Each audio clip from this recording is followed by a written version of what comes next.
spaghetti, meatballs, salsa, cornbread, ravioli, brain, ravioli.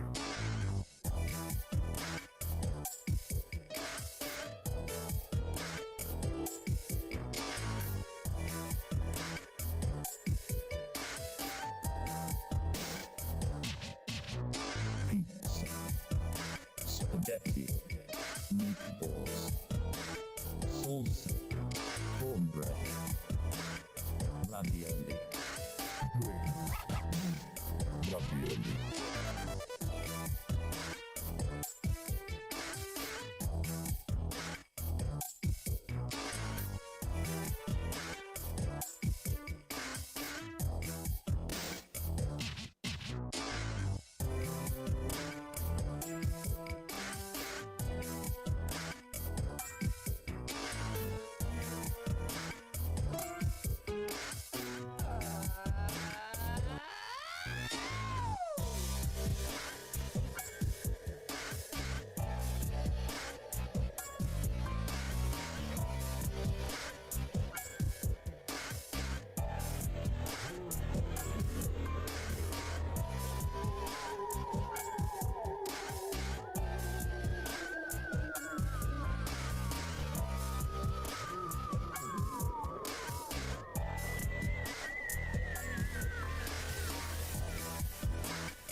Pizza, spaghetti, meatballs, salsa, cornbread, ravioli, brain, ravioli.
Hello everyone, and happy Saturday.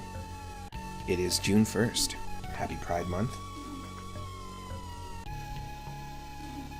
We're diving into a morning stream, an earlier stream today, the Morning Mario Multi-Randomizer. This is one of our more popular videos on my YouTube channel when we do a series of different Mario games, all randomized, which is also very fun for me.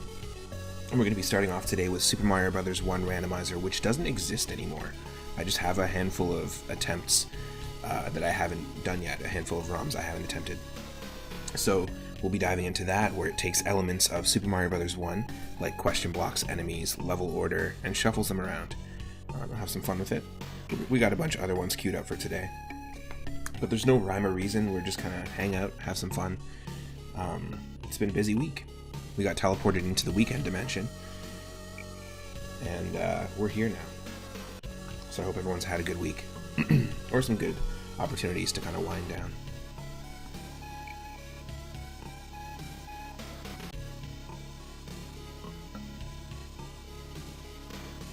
Welcome in, Itorama. I would be down to play multiplayer Mario Golf anytime. The original Mario Golf is very fun.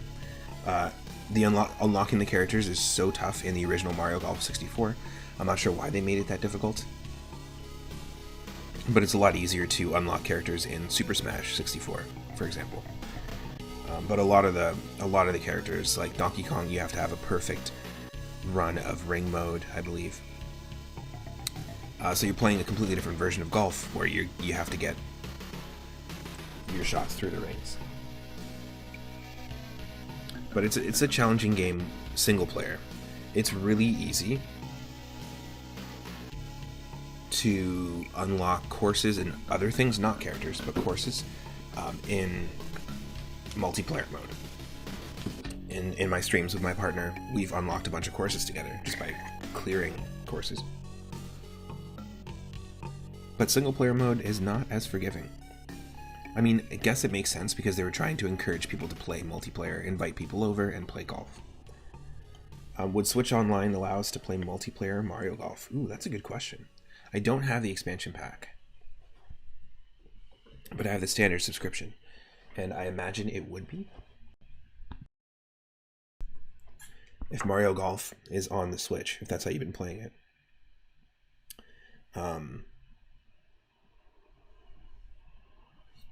Then I guess all I need would be the expansion pack, and then we could do it. I'm pretty sure it would be doable. Very, very fun, though. Very fun game. We'll be starting in just a second, so enjoy some music, and we'll kick into it in a moment.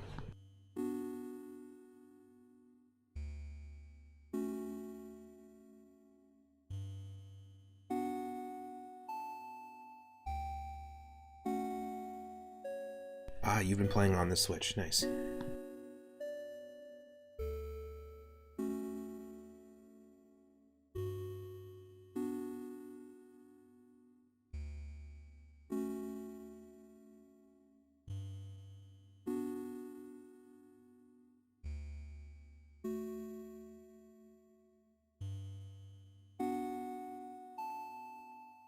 Hey, it's the 3 and I.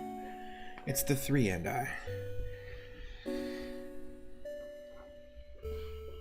It's Burger 3. It's the Burger 3. Anything with King in it? I'm the 3 of England. Ho ho ho.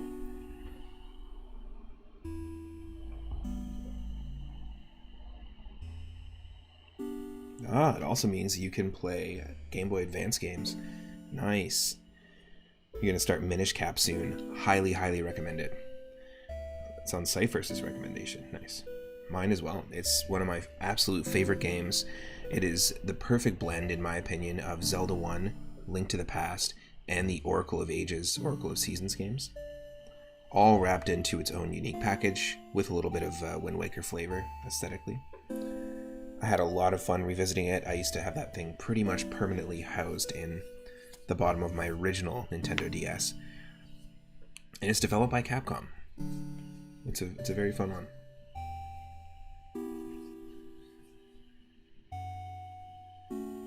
I did try, when I beat it on stream, I did try out the randomizer, and it's actually pretty good. I thought it was going to be more complex. It is fairly similar.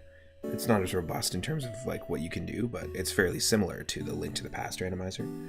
More so than it would be to the Zelda 1 randomizer. So it is something that, once you play it, if you did want to dive it down that rabbit hole, I'd recommend trying that one too. I might try more of that in the future.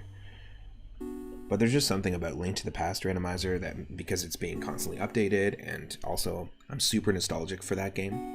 Like every time I bought a SNES in my life, I made sure I had a copy of Link to the Past available.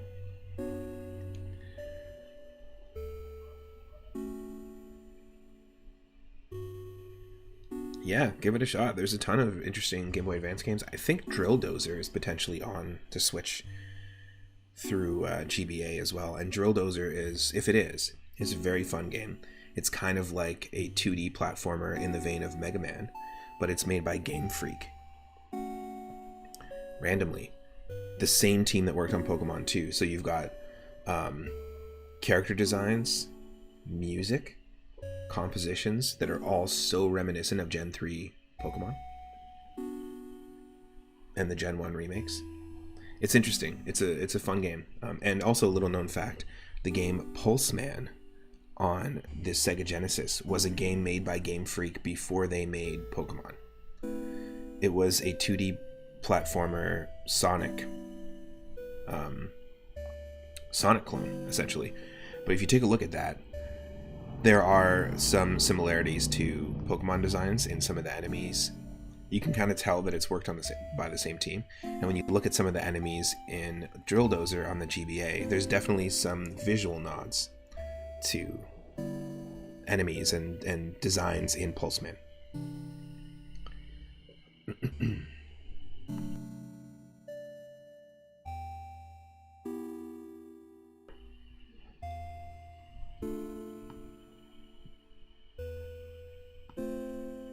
I was gonna say, don't start recording me. That's silly. Okay, we're still streaming. I didn't realize that you could stream and record at the same time. You gotta have quite the CPU for that. You have positive opinions, but you have no opinion on Minish Cap. Nice.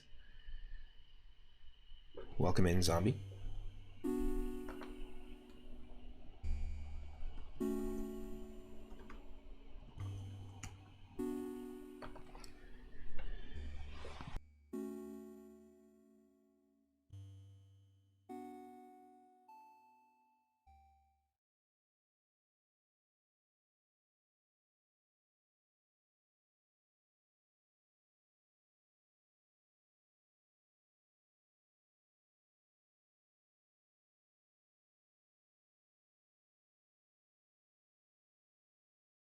Alright folks, we're here. I'm going to quickly pause the music, and I'm going to then move the window. Then I'm going to move this thing, then I'm going to play the game. Bring the display capture above the image 4 layer, and now we can see the game. There it is.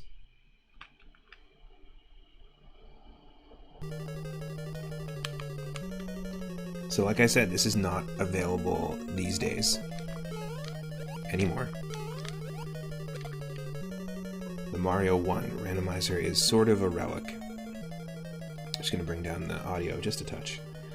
Sort of a relic now. There's somebody that's working on their own, another one, but it's not nearly as robust. It works differently. Whoa, my god. So whatever seeds that I have, that I've created, that's all that's left.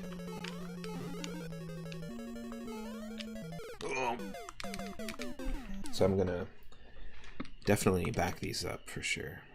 Also, it's 11:11 where I'm at, so make a wish. Don't tell anyone what it is, but make a wish. Hopefully it comes true.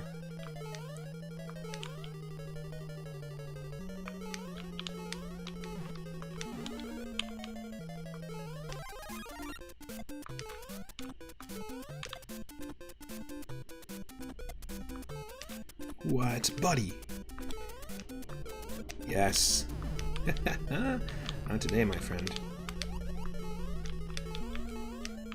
Now that is a World 1-1. 1-1-1-1-1-1-1-1-1-1-1-1-1-1-1-1-1. Is this part of the article or artificial scarcity of randomizers under capitalism, or did they take it down?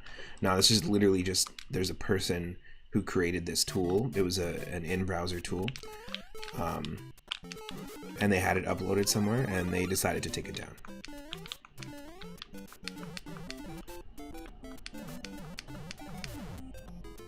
No cap. As in no capitalism. Isn't that what the Rizzos are saying these days? The Rizzies?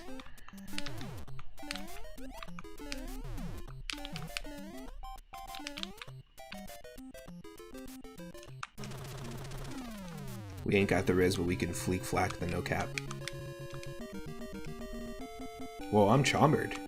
I've been completely chombered. Isn't that the new slang? Because if they can come up with shit and just have people repeat it, then I guess me as one of the monkeys on this floating rock could also come up with shit that people repeat, right? Friggin' monkeys on this rock. Friggin' humans. Just leave it at that. To be honest, most things are arbitrary. Like, in the world, on the planet. Fight me. I'm not wrong.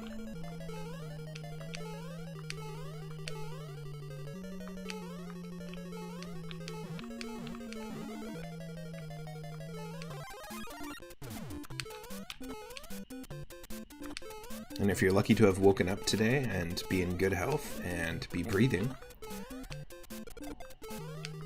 then you won. You win. Fight me in the comment section. Only children and babies can come up with slang. It's true.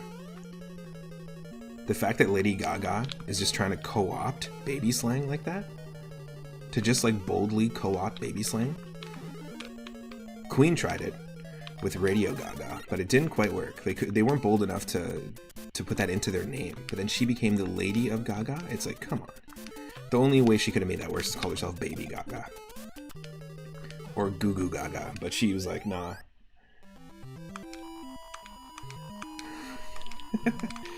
I'll roll with this. Anyone can come up with slang that catches on, especially babies and children. My favorite slang word is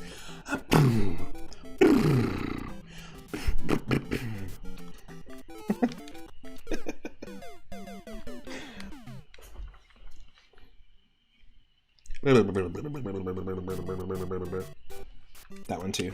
People don't use that one anymore though. I guess it's just out of fashion. It just depends on how it's introduced to people to make them want to repeat it. 100%.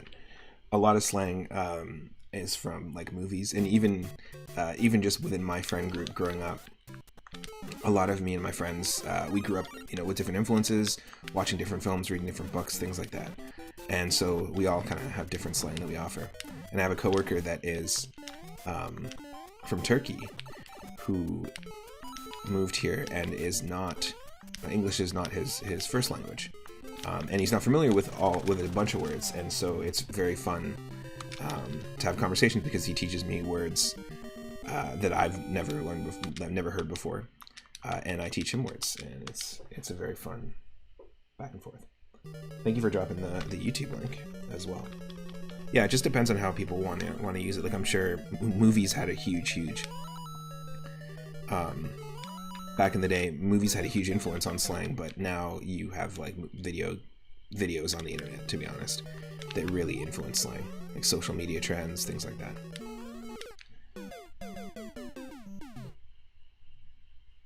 Zixi, I think that's how you say it. Welcome in. I woke up and I'm in. You're in questionable health, but you're breathing. Did you still win? I think yes. I think no matter what state of health that you're in, if you woke up and you're still breathing, that is a win. Also, welcome in, and thank you so much for the recent follow. I appreciate it. Happy Saturday. Whoa, this is a... Oof.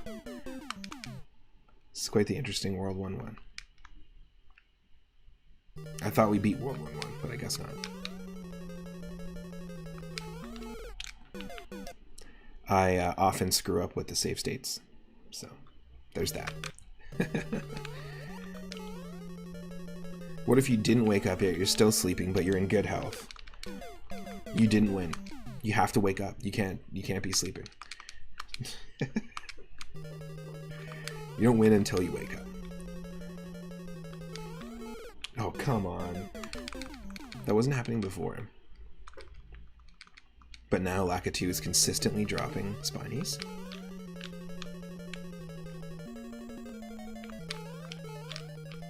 Never like when I have to stop and wait for an enemy. That's not fun.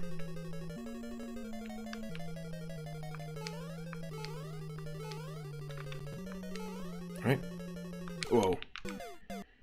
Come on. A bit unfair with the wall of fire.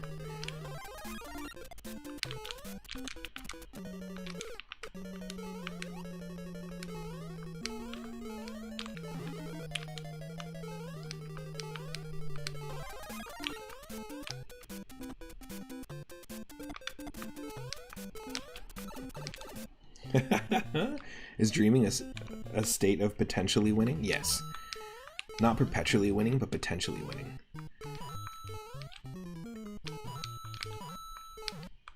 And to be the ultimate winner, you'd have to live a waking life. Then you completely won. Top of the leaderboard. Oh, top of the leaderboard to you. What if you decide to keep sleeping after you hit snooze on and off day? Isn't that still a win, kinda? Well, I think that's like a socially, culturally accepted win. Different kind of win.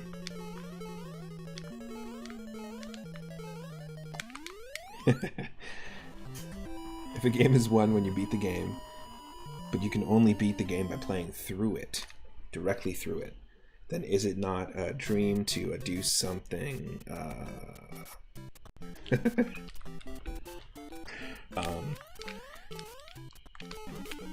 It's so weird. All these people online trying to play through games. I've been playing around them this whole time and having a blast.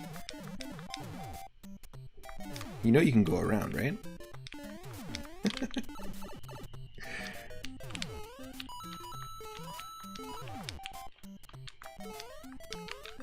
I prefer Let's Plays rather than playthroughs, is what I'm trying to say. See, I knew we beat this already. Why did we go back? What happened to us? Thank you, Sonic. Oh, brilliant. Thanks, Sonic. But your chili dog egg roll is in another castle. You've been playing the same location of the same game for hours. You mean there's more game? Yeah, you can... They didn't block off the PvP area. You can just step outside if you want. This isn't like an early 3D game where there's level boundaries. That's the ultimate fallacy. Is that you can't go outside the skybox. Yeah, you can just keep going. YouTube channels like She Says and Boundary Breaks, they're literally just set up to perpetuate the lie, to show you that there's boundaries and there might be some things outside of it, but that's just so that you don't go looking for what's actually outside of the boundaries. He's like, see, I showed you there's like a weird toad with 3 eyes over here, or look, one of the developers wrote a little poem off to the side here. It's like, no, they didn't. There's more.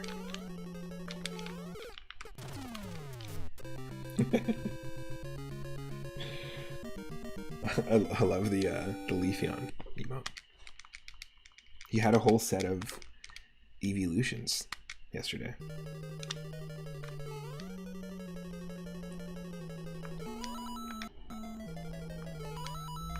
can do this. This is a good one as a warm-up. Super Mario Bros. 1 randomizer, and we'll mess around with some more randomizers in just a little bit once we beat this. Definitely doable. Let a person play a game with some meandering and commentary. Watching someone just follow a guide to quickly finish a game on recording is lame. 100%. We ended up, yesterday, we streamed a little bit later, and I ended up rating Agent Frowny.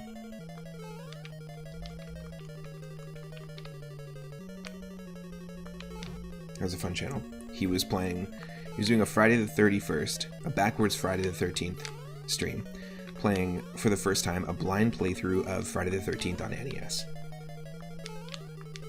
It's a great space there. He's got a good Discord as well. He was doing a no backseating blind playthrough for the first time of Friday the 13th, okay? Anyone that's not played that game, that is torture.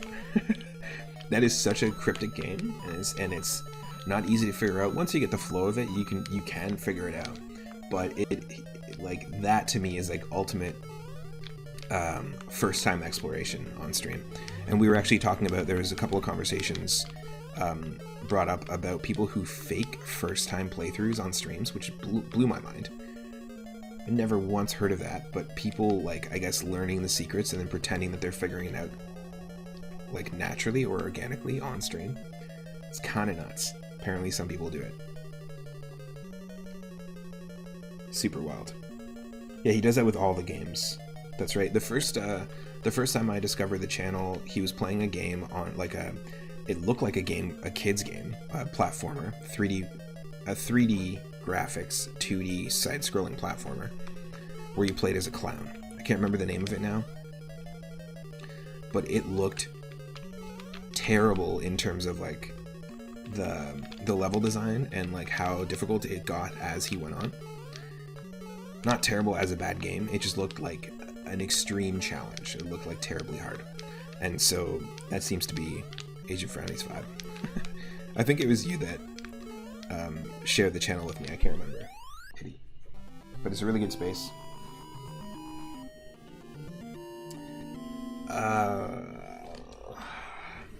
Not that, but it's like a clown platformer Switch. There's got to only be one. AO the Clown, right? Yeah, AO the Clown, like AO. Terrible name for a game, because it's just like, whatever. It's like Sonic the Hedgehog. I actually don't think Sonic the Hedgehog is a good name for a game. Like, don't just name the game after the character. At least Super Mario Bros. It's like, okay, there's the two characters, it's a play off of the first game on the arcade, and it's kind of talking about the main power-up in the title. It's like Super Mario Wonder. They took a similar approach. It's talking about like the main power-up and mechanic of the game in the title. They could have called, with the same logic, New Super Mario Bros. 2 could have just been called Mario Gets Rich. Bubsy's a clown though, that's true. And also, so is Bozo and Pennywise and Mr. Mime. Mr. Mime. Yeah, he dives into some janky old games and just goes with it. He does also like a Halloween in May, because everyone says Christmas is in July. So he does a Halloween in May. He just finished that up. But that's why I thought it was a really cool send-off, is to play Friday the 13th.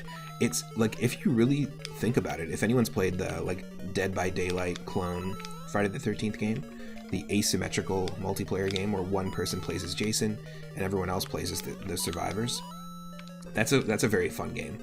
It's actually kind of spiritually a successor to this NES game.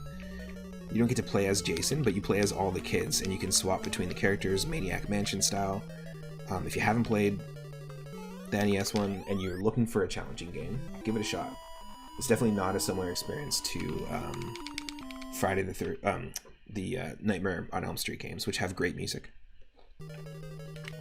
And I will just say, I just want to take a moment to say rest in peace to Jeff Follin, Tim Follin's older brother. Tim and Jeff Follin created some of the most amazing music on classic consoles.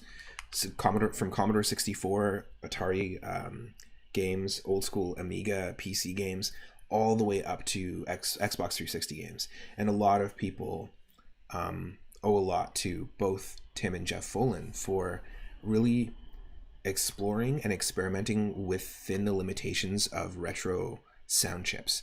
Because if it wasn't for them pushing the boundaries there, people wouldn't have implemented the chips in the way that they did and used them in the way that they did in like future electronic music, a whole bunch of different branches of electronic music, as well as in synthesizers.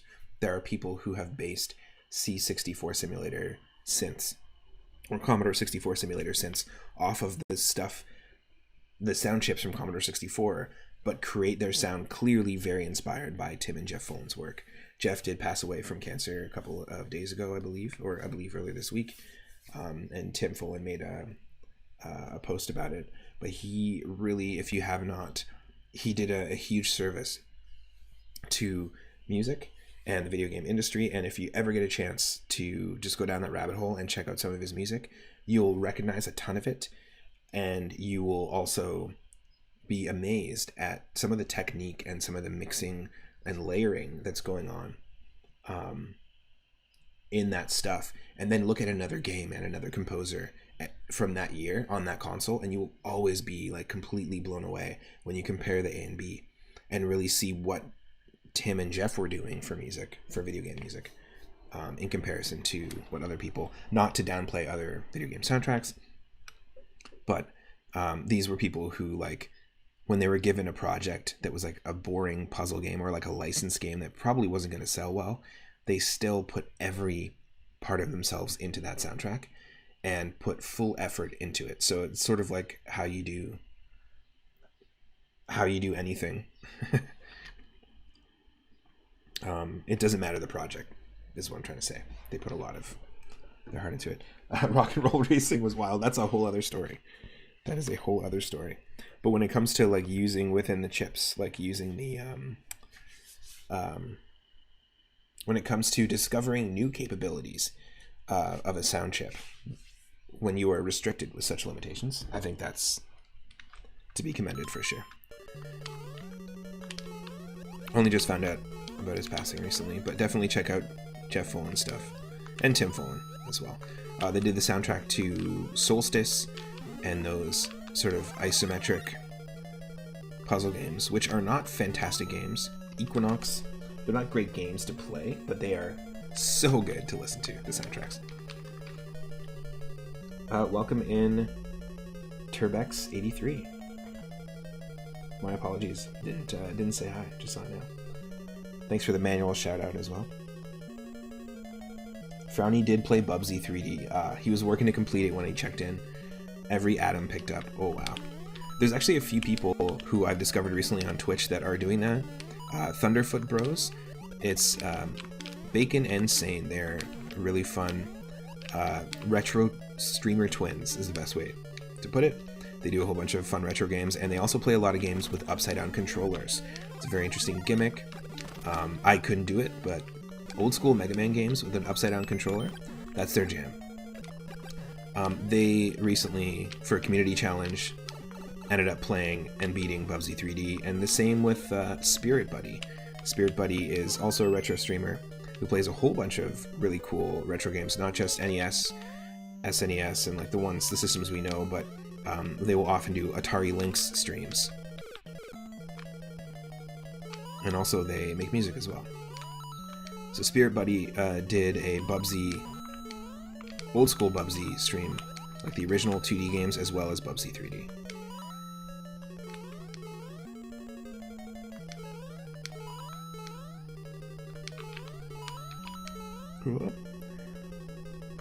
Yeah, recently there's been a handful of people kind of re-diving into that game. I don't know if it's because of a video that came out or if it's just kind of in the zeitgeist. People are just talking about it.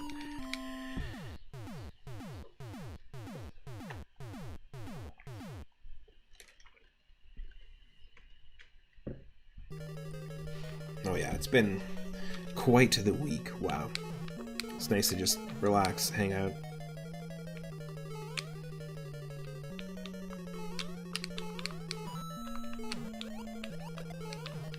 Oh.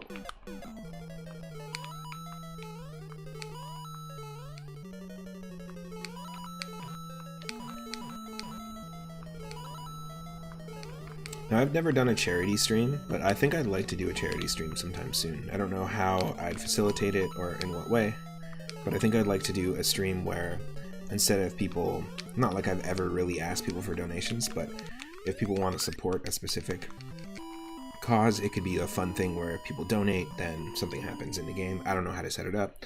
It's just something I want to dive into. I have a lot of family members, close family members, who are dealing with a lot of things that would benefit from research. My mom has multiple sclerosis, and she struggles a lot with it. My dad is a brain aneurysm and stroke survivor, and he definitely struggles a lot from it as well.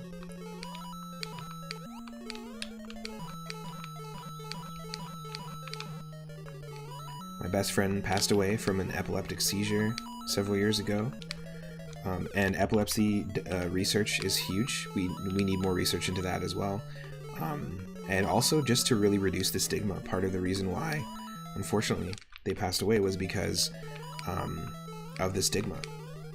They didn't talk about it.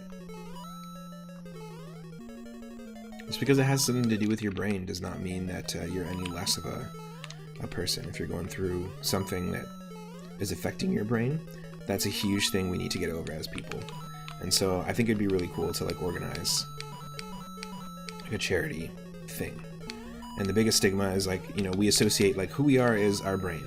And so if there's something wrong with our brain, then there's something wrong with who we are, which is not the case. Absolutely not.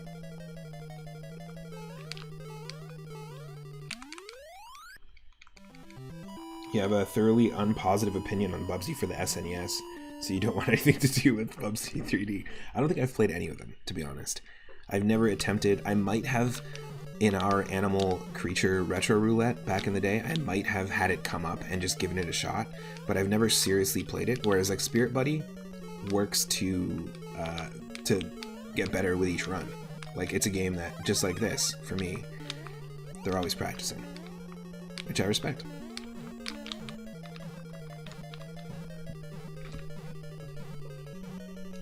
I think it was one of the retro streamers who starts trends by challenging a bunch of others to do the same game. Oh, gotcha. People just like it because it's a bad game. They want to punish themselves for views. Some people like to do that for sure. But yeah, I think I could see that. In fact, I think it would be pretty fantastic to set up like a group of streamers where it's like, okay, who can beat this one boss in Kirby's Dream Land 2 the fastest? And then we do another challenge. Who can get to Bald Bull and beat Bald Bull first in NES Mike Tyson's Punch-Out? And then it's just like a gauntlet of like these different challenges. I think that'd be really fun to set up with a bunch of streamers. That'd be really cool. That's for the best. Bubsy on SNES is bad, but Bubsy 3D is worse. Yikes. Z, you gotta go. Thank you for hanging out. Always a pleasure. Oh, what the? I thought I had my camera on, but I didn't. Now I do. There it is.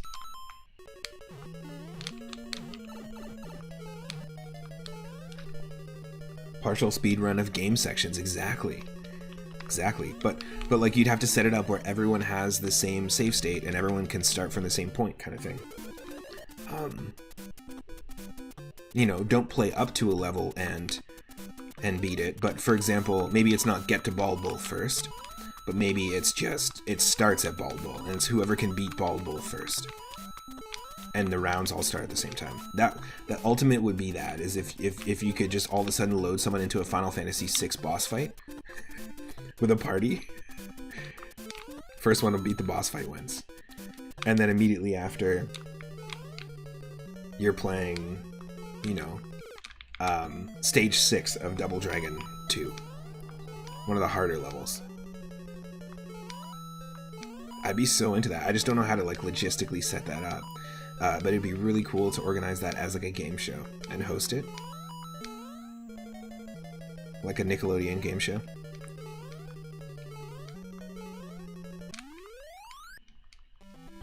They've done like decathlon. Oh, the Salsa Shack community has done like decathlons in the past.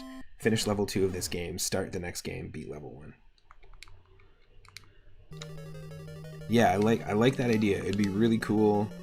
They did a Mario one for Mario Day, which was like just like a marathon of a whole bunch of different games. But it'd be really cool to organize something like a game show and then, but not have people prepare.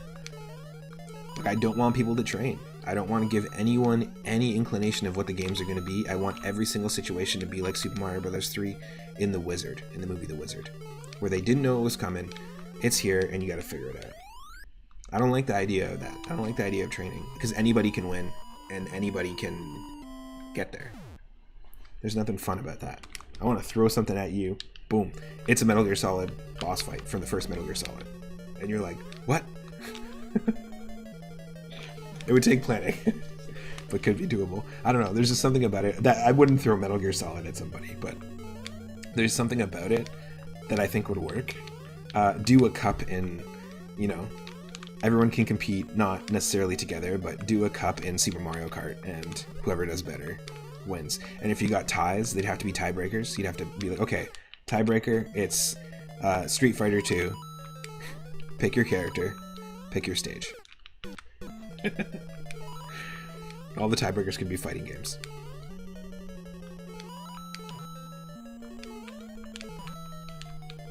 It would definitely take a lot of setup, but it would be very, very fun.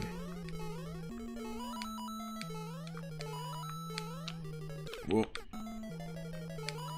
basically, I think the start would be just coming up with a list of challenges. And it would even be fun to be able to randomize that, and then just people could on the fly. Oh, come on.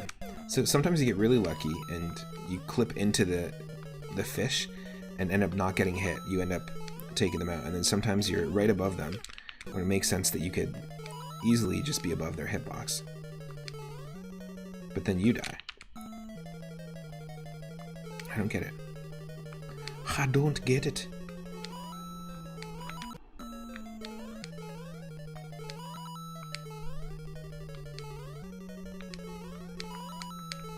Ooh. That's what I'm talking about. Ugh. Save it. Save it.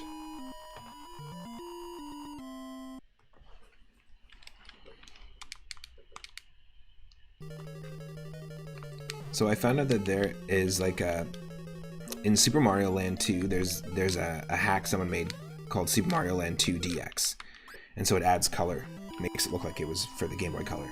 Well, somebody made a hack of the original Super Mario Land on the Game Boy and basically made Super Mario Land 1 DX.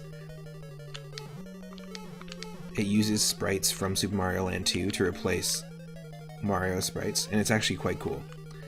And then, of course, to round it off, the same person made Super Mario Land 3 DX, and they made a Game Boy Color-looking DX version of Wario Land. And so I saw recently on YouTube that somebody did a long play of all three. It wasn't a very exciting video because there wasn't much going on. It was just them playing it, but I 100% would try that. They looked pretty cool.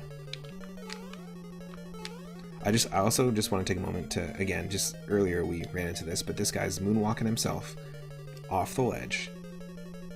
Watch what happens here. He's gonna butt bump. Excuse me, what? Okay, I fully did not expect that to happen. I thought he was just gonna bump his butt, turn around, and then fall.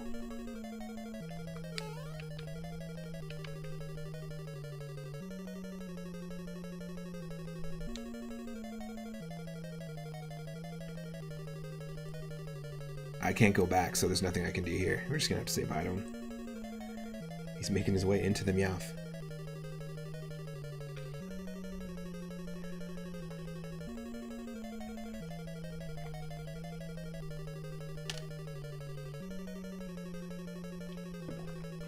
Well.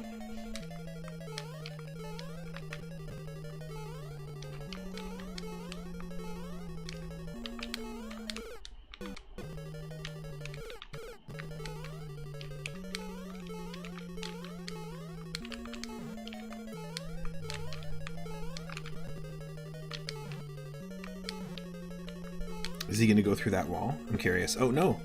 Okay. They make each other change directions, but the wall doesn't. Intangible moonwalking Koopa, exactly. It's one of them IMKs. He's just going to keep swapping directions.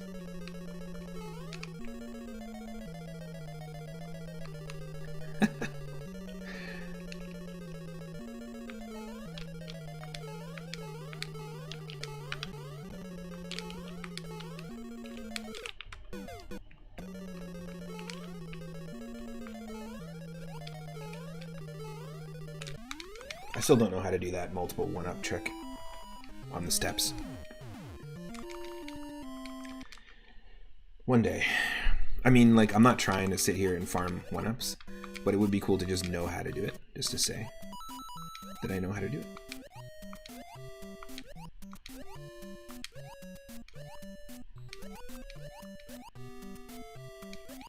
It's a bit cold in here, so I'm just gonna close some windows in just a second.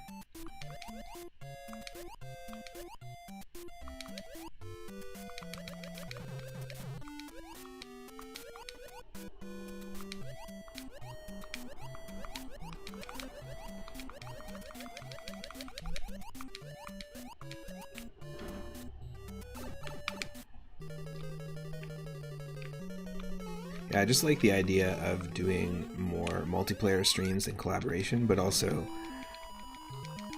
running a fun game show like that would be great. Anyone in Canada growing up in the 90s, early 2000s, there was a Nick Arcade-like TV show called Video and Arcade Top 10. And their theme song was just like a stolen song from the classic Mega Man games. But it was great. Kids would compete and contestants would play different games like N64, Sega Genesis, things like that, and compete against each other in specific games, and they could win copies of those games or the consoles. And there would be segments where they would be like, here's a tip in Journey to Silius. And they would give you like a quick little heavily 80s-ified, 90s-ified, like secret segment.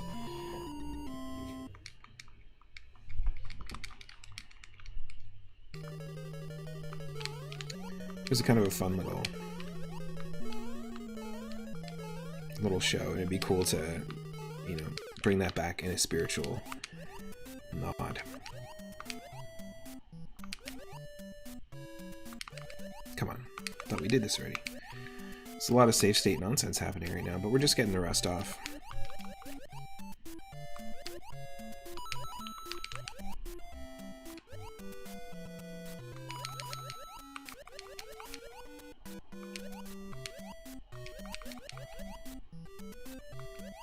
Oh, interesting. That was very strange. I don't know how I did a backward slide there because I did not... there's no water pushing us in any direction. There's no force pushing us like to the left or to the right. But we somehow landed and then just slid back. Very strange.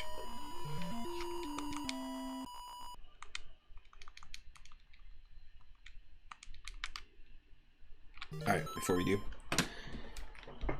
closing the window.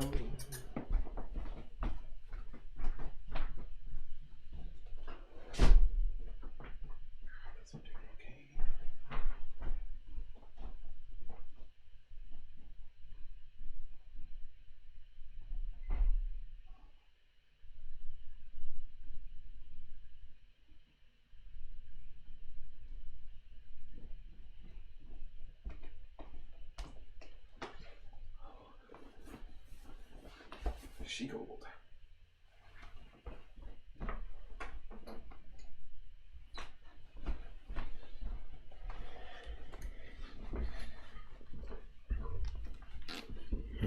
I gotta go do some laundry as well. Much better. Much warmer.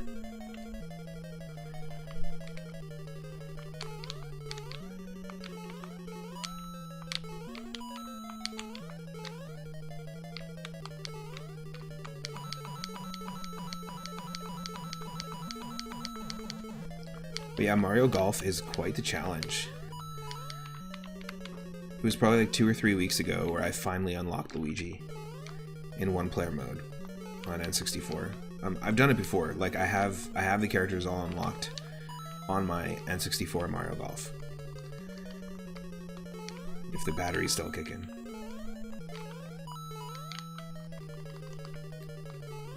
But in my new playthrough that I started with my partner when I first started the channel, we attempted so many times, like at least 15 times. Maybe 20. And every time I tried to beat him, I couldn't do it. But then I just decided to choose Peach casually for one of my Donkey Kong tribute streams, and I like a fool, naively thought I was going to unlock Donkey Kong. But in our first attempt in that run, I ended up unlocking Luigi when I wasn't trying. So it's always how it is. I feel like we did this already. Like, I feel like we keep repeating stages more so than usual. Am I just not doing good right now? What's happening? So when do I start? Monday? So when am I starting? Last year? Alright, I'll see you last Monday. Ooh, ring shot mode is tough. You did finally get Luigi though. It was luck. It took about 10 tries, but he was always perfect. He hit 2 water hazards and a sand trap. That's why you won. Did you unlock Luigi in ring shot mode? Or no? It's just standard mode. Because I think the characters are all tied to different modes and courses.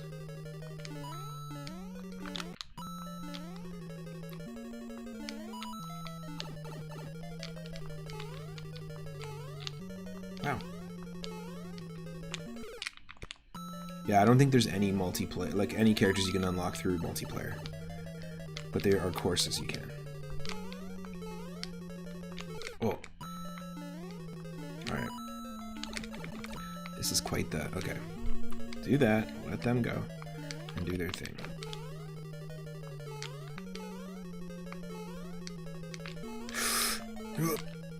Oh no.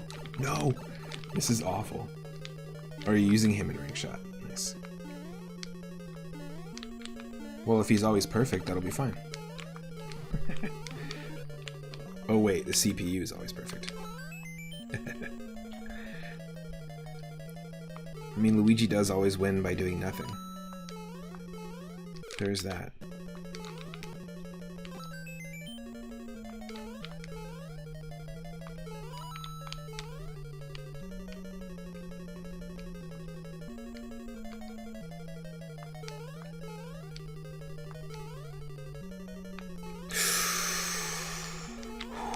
That's scary, man. Dangorangus, welcome in. How is Mario going? It is good. This is exactly how Mario Brothers looks and feels. Nothing has changed. We're not playing the randomized version of it at all. Welcome in. It's going slow. I was just mentioning that I feel like we could be way, way farther. I feel like we should be way past World 2 at this point. And the way it works is it just shuffles around levels and enemies. Shuffles around enemies, levels, music. And it doesn't take you to the next world until we randomize a castle level. So World 1-1 was a pretty wild level, and then World 1-2 was a castle level. And then here with World 2, you can see we've got 5. We're actually not going to be able to progress now because of this stupid Lakitu. No? Okay, good. Very often with this randomizer, if you get to the end and don't kill the Lakitu before you hit the flag, it's going to throw 3 Spinies at you, and if there's 3 Spinies, the flagpole, Mario, fireworks, and the Lakitu, that's too many sprites for the game to handle at one point on screen. So it's going to start dropping things. And the first thing the game drops in that specific scenario is the transition for you to go to the next stage.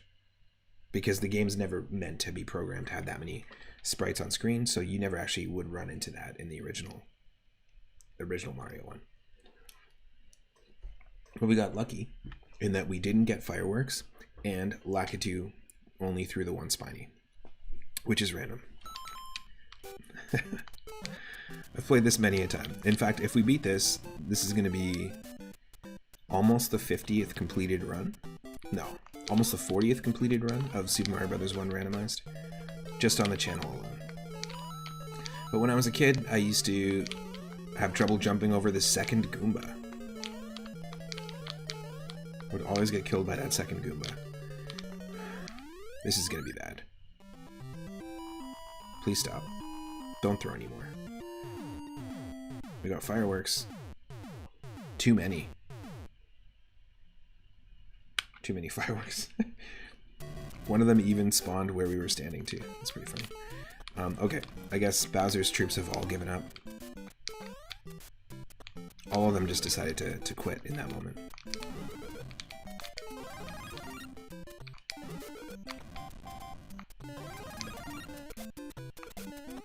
All question blocks are randomized, so they can have power-ups in them, multiple coins, anything. Whoops. Ever wanted to do that? Well, now you can.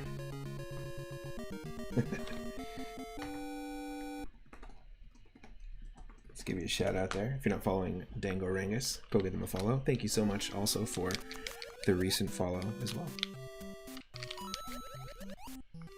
And join in the old Discord. You were playing some Super Castlevania 4 recently. It's a good time. One of my favorite soundtracks on the Super Nintendo for sure. Very challenging game, very fun game. I'd like to see a randomizer of that. I think there is like a shuffler, but I don't know if there's a randomizer.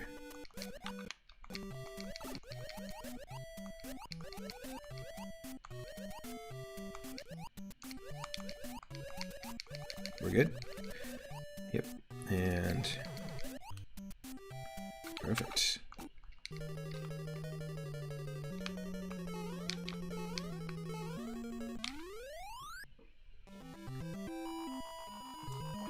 I ordered a coffee, went for a nice walk this morning. Decided to order a coffee instead of making it at home. Forgot to ask them to make it black. And I got cream and sugar, and man, I am not a cream and sugar person. I've been drinking black coffee for years. That's my thing. I don't know why I didn't. I just ordered a nice coffee and just didn't think that it would be that somebody would automatically just load it up with sugar and dairy, but that's just what humans do, I guess. I couldn't do it. I would have had like 3 coffees by now, but I'm still like nursing the one. We're getting there. My family used to have a lot of... Oh, look at this. Wait. I was going to say my family used to have a lot of sugar in their coffee. Oh, this guy's not. Okay, he's not actually pushing himself off the ledge, is he? No, he's staying there. But sometimes the backwards walking Koopas will walk themselves off the ledge, and you'll see with this red Koopa that his speed descending down to the ground and ascending is both different. Sometimes you can have them go and then real slow descent, or they can both be fast, and it's difficult to get past them. So it's completely randomized in that respect. It's a lot of fun. I did mention that the original person who created this took the randomizer down. It doesn't exist anymore on the site they had it hosted on. But there is somebody working on another Super Mario Bros. 1 randomizer. And, you know, whenever you have someone else programming a randomizer differently, it's going to behave slightly differently. It's going to have a different, like, nuances to it. For example, there are 2 Chrono Trigger randomizers. One is called, like, Jets of Time and Winds of something. I can't remember the full name.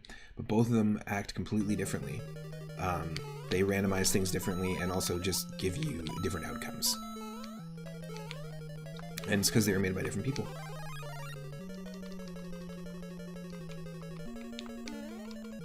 Nice. Oh, no worries. Happy to shout out the channel. It's been more relaxing than than the work week, that's for sure. That's the goal, really. Currently working right now, and you're testing out NES systems. Very cool. You heard of different Final Fantasy VI randomizers? Yeah, there's two, I think maybe even 3 different ones. And there's 2 Final Fantasy V randomizers as well. Multiple Earthbound randomizers that work differently depending on which one you use. But like they almost have like their own DNA of their own, which is cool because the original game has its own unique DNA, and then the randomizers have their own unique DNA. So the experience ends up being different.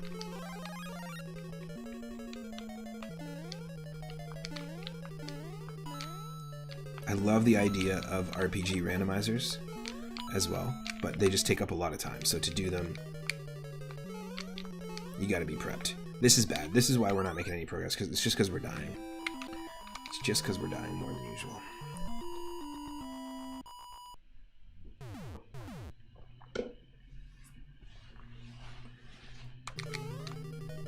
Are you testing NES systems that people brought in?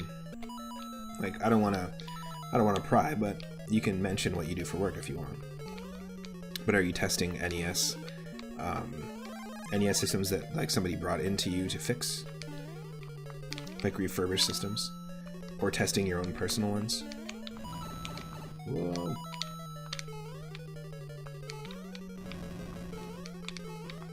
The old NES tester. Yes.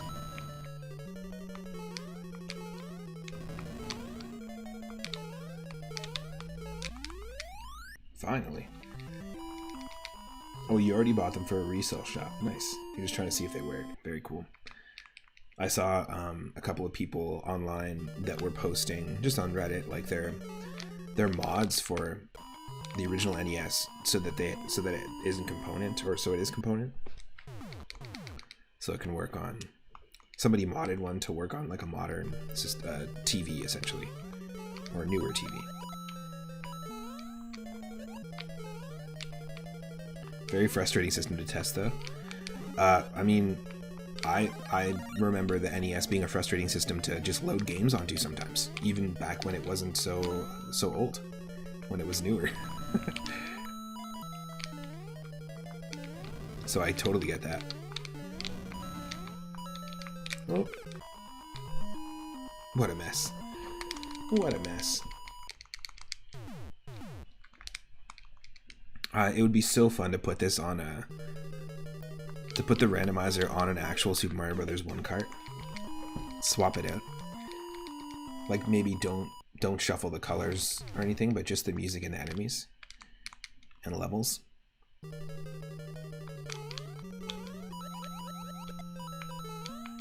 I had a version of DuckTales. Actually, I had a friend who had a version of DuckTales that was corrupted, and they invited me over one day. They're like, "Hey, do you want to come over and smoke some doobies and play NES?" And I was like, "Yes."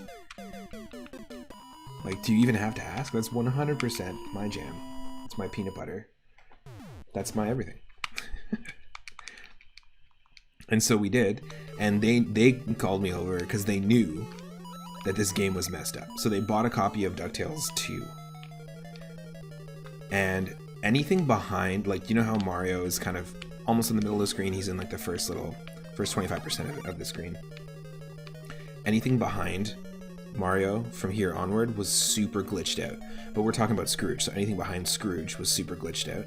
And as you walked to the right, you were destroying the tiles behind you. So it was almost like the forest spirit from Princess Mononoke. This is a really weird reference, but it was almost like the forest spirit walking in the forest in Princess Mononoke, and each step was growing plants, but then as they stepped away, the plants would die. And it was literally like anything behind Scrooge would die essentially and glitch out and break. But it was super fun, and it was to the point that it was still playable. It was almost like a corruption that was like, it felt intentional. It didn't feel like, oh, my friend bought this, and like, what a random chance that this is just like a broken version of this game. It almost felt like somebody did it on purpose and loaded it onto an old cart. but I don't think that was the case. It just felt like too intentional for for it to be coincidental. But it was really cool. It's a fantastic game, by the way. DuckTales 1 and 2, they're both very fun. I think I might like the second one a little more. Sounds like a great day, exactly. There's a game called Pac-Man 256 that's like that by design. A glitched corruption chases you as you go. Ooh, well, that's kind of cool. Because I think if you roll over the Pac-Man stages, like if you beat Pac-Man, or you get to a certain amount, the original game does kind of glitch out. The graphics glitch out. So that's kind of a fun little nod. Is that one of those? I feel like this game was on mobile, right? It's not like one of those 99 games like Tetris 99 or F-Zero 99, but it was essentially like a mobile isometric game. I feel like I remember it being isometric. Okay, so we get the Lakitu stage without Lakitu. That's perfect. Especially because there's tons of question blocks in this, so we could get anything here. Just coins. Alright, bad luck. You sure it was on mobile? It had that style of UI and progression. You played it on PC. Yeah, nice. I feel like I've seen it on mobile.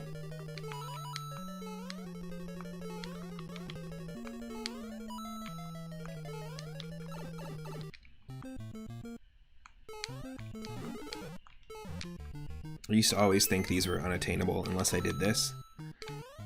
But it wasn't until I got older that I realized I could do this.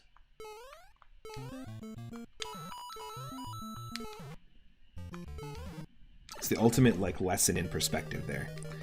As a kid, I was just like, I'm not gonna get those. Can't get those. But you know what? You can get anything you want in life. You just gotta look at things a little differently.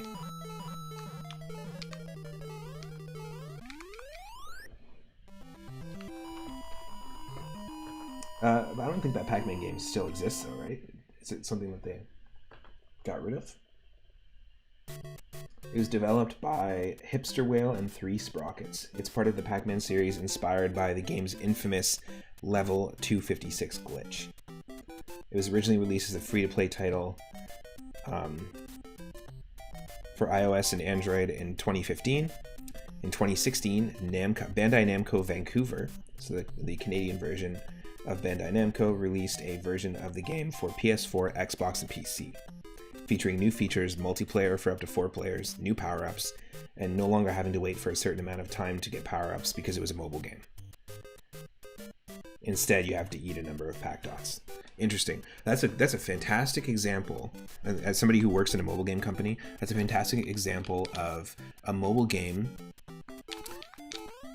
working as a port on other systems, but changed. You can't just keep the in-app purchase vibe. You can't just keep the same format and structure of a mobile game when you port it over to another system. You have to take a look at that and restructure it a little bit. So I think that's a great example, and in fact I was looking for an example of that recently, so thank you for bringing that up.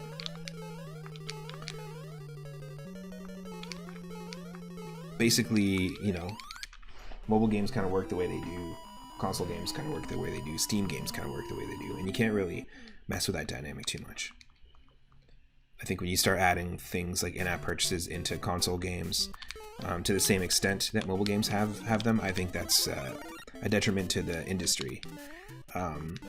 Might not be seen as a detriment financially, but it could be a detriment in my opinion.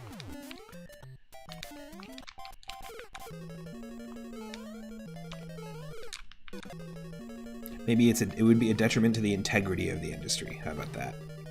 That's right, big words. Trambampoline! Trambampoline! The biggest word I know. Trambampoline! There better be a band called Trambampoline. If there isn't, we're starting one. everyone watching right now.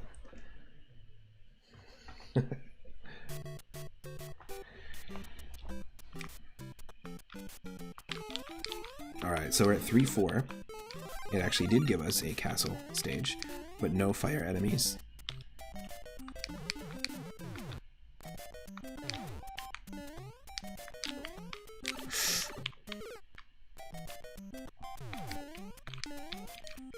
Come on. Oh, get out of here. Fish Castle. Sounds like a sushi restaurant.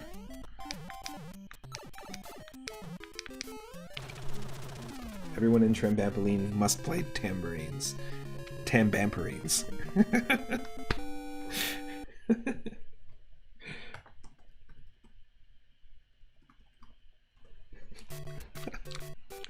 Incredible. 5-person tambourine band. We better get brush up on our polyrhythms, because you can't really offer much musically if we don't got the polyrhythms down.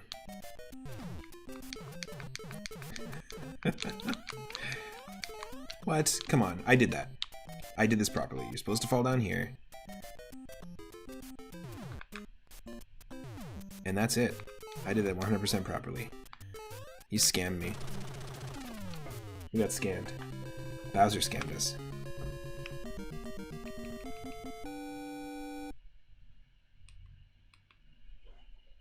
Thank you, Sonic, but your chili dog egg roll is in another castle.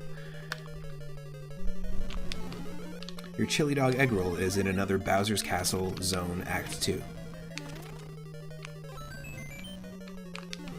Look at this. 1, 2 up, 3 up. Golden. Our first 3 up moment in the stream. You know what to do. It's like the secret word of the day on Pee Wee Herman's Playhouse. No. Basically, anytime you find 3 1-ups or a 3-up power-up in any game, it's a 3-up moment.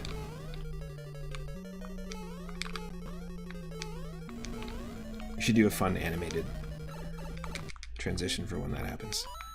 I never thought about that for the 3 years I've been doing the channel, but also I don't want to push my laptop to its limits at this point. New computer, I'll do that. Honestly, I would love to just take more time to put into the stream. Oh, my life is just... There's a lot of things going on at the moment.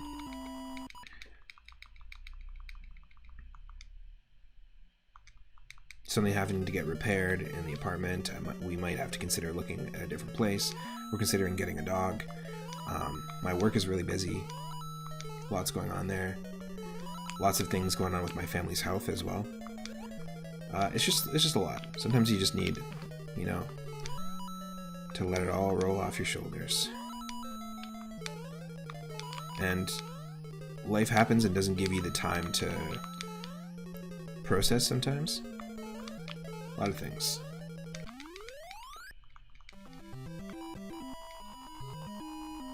But the only thing you can really do is take care of yourself each day. Be good to other people. Make sure you eat. Make sure you drink water. And don't be a dick.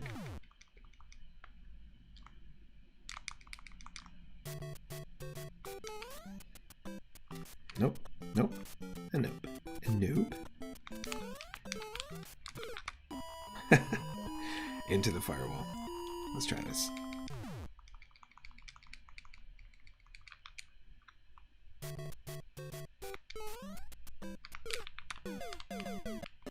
I'm just like impatient. I don't want to have to wait for an enemy. The hitboxes seem a bit off here too. Whoa! See? That was me. I actually pro-moved it.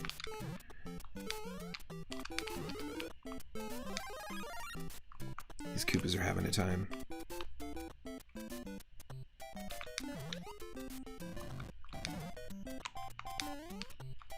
Oh my!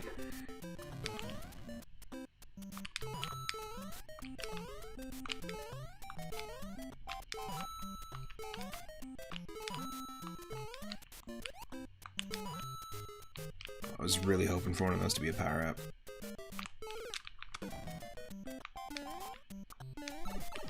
What do you do for a living? Oh, I'm a plumber that dodges fish and hammers. You?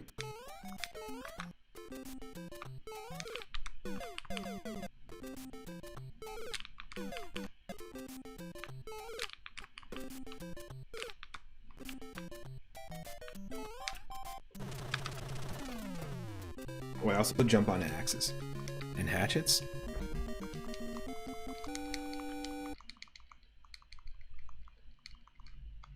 Alright, have a good day. It's the only thing you can say to someone that says that to you.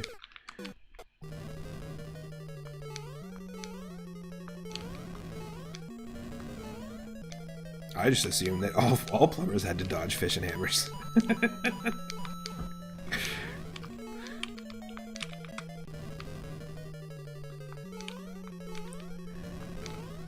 A super out of shape plumber shows up to your house and you're like, I'm confused. How do you dodge hammers and fish like that? With a body like that?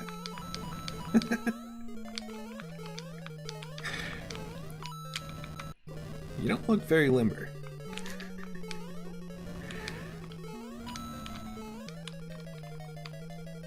I'm seeing more lumber than limber over here.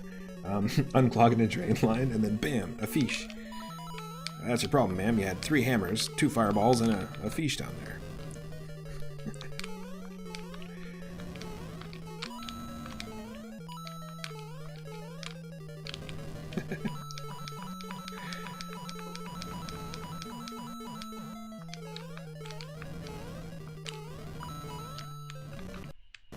Yeah, plumbers back in the day used to be called turlet fishers.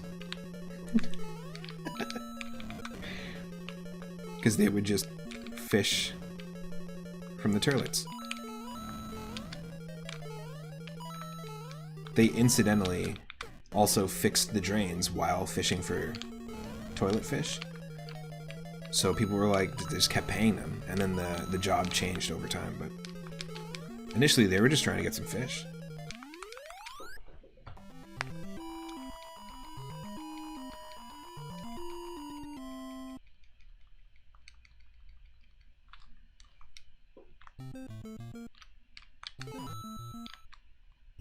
Get out of here.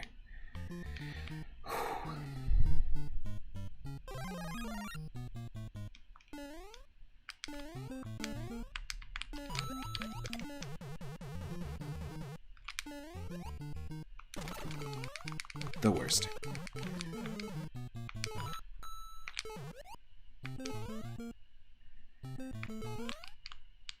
Oh.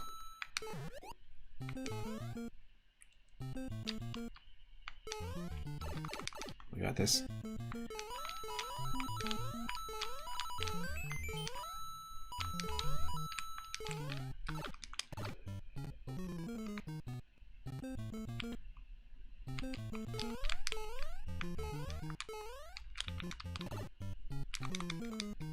Yeah, we're definitely like, I feel like we've had better runs for sure.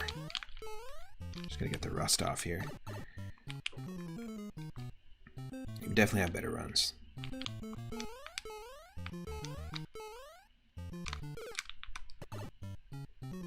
I'm so impatient. I just want to keep running and jumping. Don't make me stop.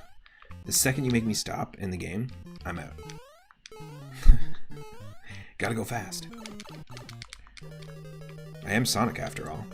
Just looking for my chili dog egg roll.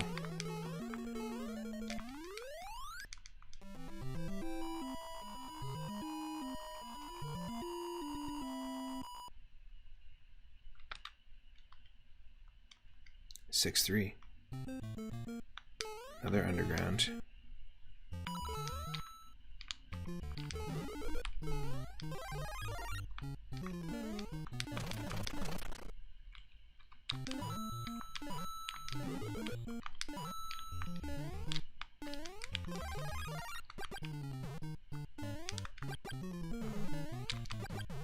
I was gonna say, is this the first time we're Fire Mario?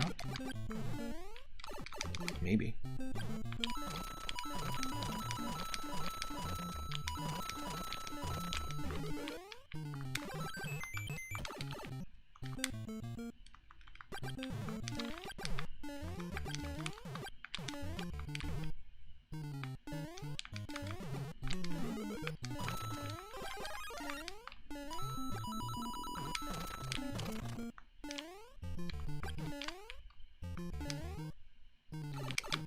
Yes.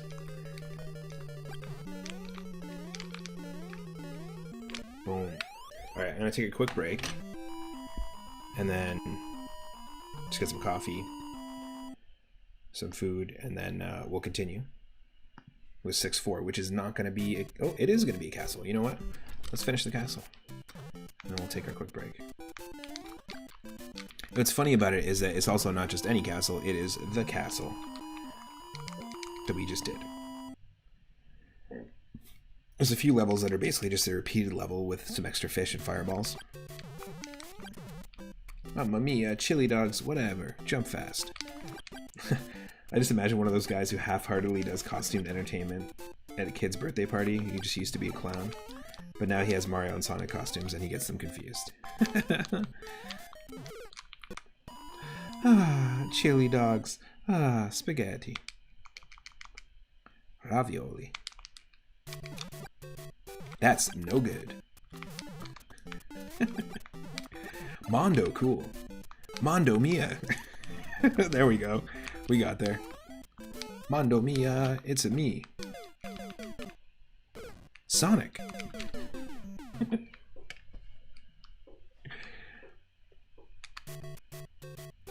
Way past cool.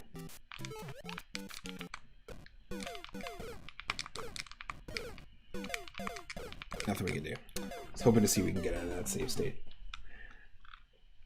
Jankiness. Oh, just stop. Who said you could do that?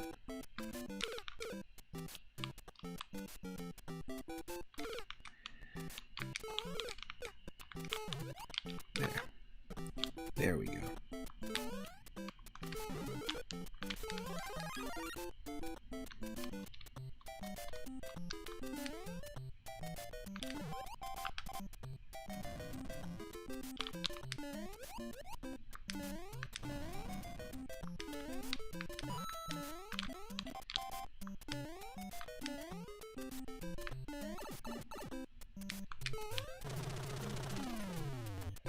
When you got the iframes, you use them. You use those iframes. Thank you, Sonic. Still ain't finding that chili dog egg roll. Okay. Speaking of Sonic, got some Sonic music going on, and I'll be right back. BRB.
Just having some food. I'll be right back.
Okay, so I just ran into a random issue with my controller, so I just need to refresh something, so it'll just be a little bit of a longer break, but then we'll be back, continuing where we left off in World 7 for the Super Mario Bros. 1 randomizer. Stick around.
Thanks for your patience, folks.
Alright, my controller's working now. Just going to take a few seconds here and then we'll be back to World 7.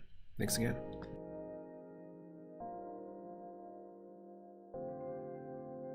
Enjoy this music from Coffee Talk.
Alright.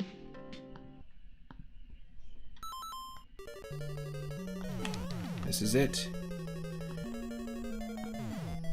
Let me know if it's too loud or too quiet. I can adjust the volume, of course, as always.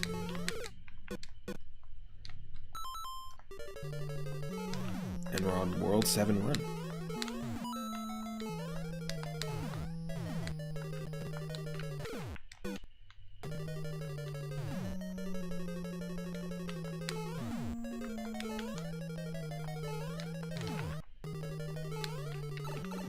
This is not an easy one to begin with in the vanilla game, so we'll see where it takes us. Thank you again for your patience, folks. We often take little breaks like that. That's usual.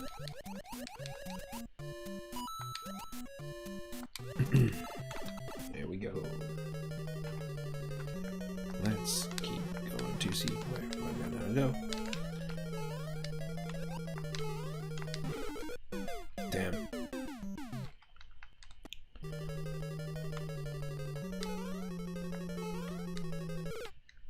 Oh, come on. I should have definitely stepped on that.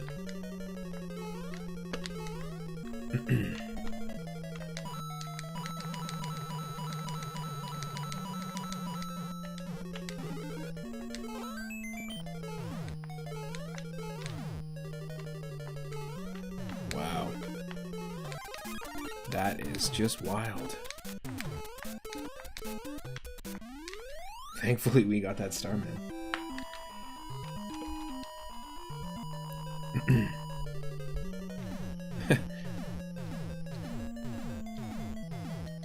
Kind of a weird music glitch where it kept going.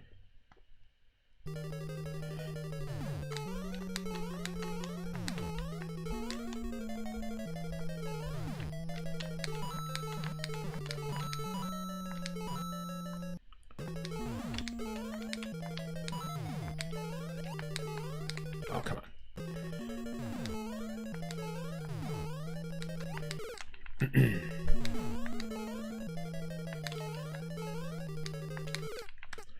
Can we run?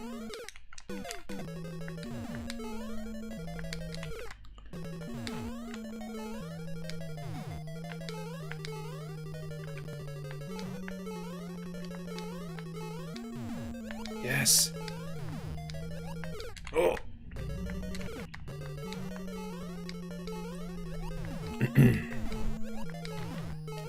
No, no, no, no, no, no, no, no, no.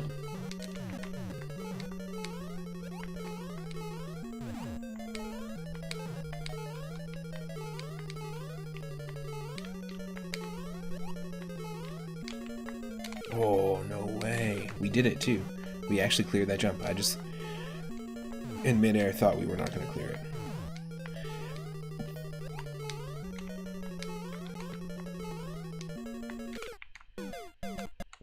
That's what I thought was going to happen.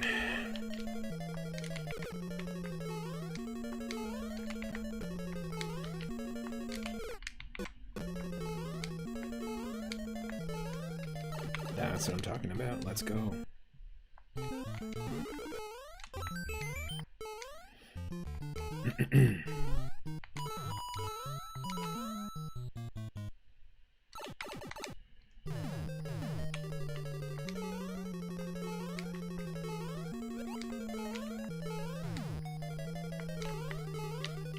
Oh.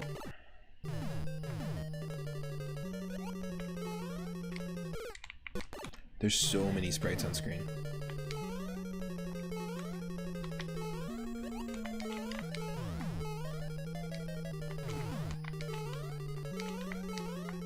Oh, the amount of close calls. Holy.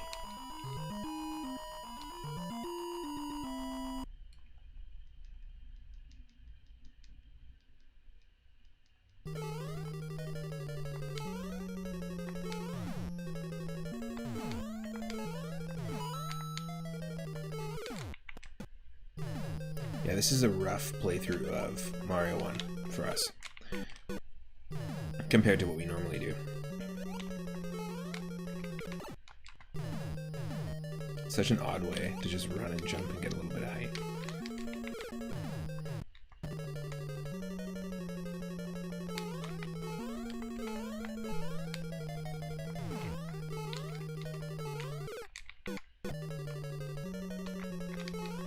Oh, come on. Why you gotta make it so hard for me? Why you gotta make it so hard to do?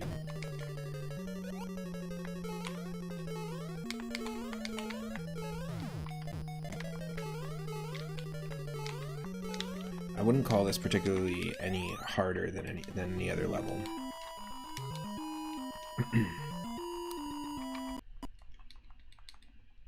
But it's just that level, that moment was a slog for sure.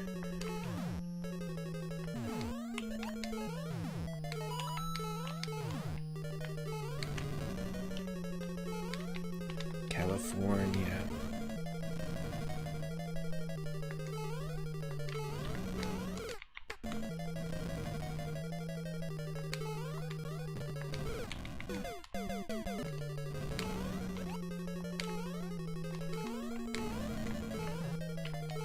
Nothing.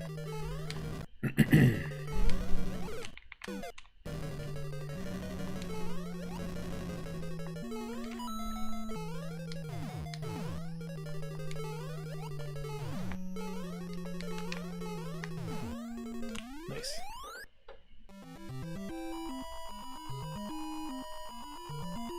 We're not talking about a perfect finish here, but that's fine.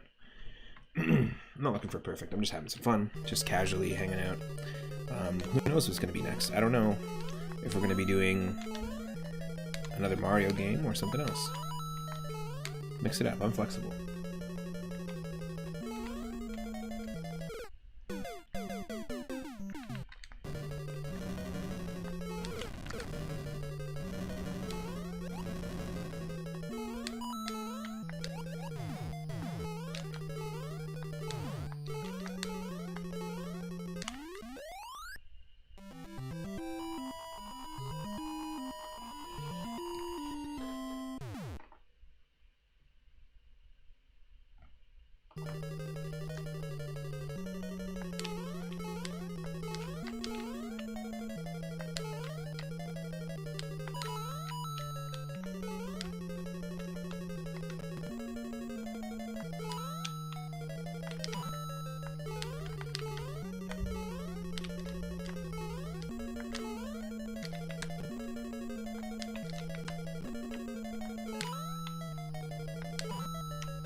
Damn.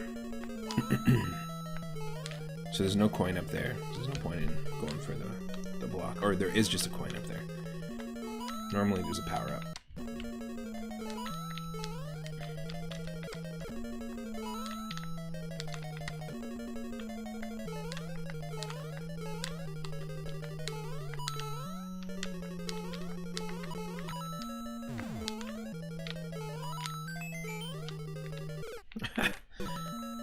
Perfect.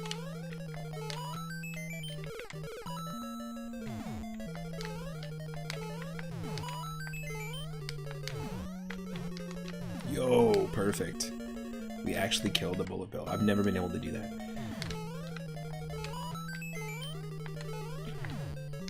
Never been able to perfectly time that, because normally when that happens, you get killed by the bullet bill.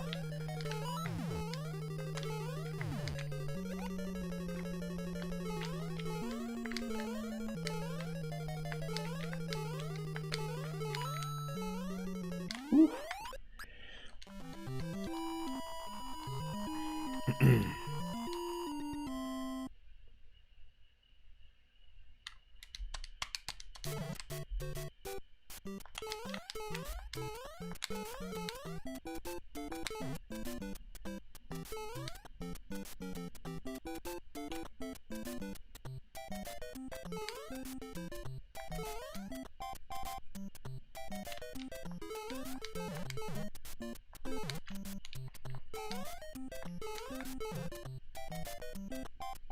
Clean.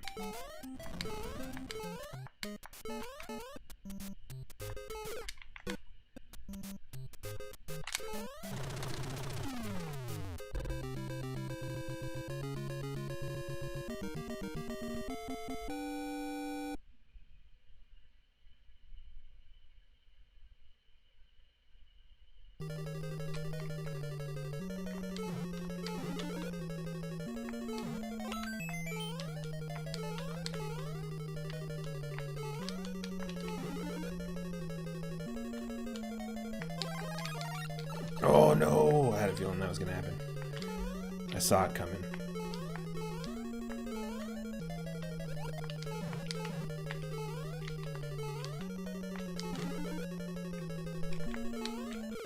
Oh no.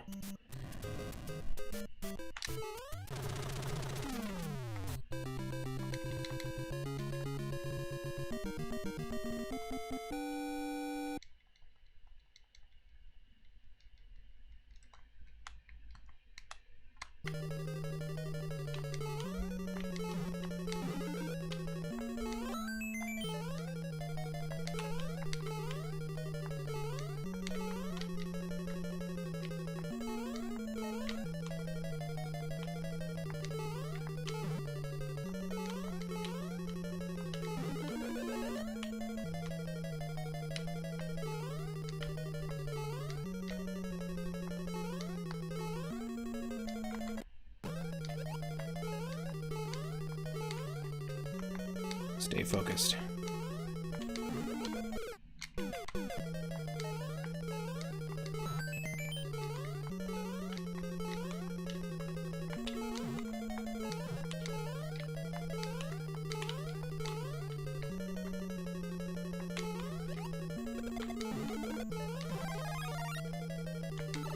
Oh no, it came back.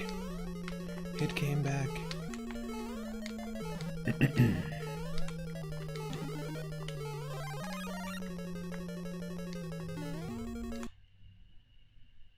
No flag slide at all, and we landed right at the very top of the flag. What does that mean? What are you trying to tell me?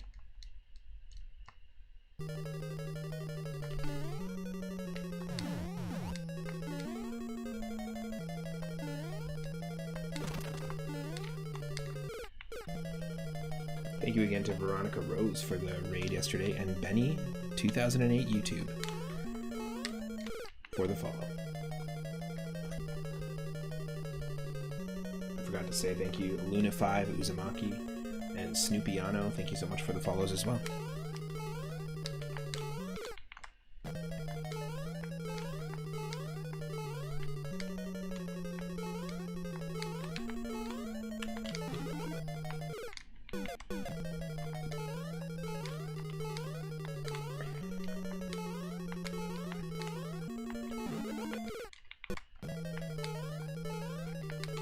Okay, what an experience here.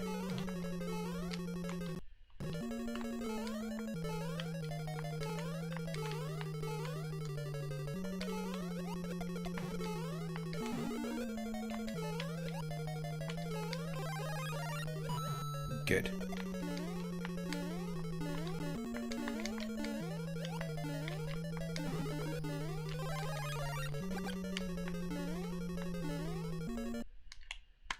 Save it. We didn't even slide down the pole. We just fell off of it. We're like, yeah. Whatever. I'll just fall off this. This is fine.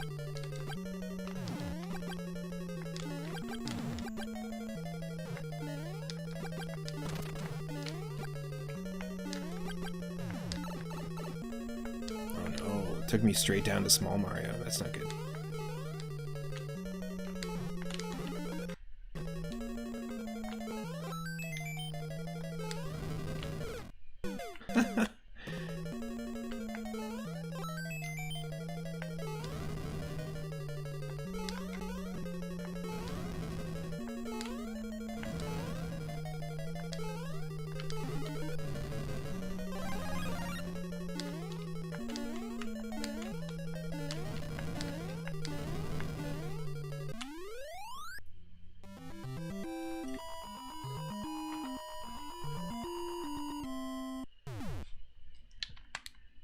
A3.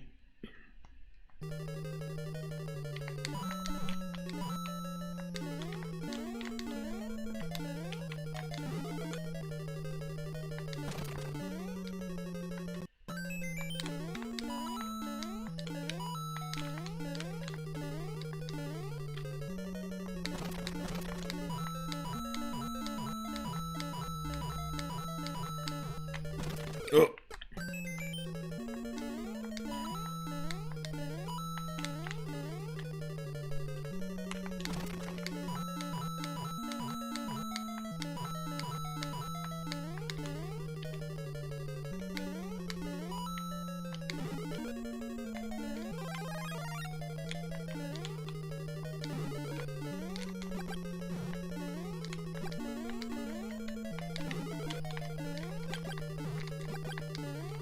Pointless flower.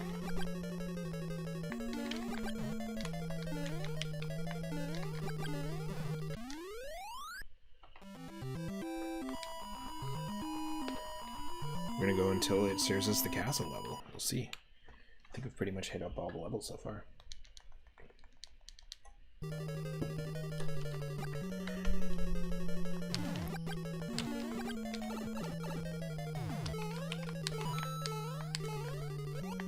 Fast Koopa.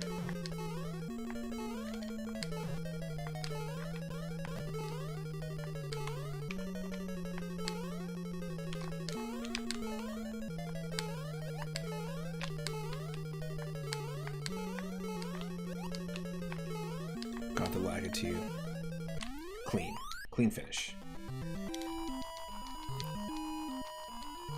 Fleamkinish.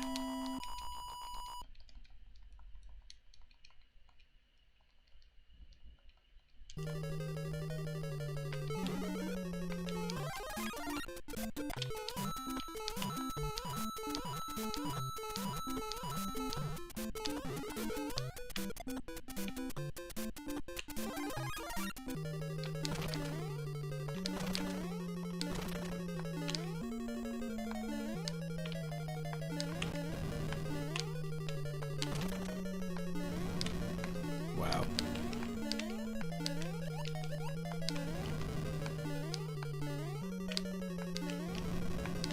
Oh, we could have totally actually been fine if we were 1 pixel. If I jumped it just a second later, it would have been fine.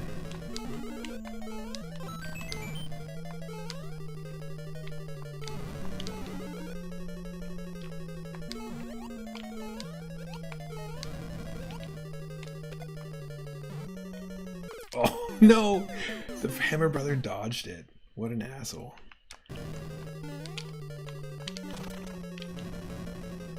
That's just nonsense.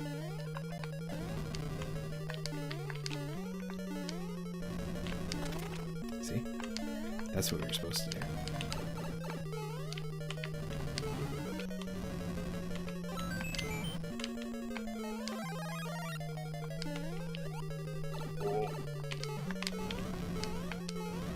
Just get me out of here. Just get me out of here. I'm so lucky we had those iframes.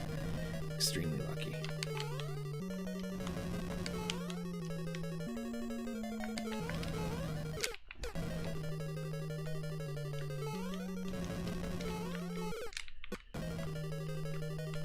It's gonna want me to do a friggin' triple jump, basically.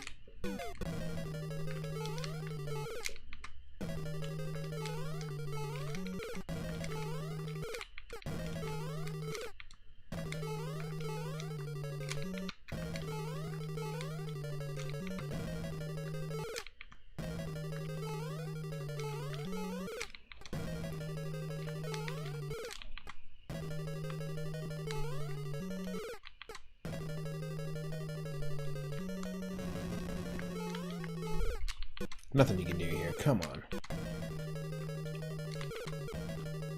You have to be so pro with the timing.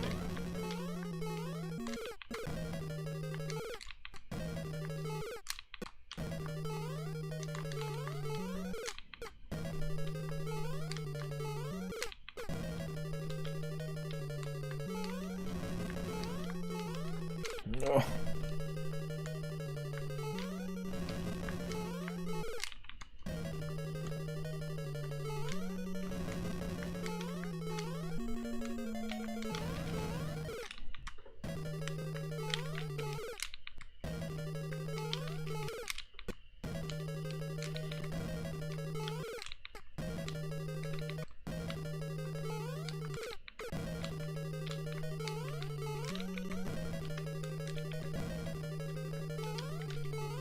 Oh.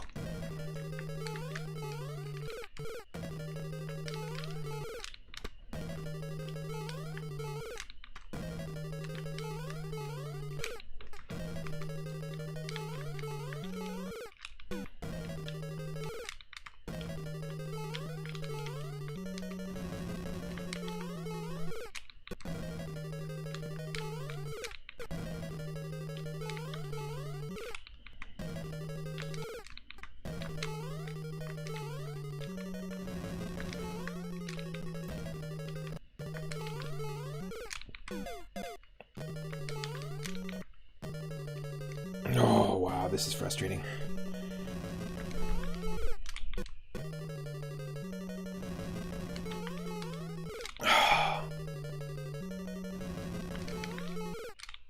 There's a way.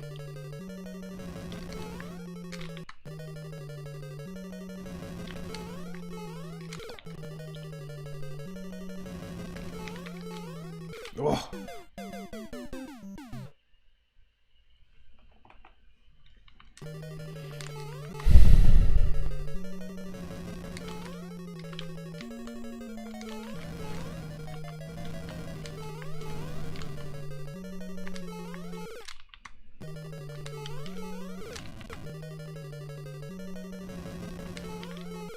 Oh. Fuck that.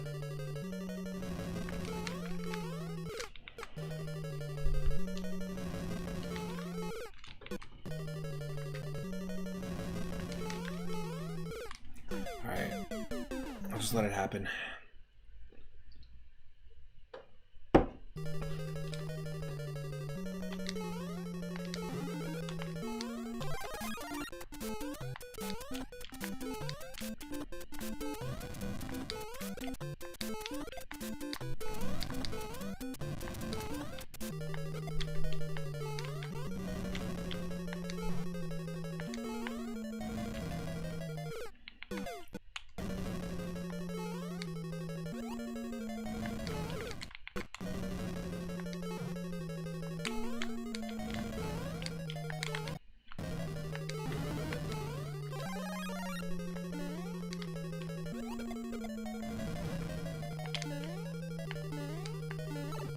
Fuck you, man.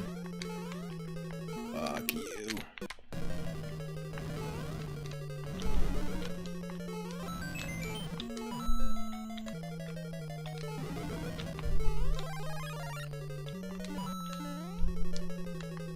Nope.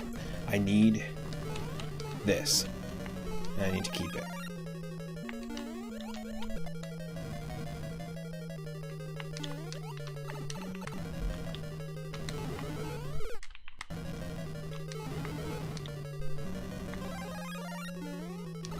Fuck you.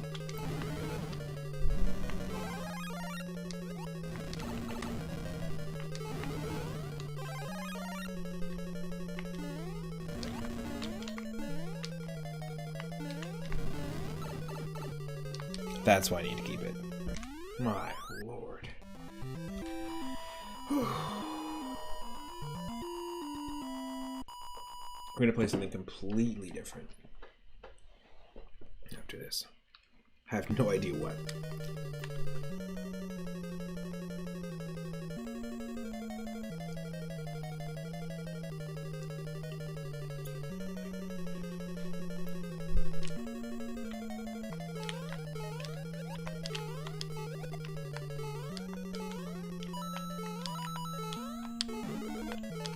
I have no idea what.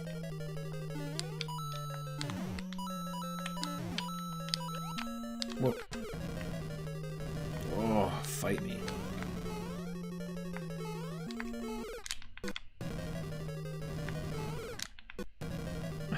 Okay, I've beat this enough times that I don't need to keep slogging at this. This is bad. The whole point is to like just chill out on the weekend, not to ramp up this nonsense. But if you go to game list, how many of Super Mario Brothers 1 have we completed? 38. No, this is Super Mario World. 38. Same thing. Okay, so you know what? We can chill. We'll get there. I am going to take a second to put some music on and decide what the next game is going to be. Don't go anywhere.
You know what we're going to do is we're going to dive into what I was talking about yesterday.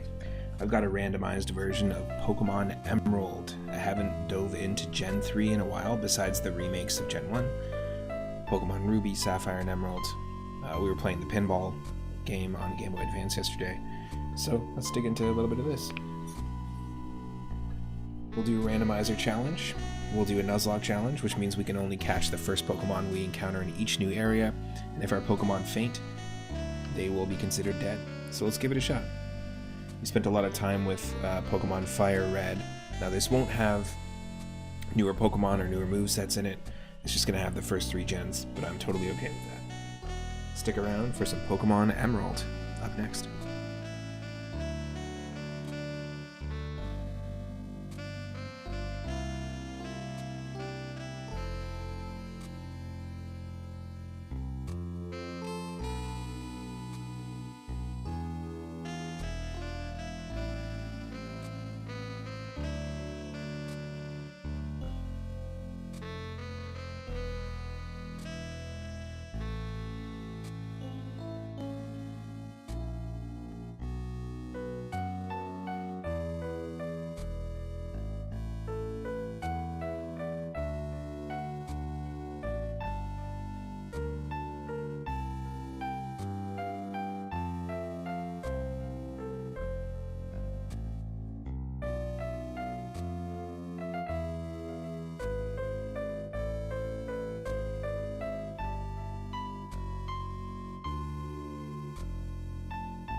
Sorry for the delay, just 1 second.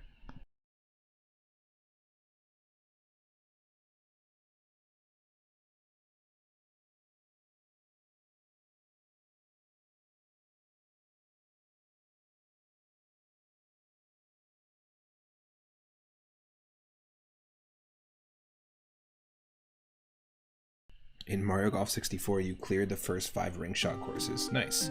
Number 6 is Bonkers. Oof.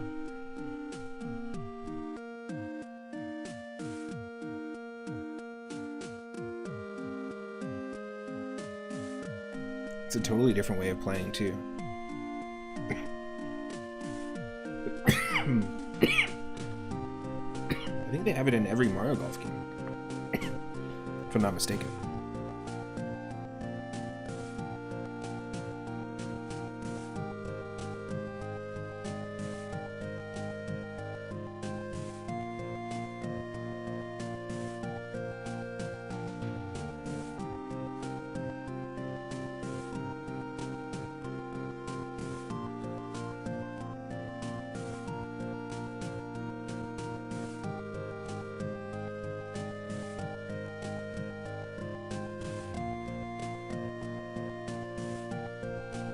I'm on full camera now, and I'm muted. I want to do more streams, potentially like this, where we're just hanging out, more like just chatting streams, and I'm trying to get into a better flow in terms of my, specifically in terms of like, I guess just my routine, and so I'd like to start practicing getting up earlier to do morning streams, to have like a tea on stream and do some casual like brain training games. So you can come hang out, have a coffee, have a tea, and I'll do, you know, games not like Wordle, but like movie to movie. I was talking about it yesterday. Movie to movie is like a 6 degrees of separation sort of brain training movie trivia game. They have a bunch for like Pokemon video game trivia, guess the screenshot. There's a whole bunch of fun ones, and I've seen a bunch of other streamers do that, and I think it would be beneficial for my mental health to do that, and also to not just like wake up and then immediately be diving into work. It would be nice to have like something to do in the morning that is for me, and then it becomes work time, if that makes sense. There's something psychological to that I just kind of want to play around with. So maybe you might see me do early morning streams in the future.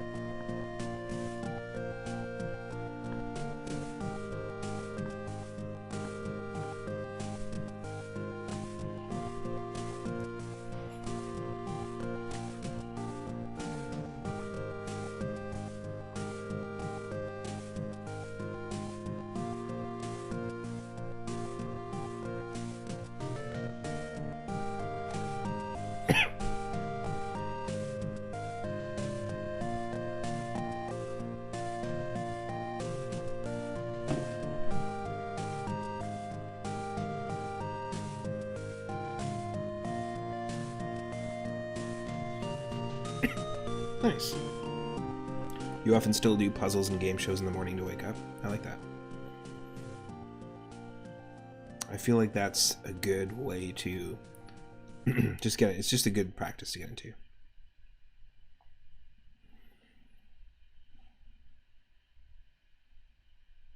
Going for a walk in the early morning is also another good practice.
It's good for the brain.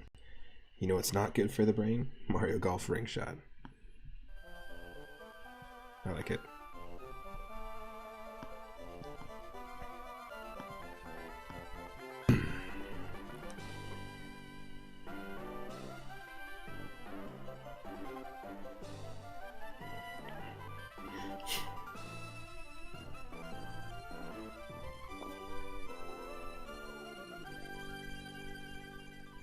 Haven't played this in so long. Let me know if it's too loud or you need more game audio or less game audio.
He just beats Sekiro for the first time ever, calmly.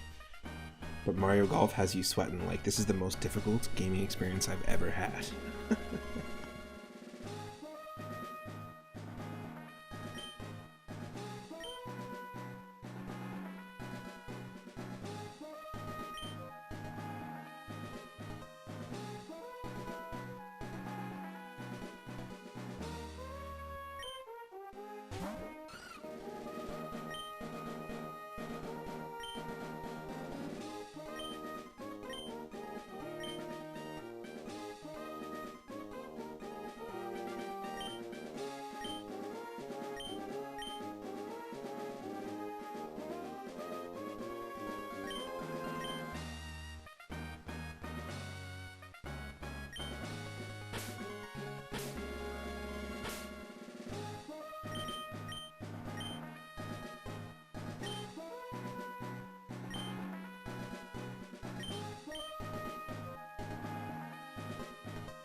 The two rings are staggered, and getting both of them puts you behind a hill as a par 4.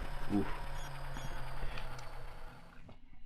That's right, because with ring shot mode, you have to get through the rings, but you also need to get under par in that hole.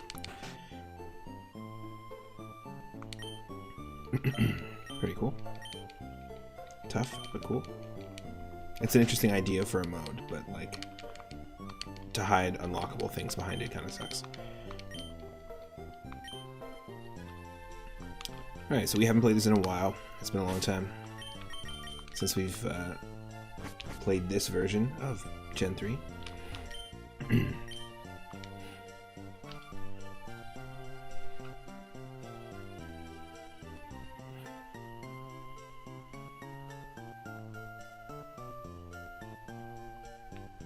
$4.20.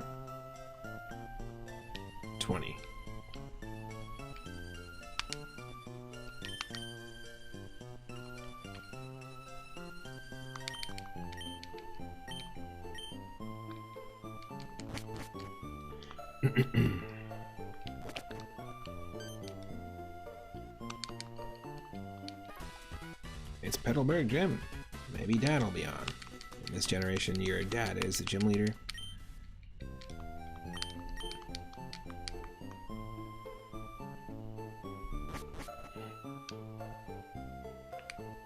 So did we figure out, is Bowser actually unlockable as a golfer in Mario Golf 64?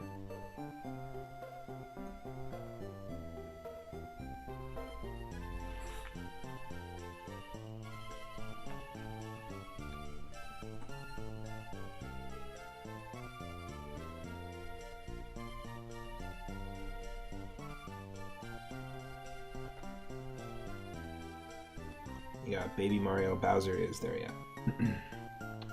Bowser is unlocked by beating him in a character match, so the same way that you would unlock Luigi. Donkey Kong is unlocked by obtaining 30 stars in the ring shot mode. He's essentially the parallel to Bowser. Harry is unlocked by beating him in a character match, and same with Luigi and Mario. And Metal Mario is actually unlocked by getting all 108 birdie badges in tournament mode. What? I didn't even know there was a Metal Mario, so I obviously didn't have all the characters. Maple is unlocked by getting 50 birdie badges in tournament mode. Sunny and Wario are character matches, and Yoshi as well. That's crazy. Very cool. So I mean, they're hidden behind different challenges in different modes. Two of them are hidden behind tournament mode. One of them is hidden behind ring shot mode. Thankfully, not more than one, but one of them is hidden behind ring shot, and a bunch of them will show up as character matches throughout. But there's a lot of unlockable. There's a lot of unlockable courses. Honestly, you know what's the best mode in my opinion? Mini golf mode. I used to play that a lot with my cousins. That one's so fun. It's essentially just putting practice, if you think of it that way. But there's a game that just recently came out called 4D Golf. And in 4D Golf, the course isn't complete. It's like mini golf, but you have to rotate the dimension so that it completes the course. So it's kind of like a puzzle game meets golf. Looks really neat. I was watching the development of it on YouTube, but I think it's come out now officially. It has, you can tell it has a lot of inspiration that it takes from like the mini golf mode from Mario Golf games.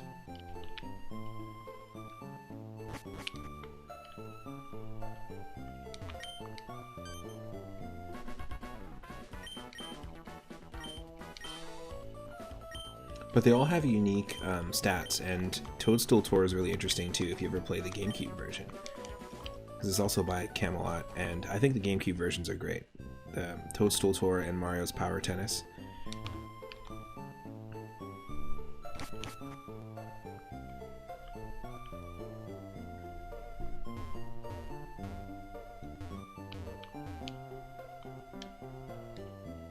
They're both like good level ups.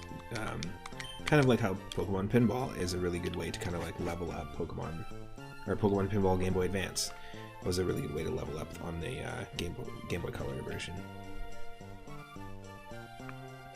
That's what a good sequel does, you know.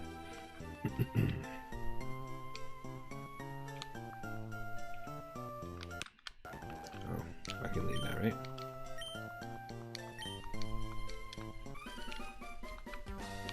Alright, this is going to be our starter choices.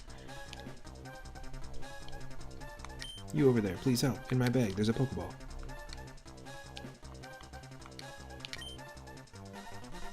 What?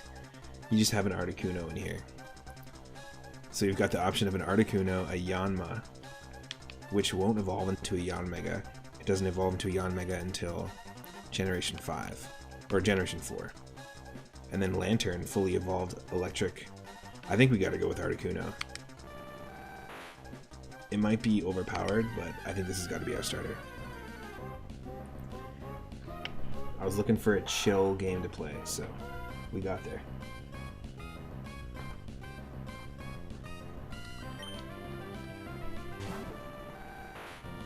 Nice. Ice Punch. I'm gonna punch you with the wing, or Ice Beam. It's pretty cool.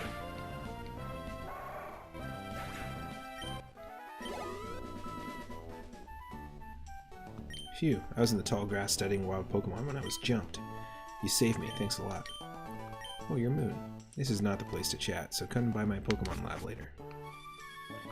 So Moon, I've heard so much about you from your father. I've heard that you don't have your own Pokemon yet. But the way you battled earlier, you pulled it off with aplomb. I guess you have your father's blood in your veins after all. Oh yes. As thanks for rescuing me, I'd like you to have the Pokemon you used earlier.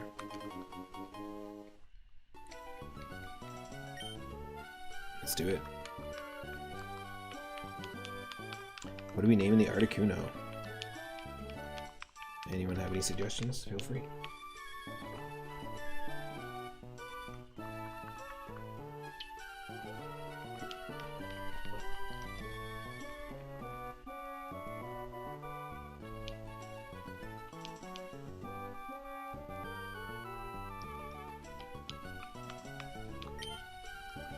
Oh, I got one.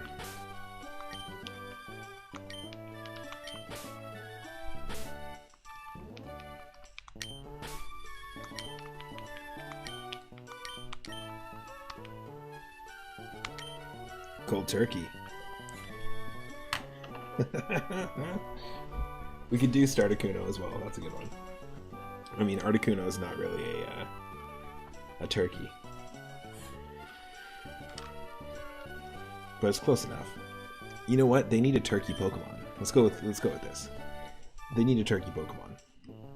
That's not a thing yet. Of all that, there's over 1,000 now, and they haven't made a turkey. Those turkeys.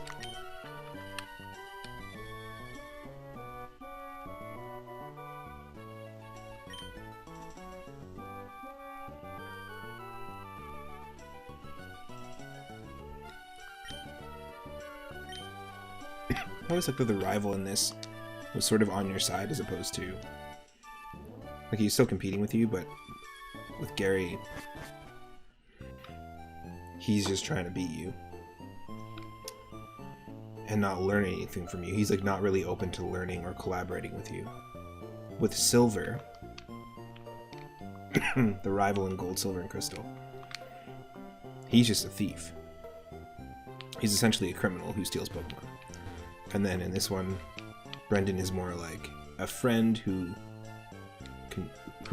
inspires you to want to get better. Friendly competition.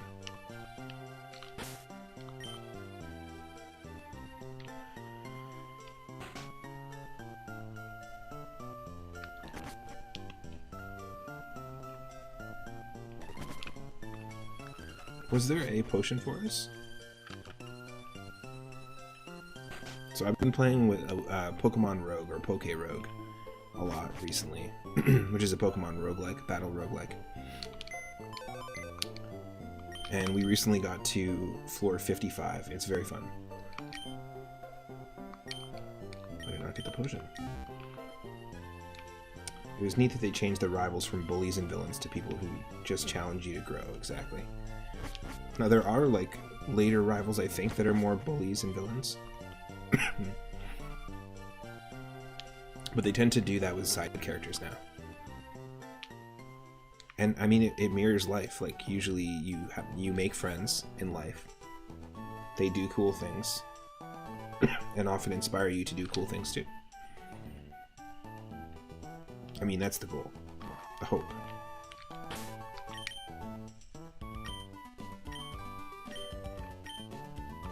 We don't have Pokeballs yet. So the Nuzlocke has not started.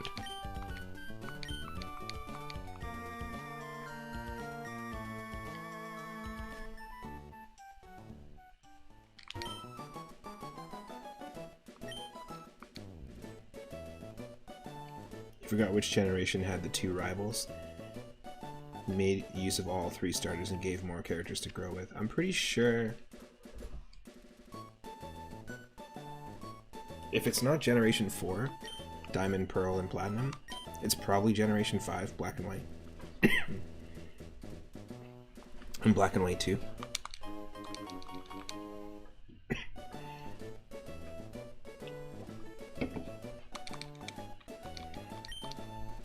Apparently Black and White 2 was a direct sequel because they were coming up with a new idea for a game and they kept coming back to in the writing process things that happened in the first Black and White, which they just worked on. So obviously they had more things they wanted to say or tell in the story, and it takes place like 3 years after, kind of how Pokemon Gold and Silver canonically takes place like 3 or 4 years after Ash beats, or Red becomes the champion essentially and beats the Pokemon League. So the only time they've ever done like the direct sequels, Ultra Moon and Ultra Sun, are actually the same, as far as I understand, they're the same story. So it's not something that takes place afterwards. It's like the same story with extra content, kind of retold differently. You feel like it was Gen 5, that was the shift to 3D, right? No, so Gen 5 is Black and White. It does have some 3D in the environments, but they still use sprites for the characters on the overworld and stuff. The first shift to 3D was Pokemon X and Y, which would have been right afterwards, I think.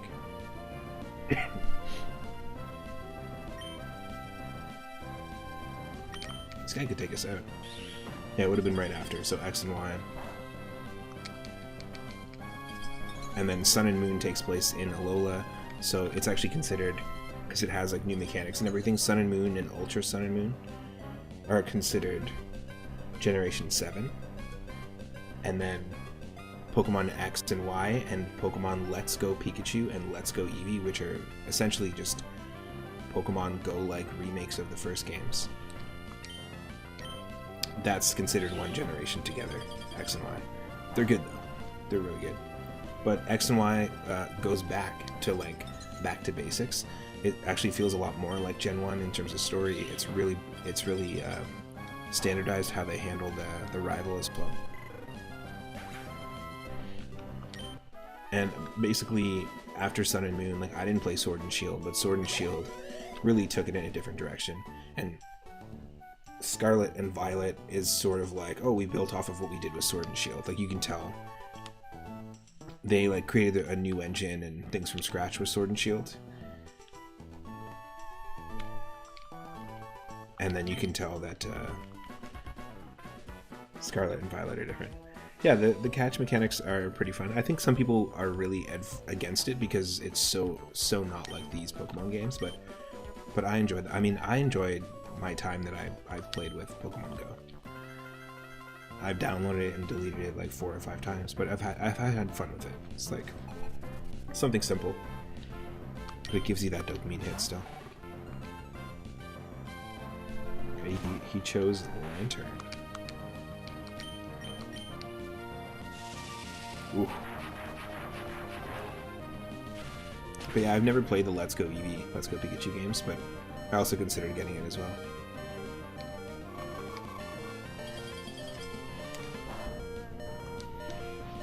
Games are just so expensive. Like Switch games new right now are like $80 before tax. I'm not sure what they are in US dollars, but that's $80 Canadian. So consider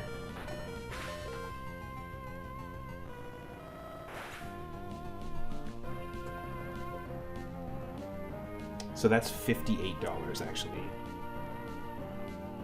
American. $58.70 is what a new game goes for here, a new Switch game. So maybe it's actually not that bad. It's just when you look at it from my perspective where it's like, wow, that's $80. That's $80. Our dollar is not good compared to yours, that's for sure. You long been burned out on vanilla Pokemon games. You like the different stuff. Yeah. That's why I like doing the randomizer challenges. But yeah, all the like side games. I still want to play new Pokemon Snap as well. Very beautiful looking game. In fact, it might be better looking than all of, in terms of the graphics, than all of the Nintendo Switch games that they've made for the Pokemon series. A lot of games coming out are $60 US. Okay, so it's about the same.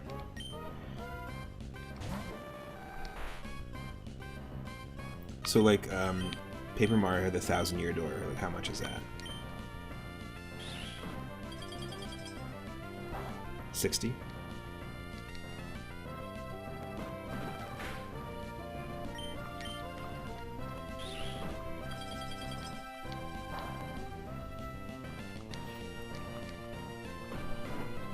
It is cool that there's wild Flareons in here. But the thing is, we don't have Pokeballs, so again, the Nuzlocke hasn't counted yet. Otherwise, we would have lost already.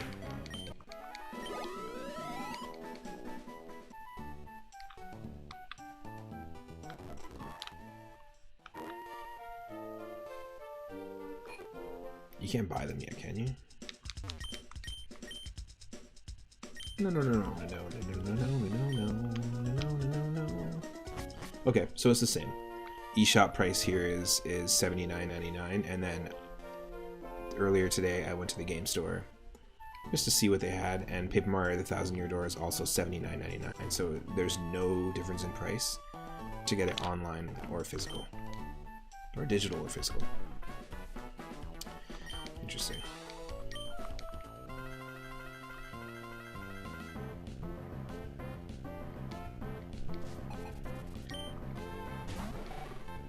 What's really funny about the box art, though, for the Switch is if you read the back of the Switch box art for 1,000-Year Door, it is extremely uninspired compared to the back of the Nintendo GameCube box. Like how it describes the game.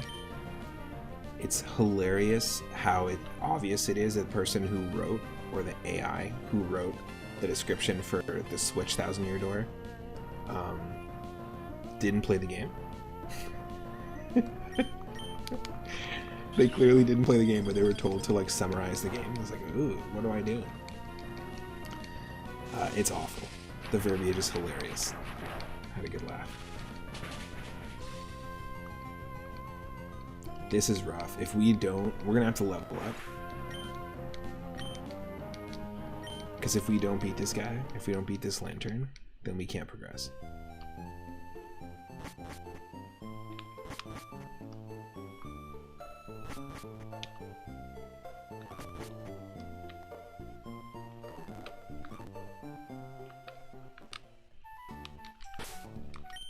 So I think we actually, before we can even get Pokeballs, we might have to...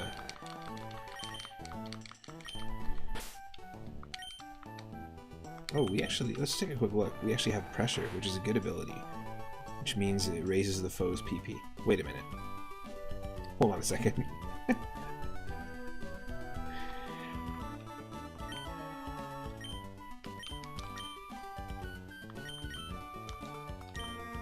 We probably have to level up at least like 2 or 3 levels, maybe. Let's do it. Before we can even get Pokeballs.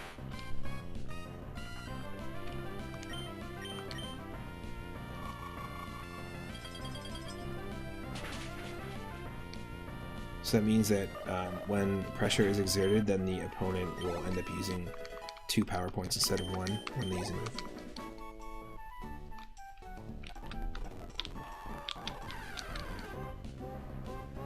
Nice, a target. We got a target for our Ice Beam. That's perfect. We need the training, so here we go. Hold on to this.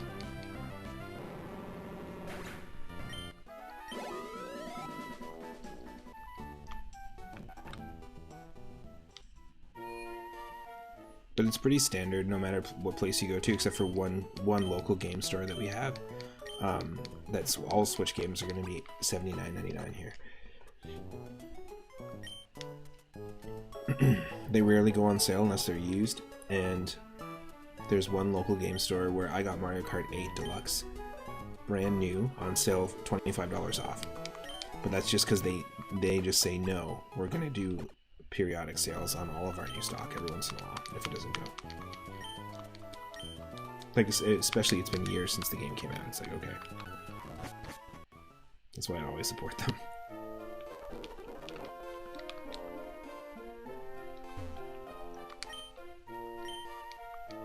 Wait until I finish sketching. Oh, okay, fine.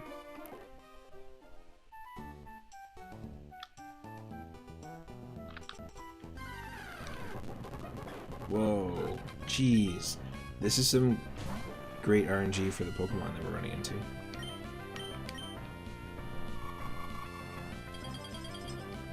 It's the legendary Onion. Onion. Hopefully we can catch one. It'd be really hard to catch it, but in terms of catch rate. Let's try it. Let's just try it. Hey, it's Moon. Oh yeah, Dad gave you a Pokemon. Since we're here, how about a little battle? I'll teach you what being a trainer's about.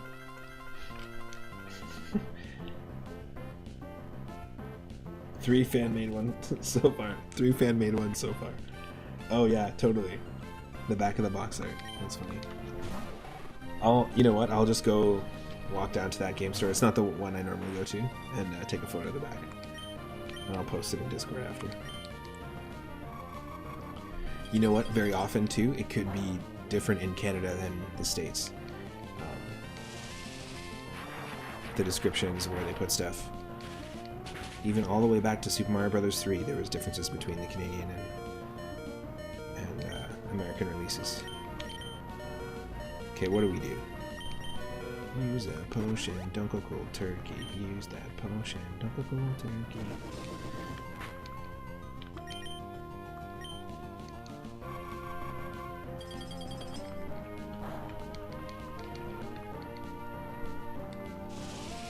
Oh. It got hit with recoil. Okay, we died, but so did you. Bruh. Heal me.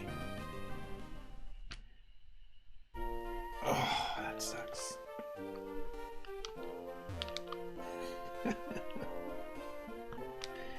Bruh.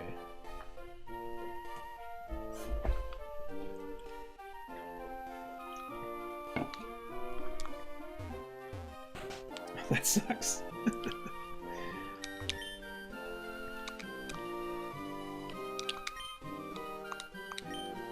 So I like the idea of Pokemon Rogue or Poke Rogue, even though there's lots of controversy about the person who created it, or one of the main developers who created it, who's not involved with the project anymore. It is a very fun game and very challenging, and it removes all of this aspect. It's all about battling, and wild Pokemon just appear, so it's just all about the strategy of battling. And Pokemon battling, I mean, you can kind of equate it to something like chess. There's a lot of strategy behind it.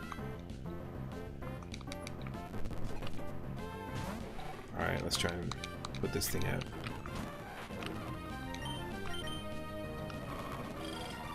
Freeze it? No. It's going to use Volt Tackle and one-shot us. No. It's got recoil.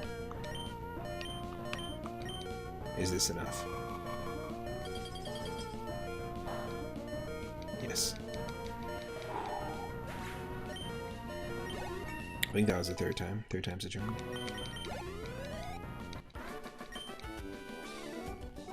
Huh? Ooh, you're not too shabby.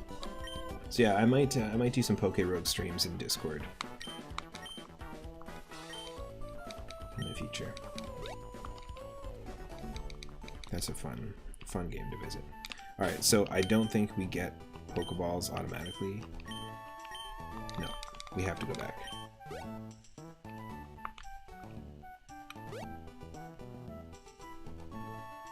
We head back here. And I'm gonna heal first. Be foolish not to heal.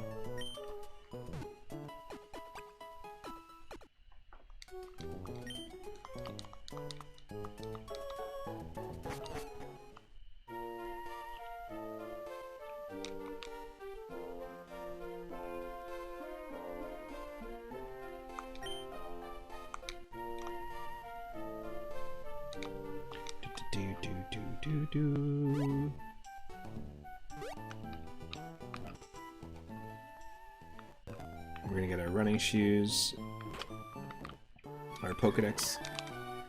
Hi Moon, I heard you beat Brendan on your first try. Sure, yeah. First, I'm a professional. I ordered the research, but I think you should have this Pokedex.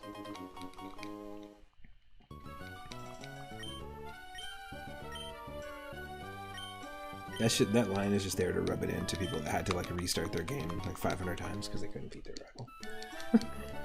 I heard you beat them first time. I heard you're a child prodigy. I'm 97. I've been working at this for 94 years.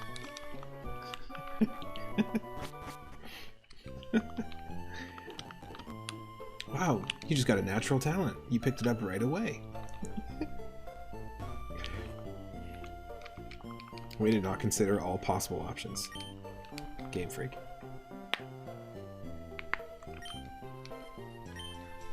You're your father's child, alright. You have a Pokemon just like everyone in this entire universe does. You're definitely the same as everyone else.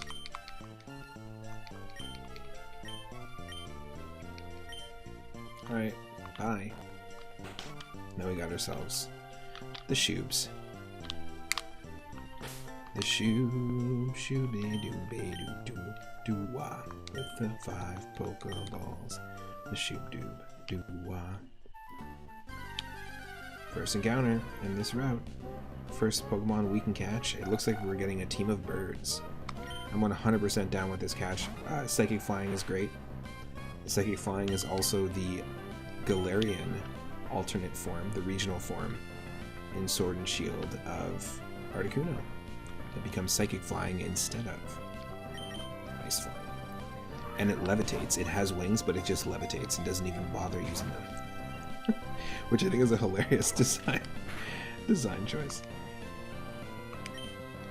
We can't attack this thing because we will kill it. We just gotta catch it. Oh, come on.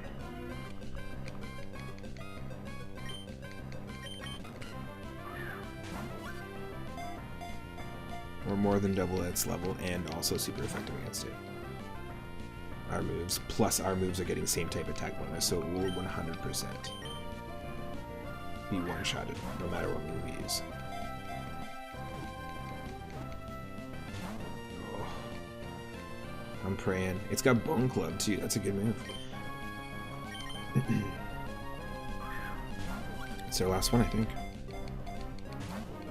That's it.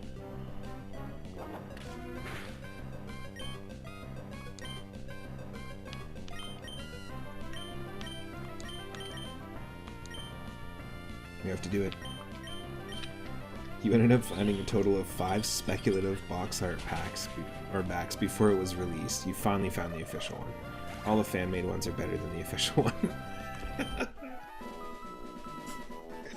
Of course, because they're made by people or written by people who played the game. / who like the game.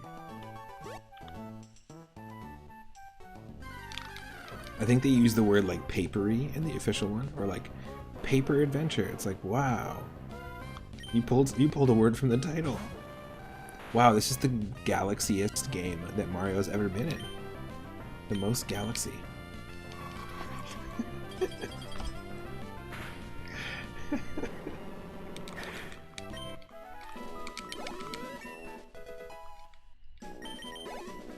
Take on this new sunny adventure as Mario shines in the sunshine. Wait, did you realize that it's like power wash simulator, right? He just cleans.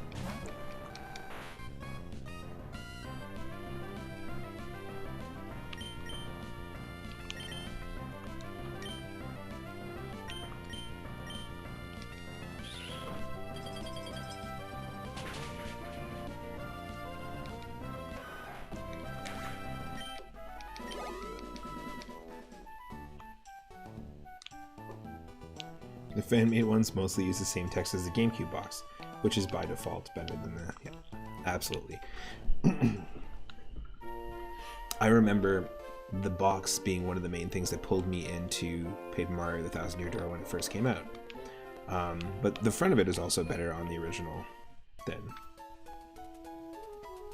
the Switch one, in my opinion. The Switch box art makes it look like Origami King Sticker Star. It makes the game look more generic than it actually would be. But there's something about the GameCube one that just works way better.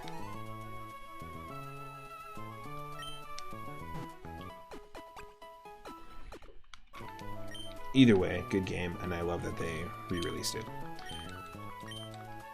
I don't think they would have potentially considered doing this if it wasn't for Super Mario RPG doing well, the remake, and also if it wasn't for the example of like Square Enix releasing remasters of every one of their RPGs, pretty much, like all the Final Fantasy ones.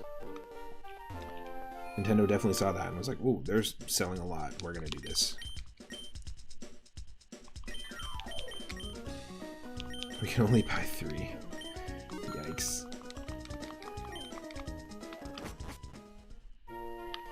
Okay. First encounter here. We only have 3 Pokeballs. Oh, we're also strong against it. It's level 2. We don't have a non-ice move. It is grass and psychic. And there's no way without damaging it we're gonna just catch it with a Pokeball, but you never know. There's a chance. I've caught a Moltres like this before. I've caught a Mewtwo like this before. There's still a chance. It is just a very small chance.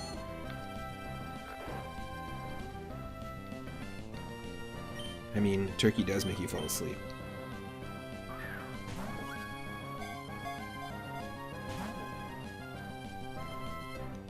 That's why if they make a turkey Pokemon, it could literally have a move that puts you to sleep at the end of the battle or something like that. And it could have leftovers. It could be holding leftovers always. Yes! Yes! Yo! That's amazing. The chances of that are so slim. Celebi has a really, like, I don't know if it's high or low, whichever direction, a really difficult catch rate.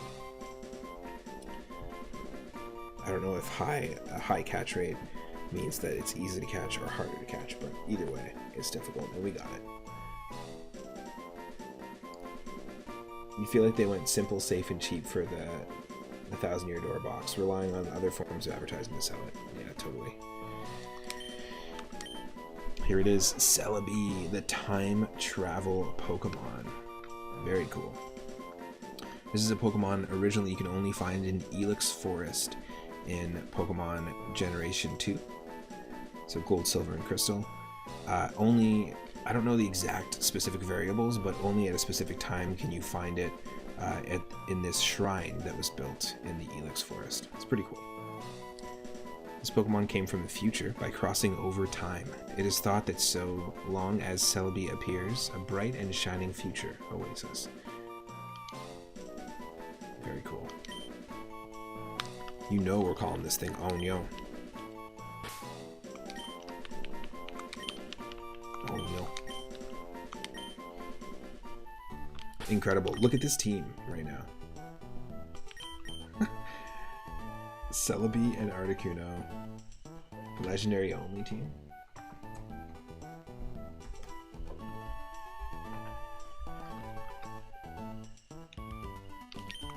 Let's take a look at this Onyo. Psychic and Grass. It has Natural Cure, which can heal upon switching out, and it's holding the Lumberry, which automatically heals any status ailment. It's got good stats. Hypnosis, Amnesia, which sharply raises special defense. Stun Spore, and Double Edge. Yikes.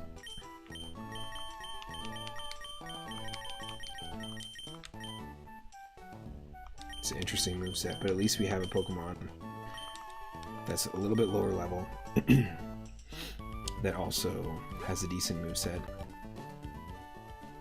And we won't one-shot all the new wild Pokemon we run into.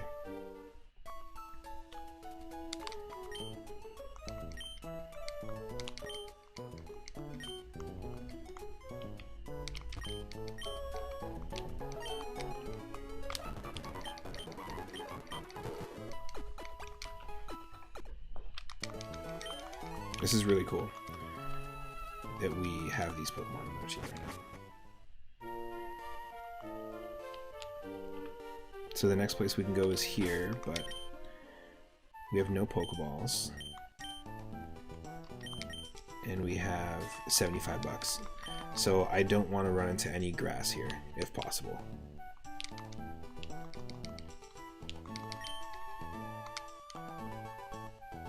But I will take on the trainers so we can earn some money. Oh, don't worry, I'm not saying no to anyone's challenge. Don't you worry. Houndoom. Yikes. Please don't have a good move. Thank you. What, cold turkey and hot dog? If I caught this thing, I'd call it hot dog for sure.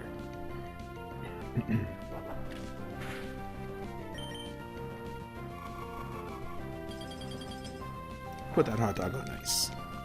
I'll be back later. Can you imagine someone, like, it's a fresh hot dog, the hot dog cart guy is about to hand to you. As soon as he hands it to you, you're like, oh, I got a phone call. Oh no, okay, I gotta go. Put that hot dog on ice, I'll be back in like 6 to 8 hours. You'll be here, right?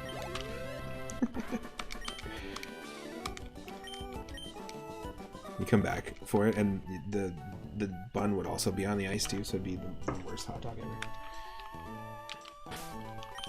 Iced hot dog bun, anyone? Ooh. Alright, this guy says he has bug Pokemon. Arena.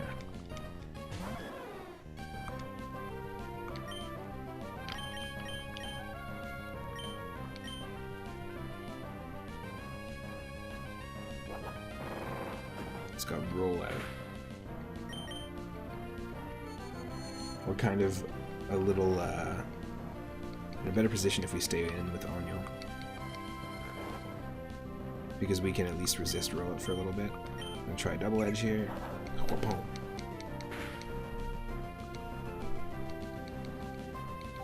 Stay asleep. Perfect. Ice dog.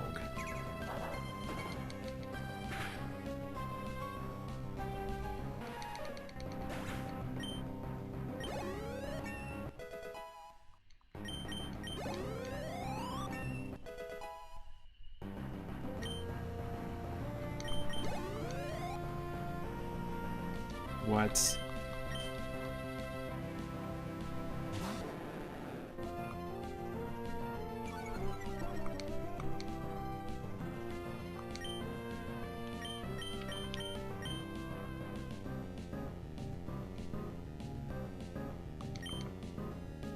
What? No, it missed. It missed. Okay, good. Don't kill me, don't kill me, don't kill me. Oh no. We lost the onion. Our aromatics. Our precious aromatics.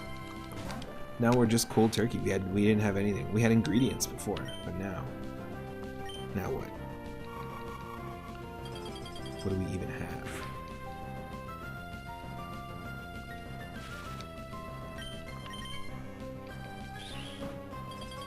Onion saved us. He saved the cold turkey for later. At least we got leftovers.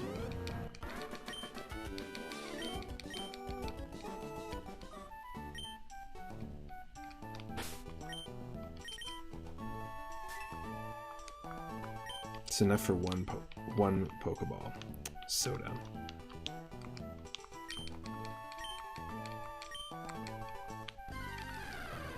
Nope, this is it. First encounter, but we don't have a Pokeball. So we had a chance at a Venomoth, which we just completely blew because we stepped into the grass.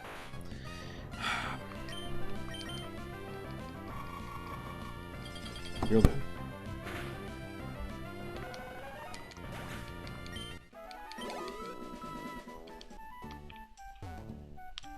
That was dumb.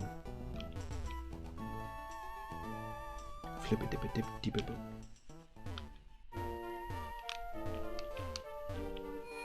Now, I'm not gonna. Some people release their Pokemon when they fainted.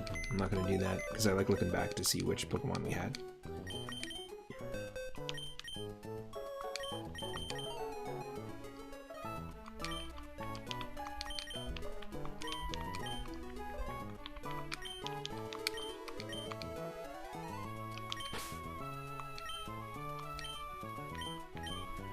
We're gonna borrow this Lumberry though.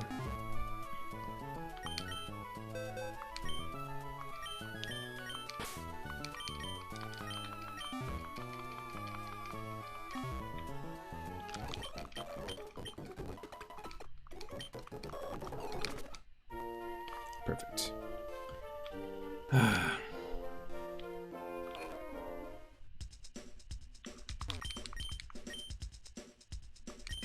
We can buy one.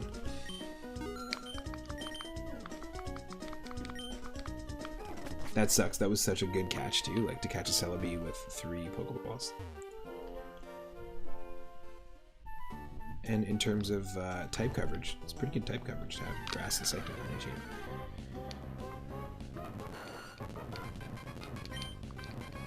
So this whole route has been forfeited. But there's some good Pokemon there. Venomoth, Vileplume. These are heavy hitters.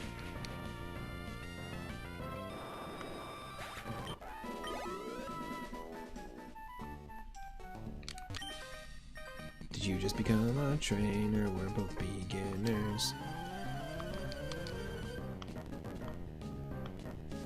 That's what you think. Magmar, holy. Okay. Might be a little bit precarious. That was quite lucky.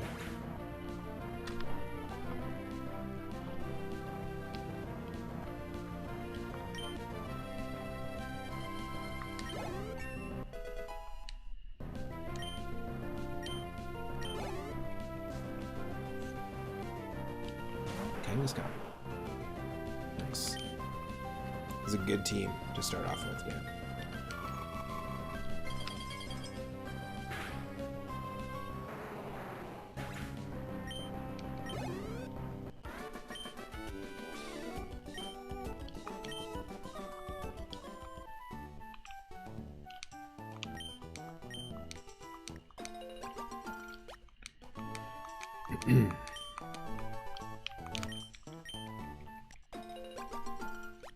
I'll take these. Oran berries heal HP. Pesha berries heal poison.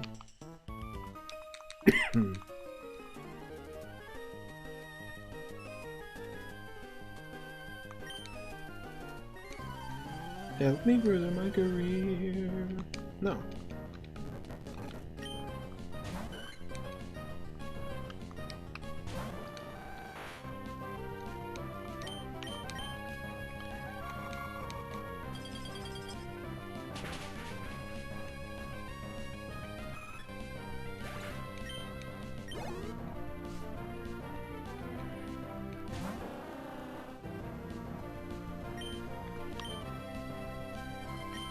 Interesting.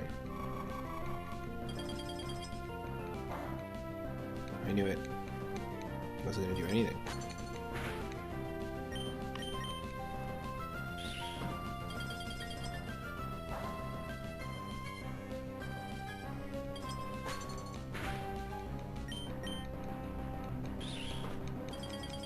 That's just all about the ice.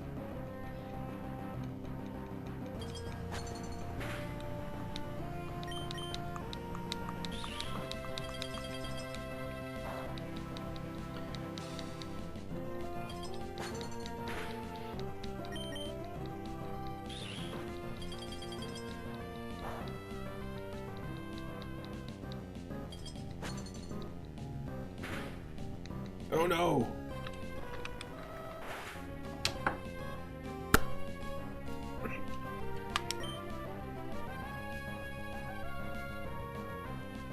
End of the run.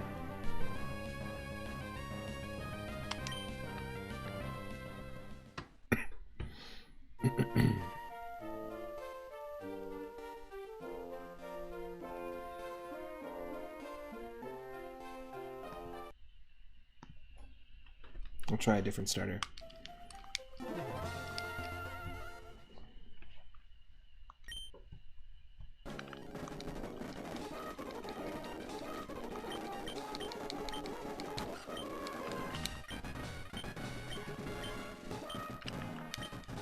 End of the run.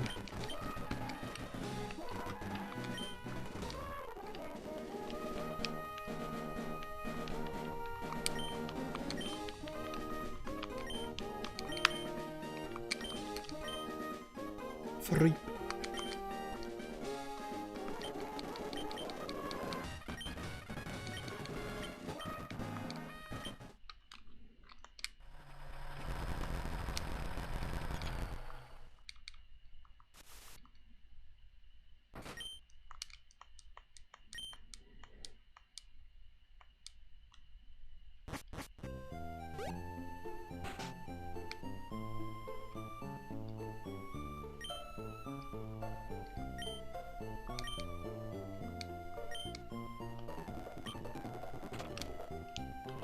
So it's basically the same story, but I just figured I'd pick the different character just to showcase the differences if anyone hasn't seen it.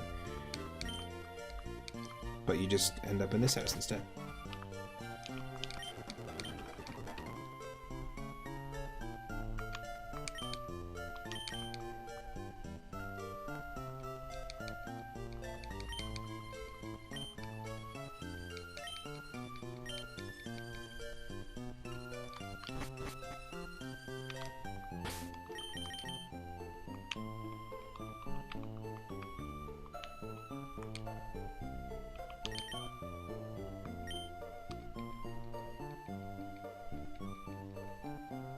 So it doesn't re-randomize everything, like it'll still be the same kind of randomization, same trainers we've seen so far. But we'll just pick a different starter. Maybe we'll pick Lantern.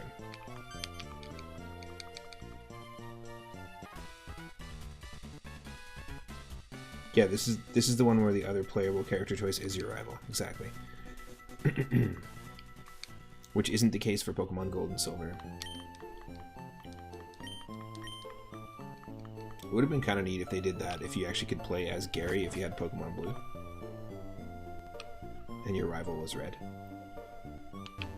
Wouldn't have been that hard for them to change.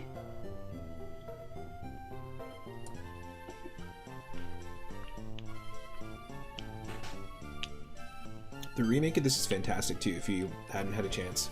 If anyone wants to revisit this, I mean, these games are great. But the remake, Omega Ruby Alpha Sapphire on the 3DS, is incredible. It's all done in the same engine as Pokemon X and Y. And it's just great.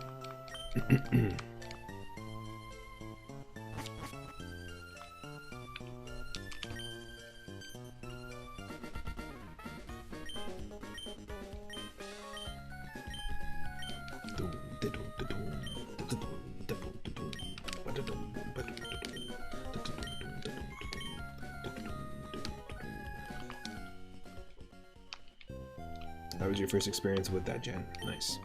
Yeah, very fun game. They added a whole bunch of cool new things. Graphically, very fun. The music, the soundtrack, remade is fantastic.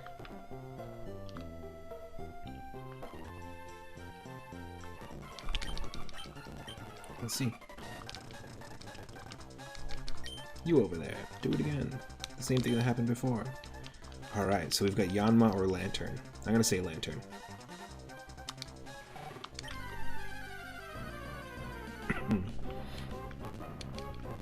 We should be able to do this. We got Dragon Breath, Bite, Spark. Wow, these are good moves. These are good moves.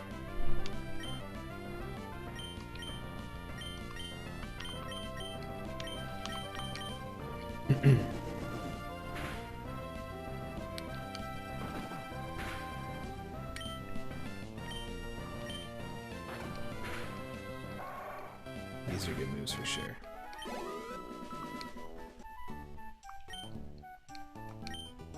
What are we naming this thing?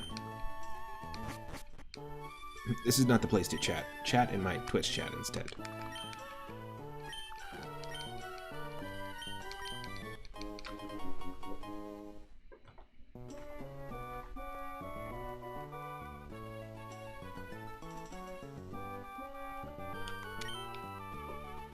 What should we name the lantern?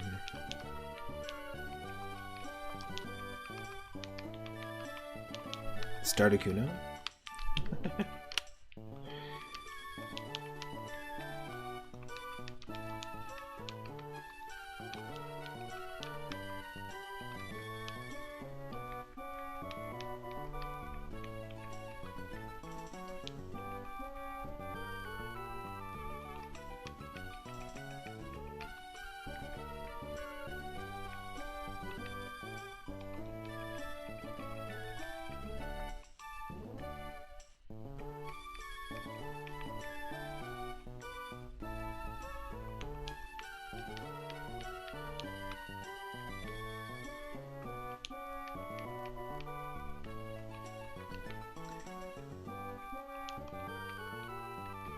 Glowfish. I like that.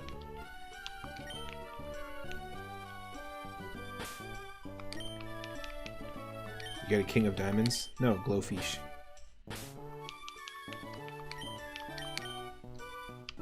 Yeah, let's do it all caps. Glowfish. I like it. It's not going to evolve, so this is going to be what it always is. You is what you is, Glowfish.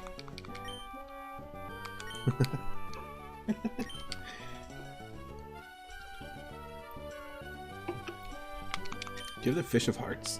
No. Glowfish.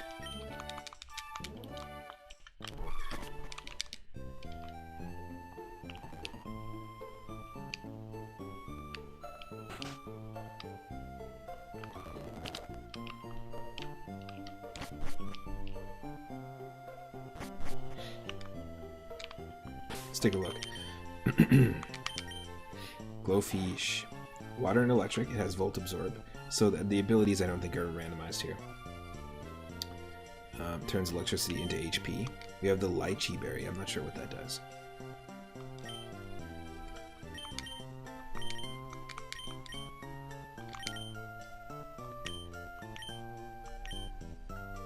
A hold item that raises attack in a pinch. Interesting.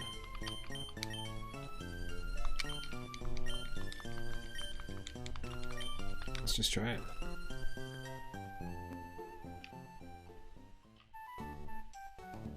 So we're going to see similar wild Pokemon. It could be like the Flareon that we ran into, things like that.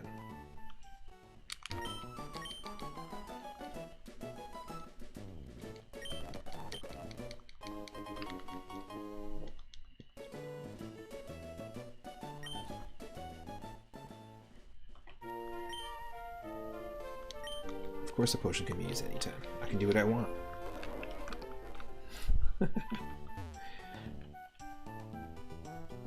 I can do what I want. You think it's gonna have an Articuno or it's gonna have a Yanma? Let's see. Let's see what the rifle has.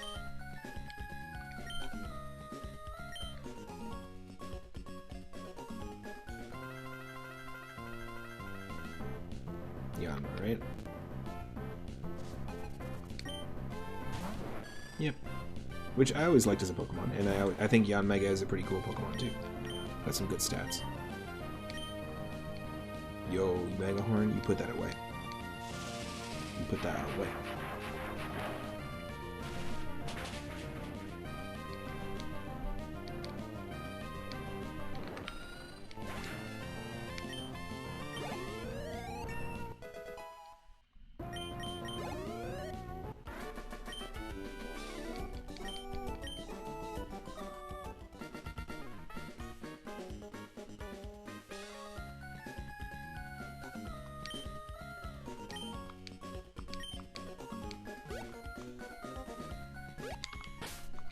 That was easy.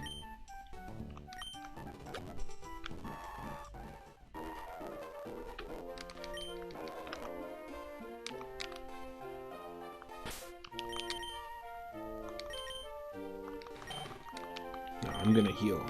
I'm just gonna head there.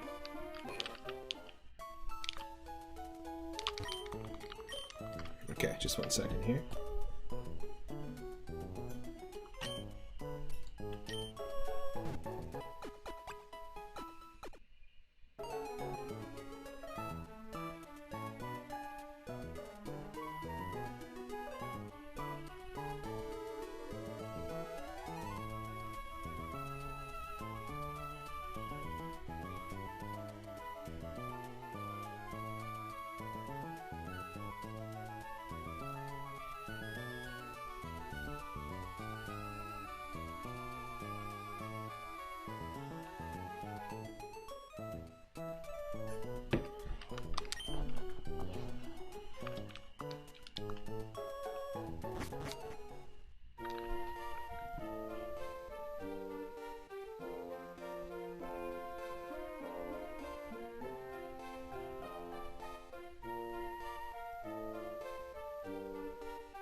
Oh.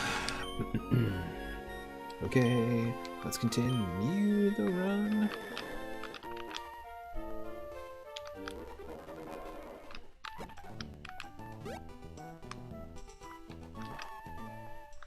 Just had to text my partner.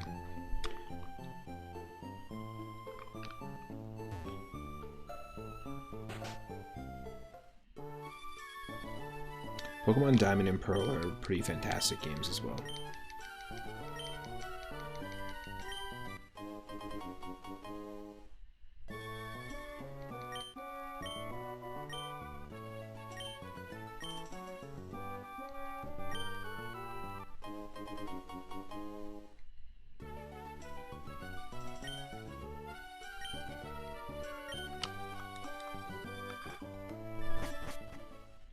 Alright.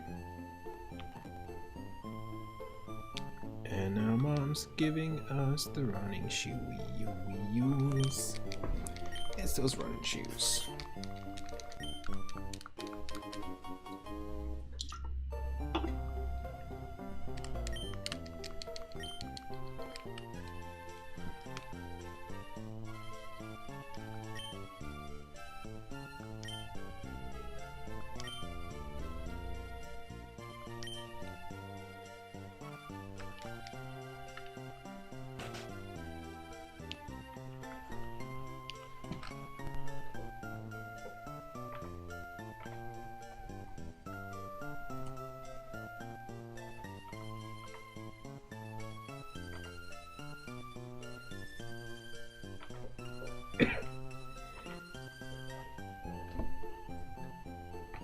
Apologies. Now we're fast.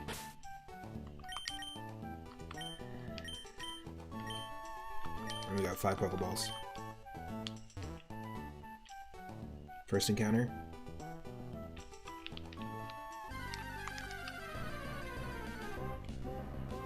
Sandshrew, nice. Totally different dynamic of team.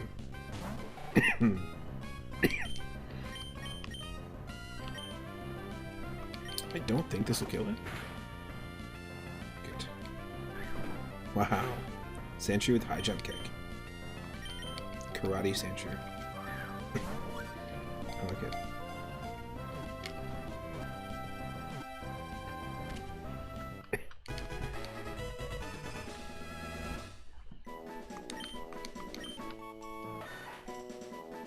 When it curls up in a ball, it can make any attack bounce off harmlessly. Its hide has turned tough and solid as a result of living in the desert. Tell me about it.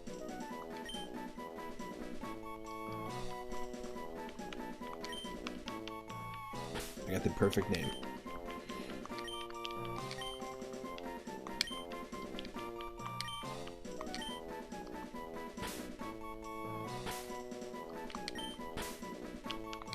Shrewsly.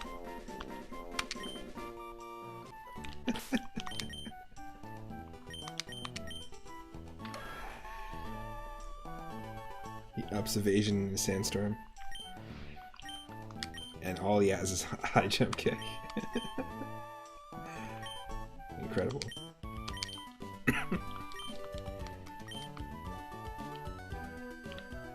Heal me. We got Glowfish and Shrewsly.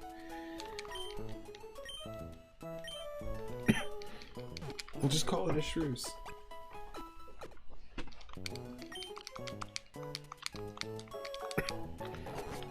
You can't handle the truth. And so forth. Okay, let's go.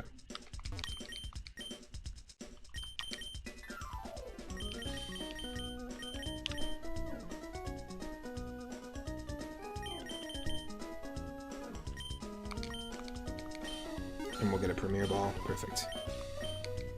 And I'll buy 1 potion. Sounds good to me. Because we lost to the rival a bunch of times in the last run, that's why we had no money. Because it cuts your money in half each time you lose. Each time you white out. But here we had tons of money because we kept all our money and we had our winnings. So, first encounter here, let's go. Whoa, that's a sign that it's a legendary. Why was that transition different? That's weird. I'm 100% happy we got a Vulpix there, though. Let's try. Vulpix with Dizzy Punch.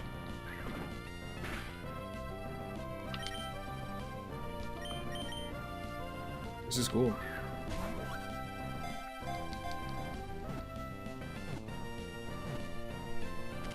Nice. Clean and easy catch. We got a Vulpix. A Fox Pokemon.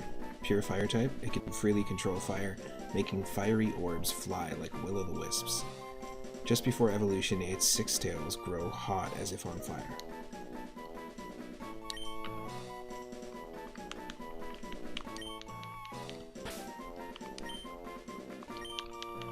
You calling this thing 6 tails?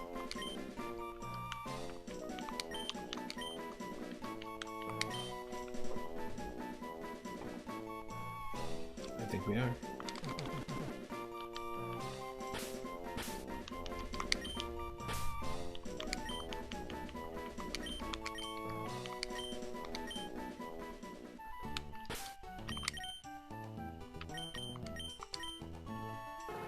Powers up if hit by fire, so very cool.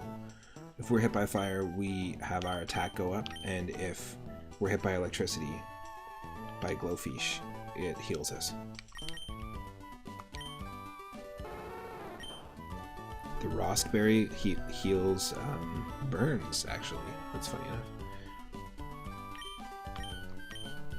And then Dizzy Punch is all we know. Cool. Literally cool. Cool.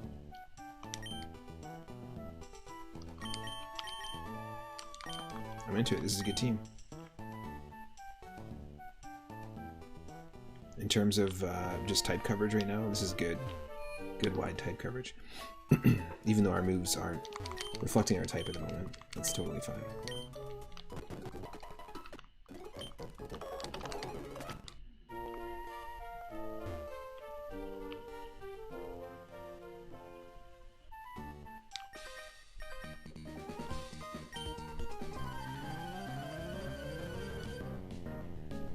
We can go north too and catch a Pokemon.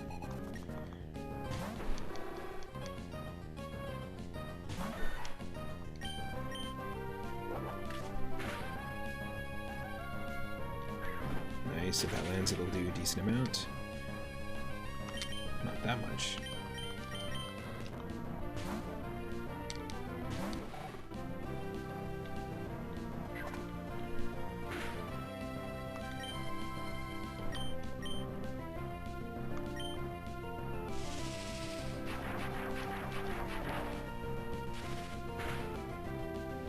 Boom.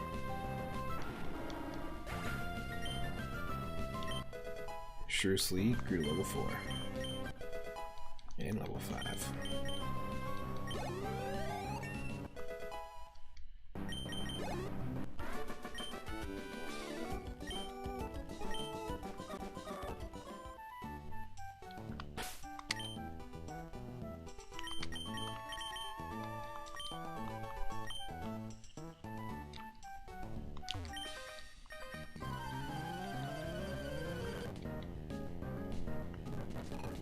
Someone with Nidorina and Gyarados, I believe.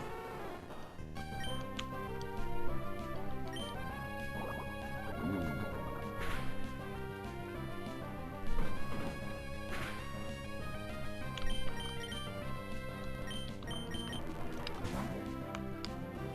Save the day, Glowfish.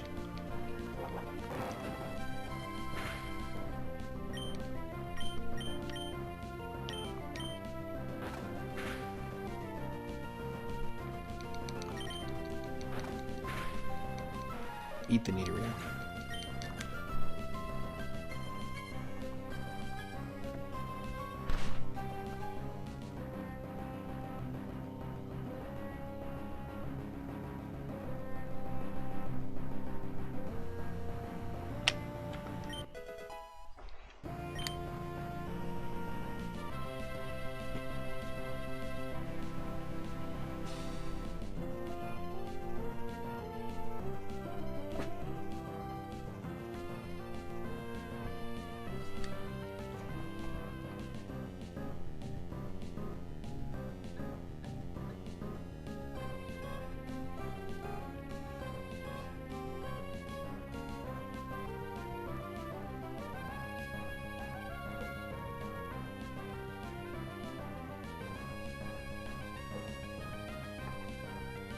Sorry, just 1 second.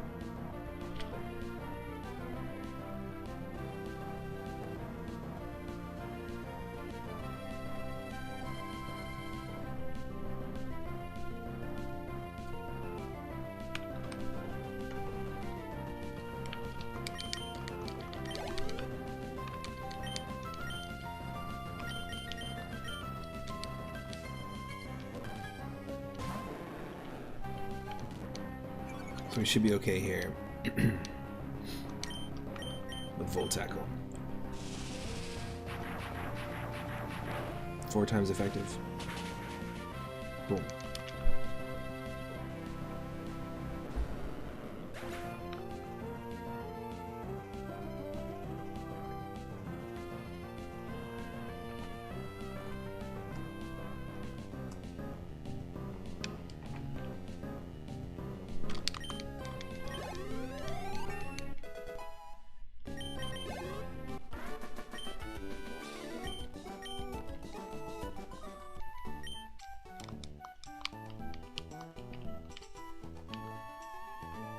Okay, we're gonna head back to this route.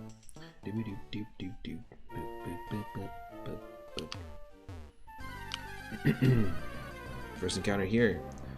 Woohoo! A Babby Pokemon. One that'll be a little hard to level up, but another fire type. That's pretty cool. is risky to do this, because I don't know if it has a move that could take us out. But, never mind. We raised our firepower, thankfully. Let's try it again. Didn't work.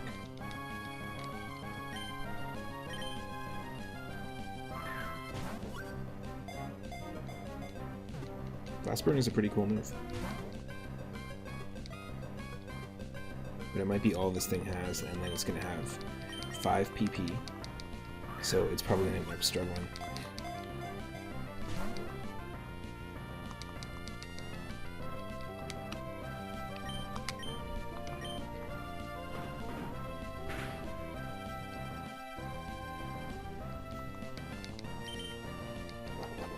Oh, knew it. Called it.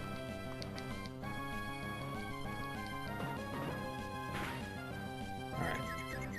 Cool. It's confused.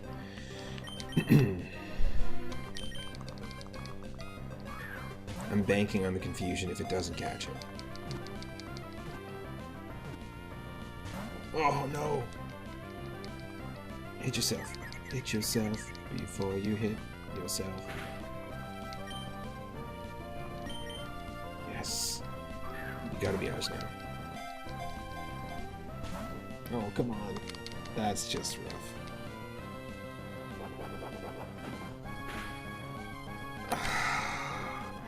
In the hubris of trying to get 2 fire Pokemon, we now went from the potential of 2 to 0.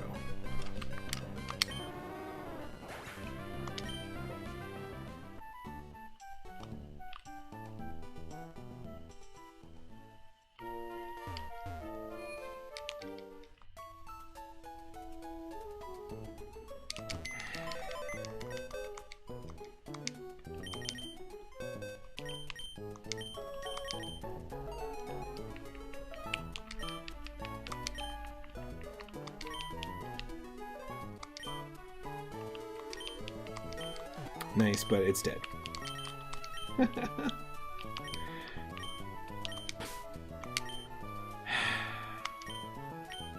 The first loss. Farewell, Six Tails. We'll give the Rost Berry to Shrewsbury. We could have had a Magby and a Vulpix. That would have been a great 4-person team, but because I wasn't playing smart, Magby took out our Vulpix and itself. Tis what it is. The Pokedex entry mentions that that Vulpix's 6 tails start to glow, as if they're like red hot when it evolves. So I figured 6 tails was a good choice. Where am I going now? Not there. Not down here.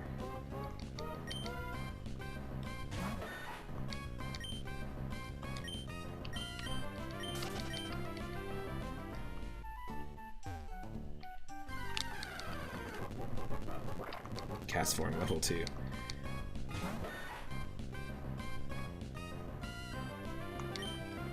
The best Pokemon names? Oh, it's a compilation of all my Pokemon names throughout the years. That'd be cool.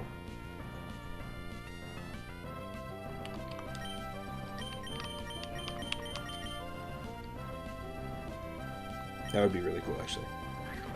Boom! Kick this ghost in the face.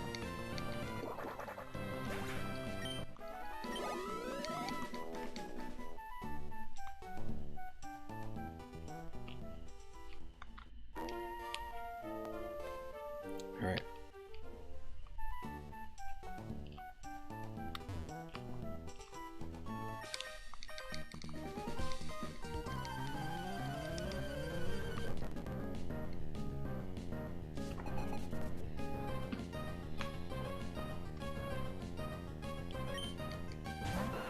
Magmar.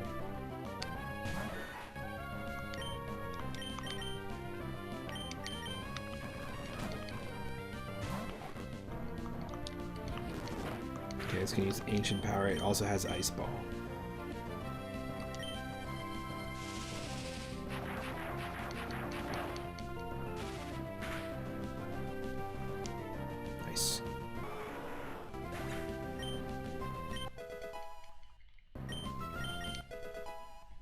Mud slap, maybe mud slap.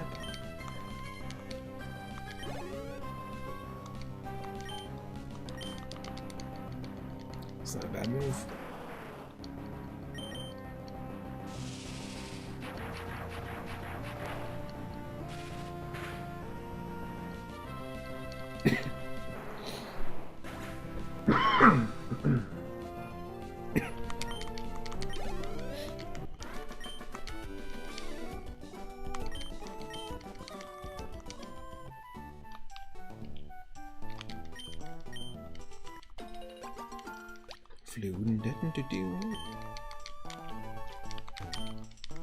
Sometimes you watch streamers or you watch people do Pokemon runs and they just can't come up with a name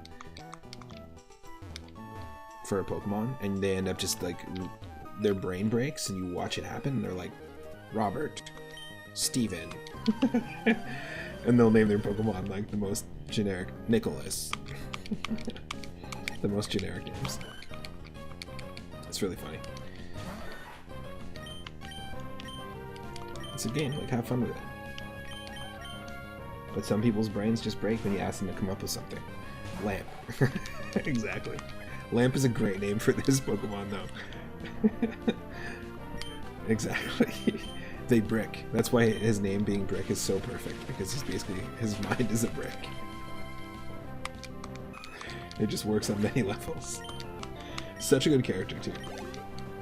I feel like he holds that movie together, and in the sequel, in Anchorman 2, I think him and Kristen Wiig have a side story, and that's great. It really holds the movie together. Alright, so this is what took us out before. Let's knock it out of the park. There we go. We already beat our personal best. Look at that.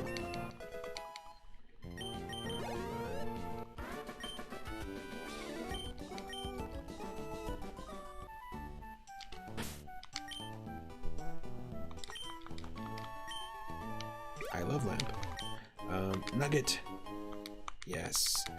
Definitely not what you normally find there. So we know for sure that the items are randomized now, because some of these seeds that I have are not random items. So that's good. It means we just got rich quick. It's a get rich quick scheme. A get rich quick stream is what I said, not scheme. What were you thinking about?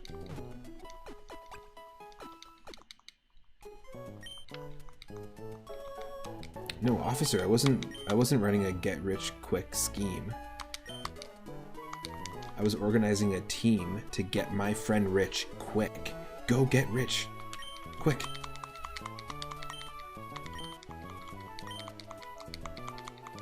I have to tell him the news. It's really important. No, you don't understand.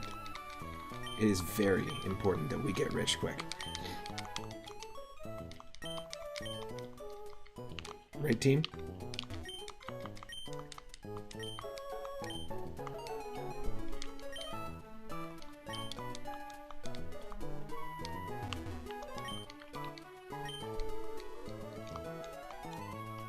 Sure, you can see my profile.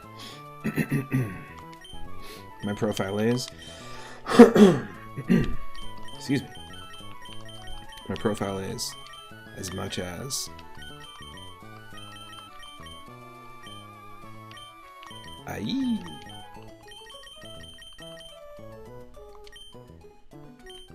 Destroyed egg. As much as I destroyed egg.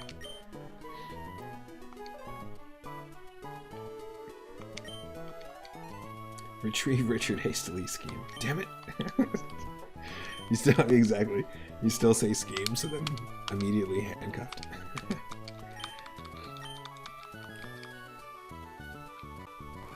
All it takes is using a different word for it.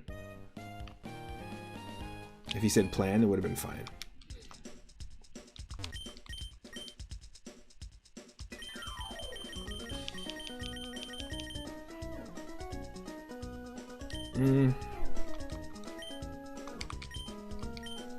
Let's sell the nugget now. I wasn't going to at first, but you might as well.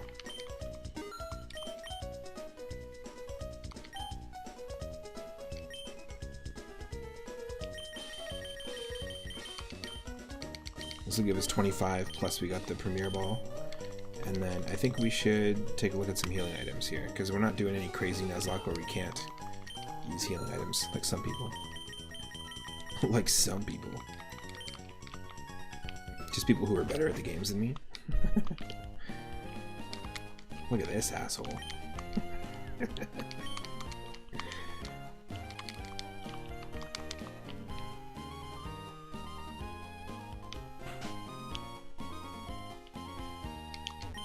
Traveling's wonderful. When I was young, I roamed the seas and the mountains.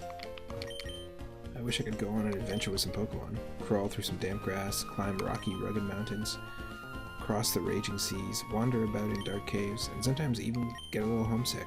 It must be fabulous to travel.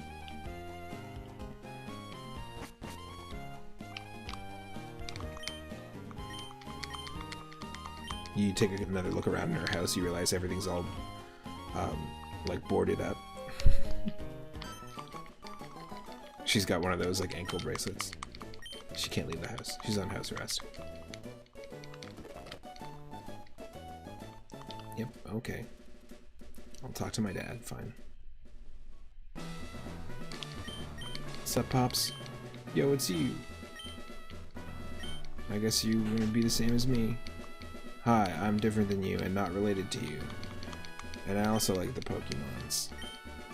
But I need help. Yo, you want to help guy that likes the Pokemons? Yes.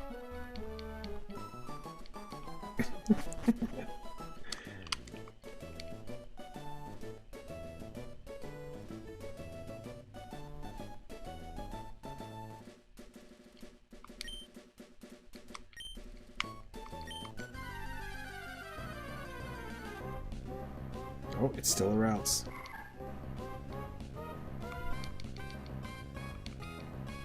I feel like this Pokemon catching tutorial is out of place this far along. It should have happened in Oldale Town. Because you're definitely bound to catch Pokemon at this point. By this point. So not exactly paced correctly. I think in the remakes, they don't... It's not a tutorial anymore. It's just like a thing that happens that you see him catch the routes, and then he becomes one of your rivals. Not one of your rivals, but you get to fight him a couple of times throughout that. Like, you're the motivating force for him to get better as a Pokemon trainer. Just kind of an interesting approach with a character. You've got a trainer, your rival, that is driving you to do better, and then behind you there's someone inspired by your journey, which is kind of interesting. Alright, cool, so we caught it, and now what? If you want to become a strong trainer, here's my advice. Head for Rustboro City beyond this town, and there you should challenge the gym leader, Roxanne. Roxanne!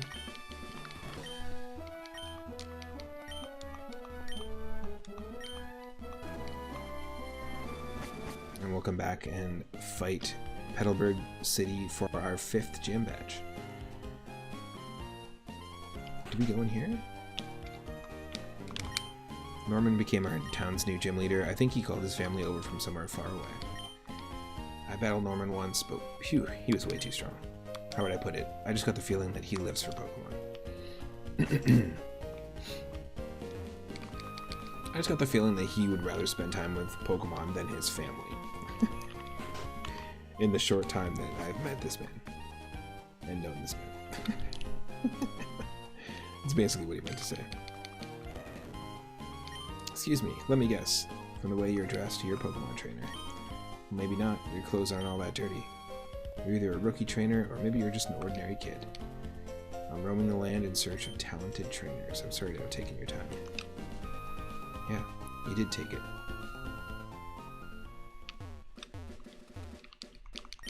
If you're going to throw a Pokeball, weaken the wild Pokemon first. It'll be easier to catch if it's been poisoned, burned, or is asleep. I'm not a trainer, but that's right. If trainers lock eyes, it's a challenge to battle. If you don't want to battle, stay out of their sight.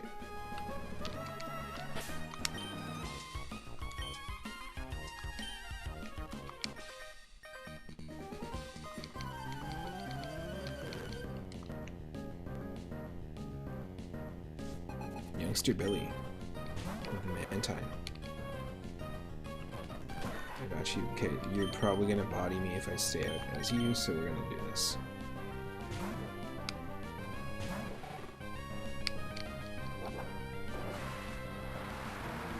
Yeah, it's gonna do a lot of damage. Or would have done a lot of damage.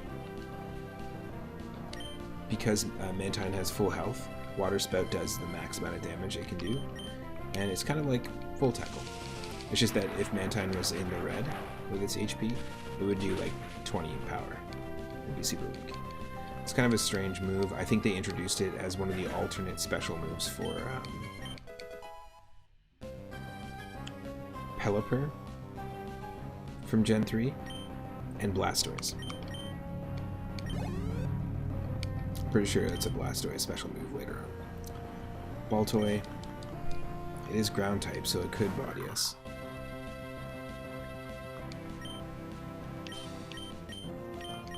But if we bite it, we're also super effective against it. Yep. Nice!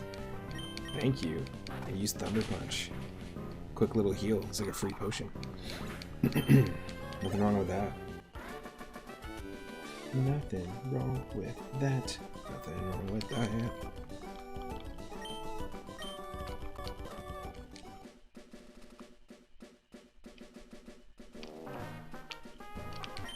I fished up a tough-looking Pokemon. It has this magical quality to it. It surely looks tough, doesn't it? Let's see. Yes, it does. Oh. You fished up an octopus. Good for you.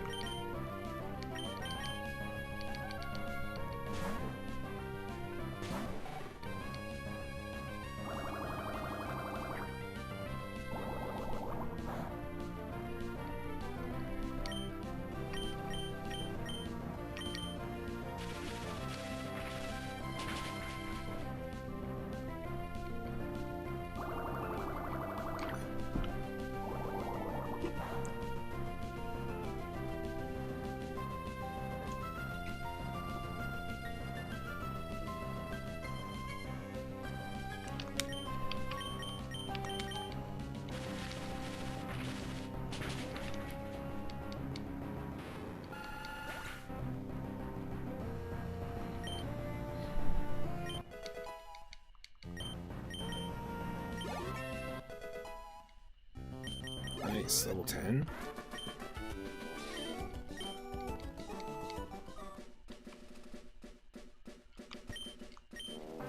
I wonder what it's like at the bottom of the sea. Alright. Just, can someone take him home? So he doesn't walk to the bottom of the sea. I wonder what it's like at the bottom of the sea.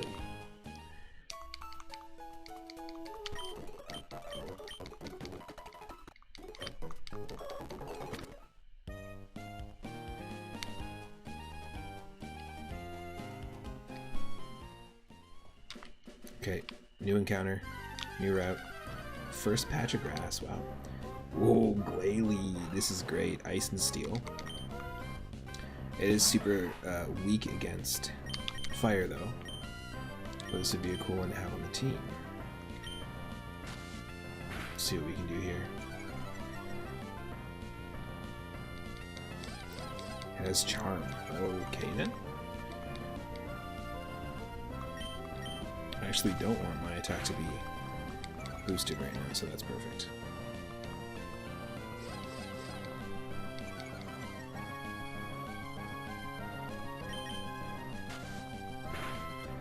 This Pokemon has really good stats.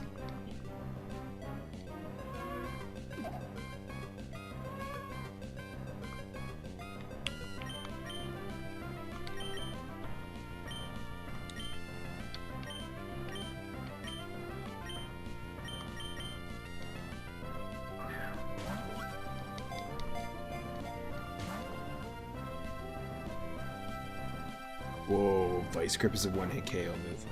You calm right down. I'm pretty sure it is.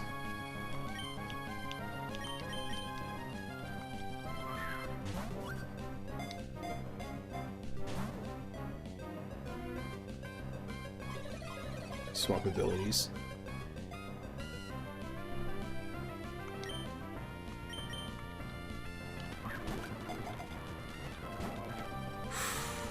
Almost had it. I'll take my ability back, please.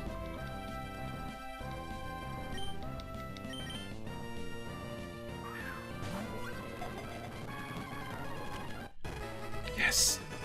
What are we calling a Glalie? It's the face Pokemon. I love it.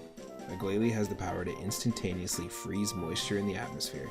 A dazzling cloud of diamond-like ice crystals forms around its body. So it's sort of like it's ice steel, but it's sort of like this. I think, is it just, you know what? Let me check. It might just be ice type. It's just pure ice type. I don't know why I was thinking steel. It just looks like it's steel.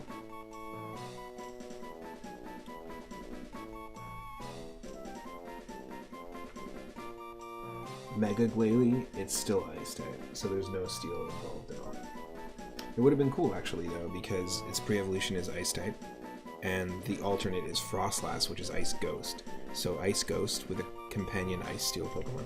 Even neat. You just saw the monkey for the first time in Mario Golf. The monkey?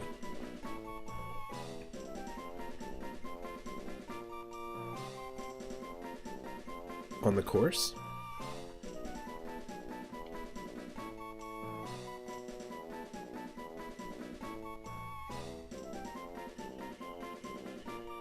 Or DK?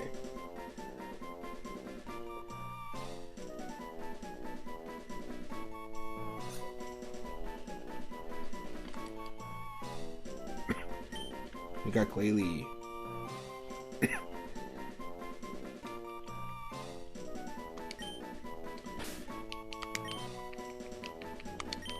Let's go with Masquerade.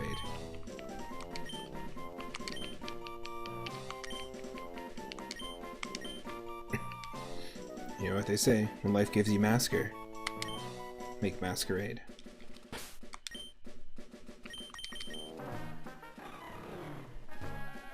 Inner focus prevents flinching.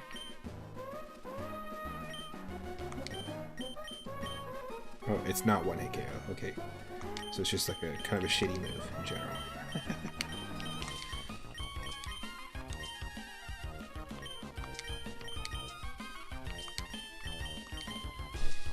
You hit the flagpole. That's what it is. Yeah. It's the Ukiki from Yoshi's Island. It appears in all the Mario Party games as well too. You hit the flagpole from a far shot. It did a close-up of the pole when it was hit, and it did a monkey, and a monkey slid down it from off screen. Yeah, it does. It's hard to do that. It's was it a pin shot? Did it say pin shot? Holy shit! Who left this whale in the grass here? The biggest possible Pokemon.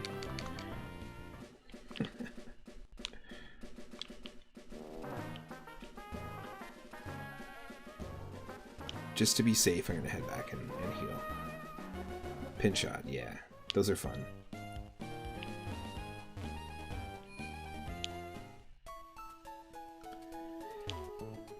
You know, if you play the game enough, you start to get used to like the wind conditions and stuff.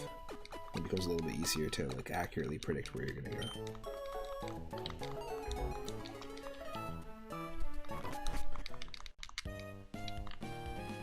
I used to be way better at the game than I currently am, basically. That's what I'm saying. I'm rusty.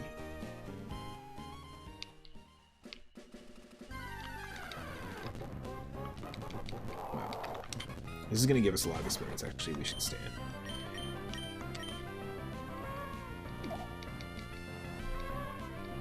Sleepy time, whale. It's time to sleep.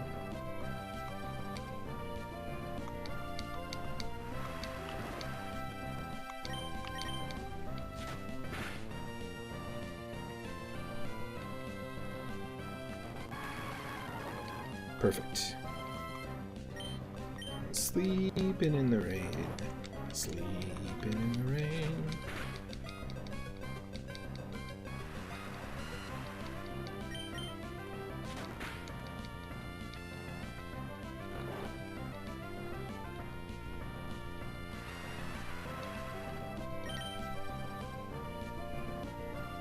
Oh no, you woke the whale. God damn it. Yawn again? It might be worth it for the experience here.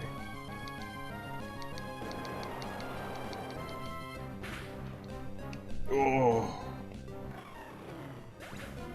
There's a crit. Swept away. Swept away.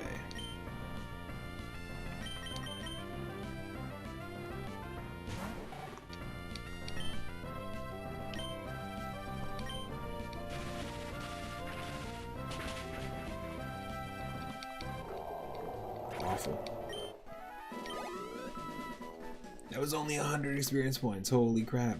Chansey and Blissey give infinitely more. That blows my mind. So it makes that death even more dumb.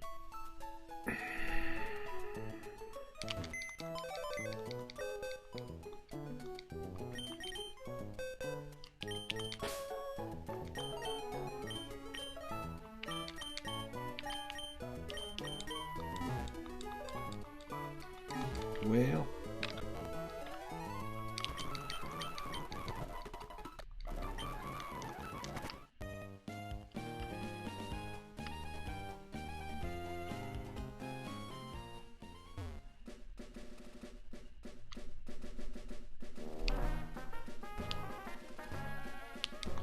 that was dumb. That seaside cottage is where Mr. Briny lives. He was once a mighty sailor who never feared the sea, however stormy. What is he now? Afraid of the sea? Some sort of sea chicken? What are you, some sort of sea chicken? Some sort of yellow sea chicken?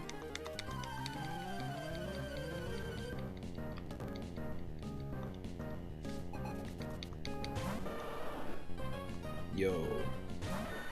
War turtle, let's go. Let's glow.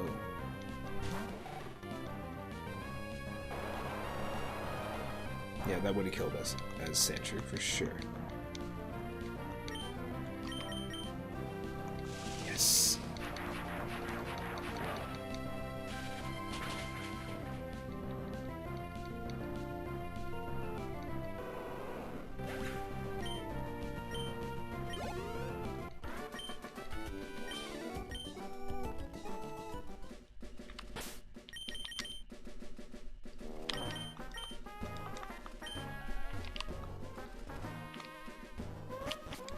New encounter. Sometimes there's things on the ground even if you can't see them. That's why I always check where I'm walking. And you always, what, shave the grass so people know where items are? Okay. Gulpin. Let's go for it. This is a poison type and we can evolve it.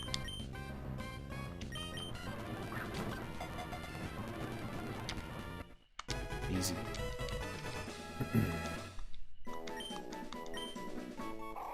It's the stomach Pokemon. This Pokemon's stomach fluid can even digest scrap iron. In one gulp, it can swallow something that's as large as itself. What are we naming this thing? It's going to evolve into Swalot. It's kind of like a old school Japanese yokai meets Muck meets like a Barbapapa. The visual of it. If anyone knows what a Barbapapa is.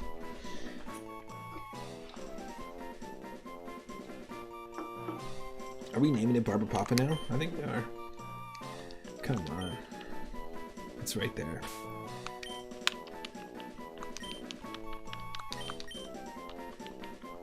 Look this up.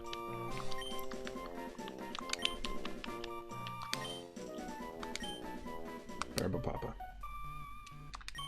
That's what I mean. I don't understand how people have trouble coming up with names. Just have a conversation with yourself and you'll get there. And you don't have to have that conversation out loud.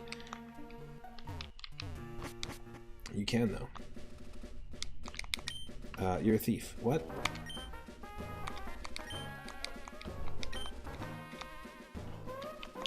She just flat out calls us a thief, and we got charcoal.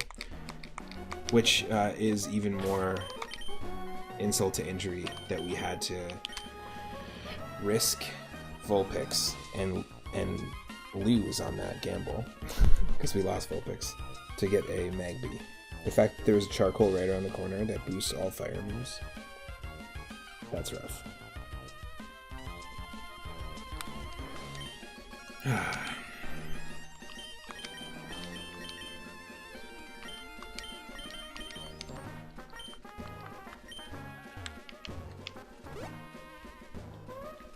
We gotta heal.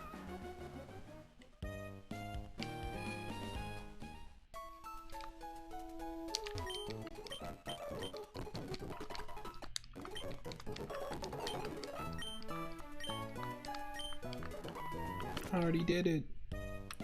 I already did it.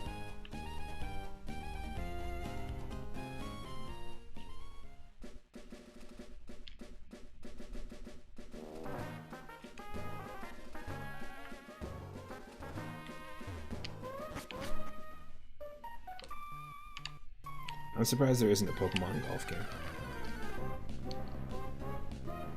Yo. Just wild Charmanders in the forest, wow. That's really cool. And we have Poison Fang for Barber Papa. What is your ability though? Liquid Ooze, draining causes injury. What do you mean can't escape? Bro. What are you doing?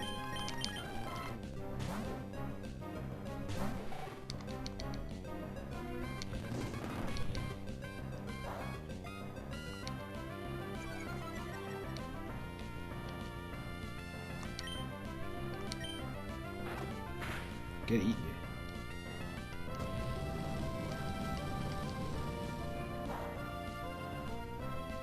Well, that's a starter Charmander moveset. Holy crap. Just to know Flamethrower right off the bat.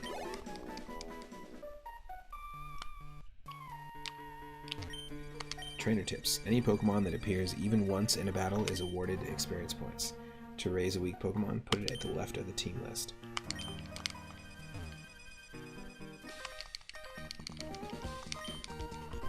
Let's go. Bug time.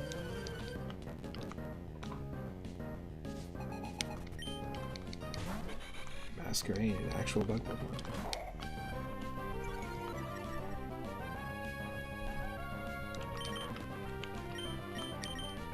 I'm gonna trust him a Glowfish.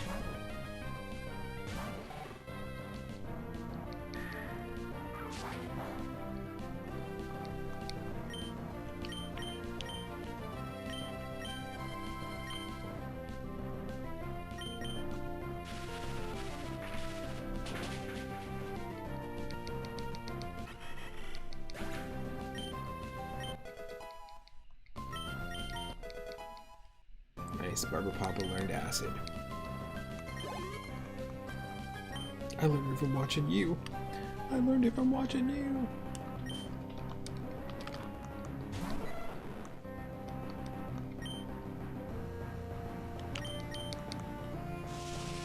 The fact that it's level 3 makes me not so freaked out, but the fact that it's a legendary freaks me out a little bit.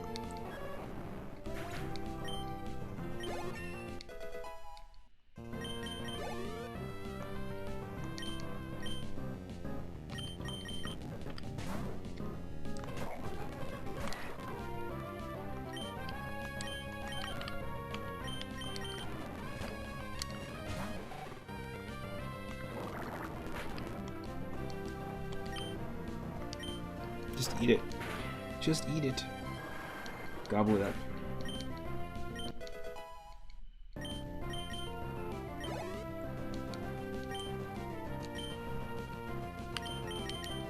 You're just doing these switch training here because it's the best possible option.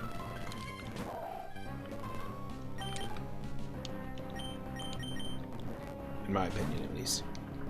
This is water ice type. He's got fire punch. Eat it. Just eat it. Yeah, in one go. We're good. Glowfish has an appetite. Oops. Didn't mean to hit my microphone. But I tend to do that, especially when I don't mean to. That's just me. I caught a bunch of Pokemon. Now I'm out of Pokeballs. Well, too bad.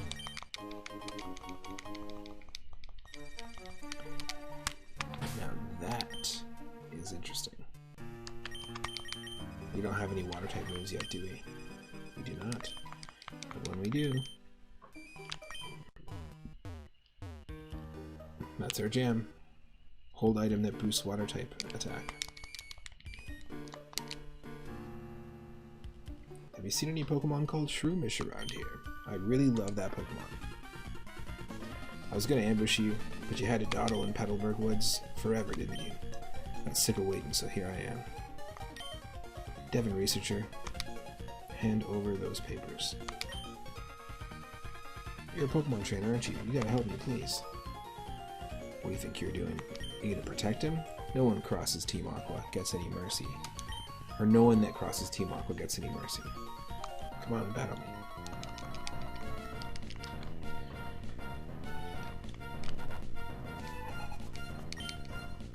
He's got an Onyx.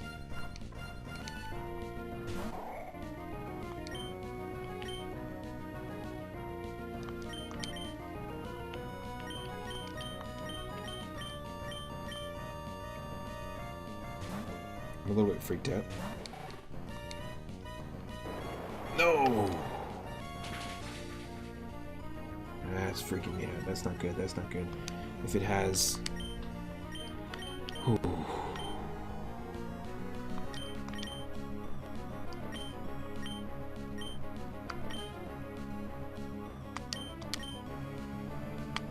We gotta play smart here.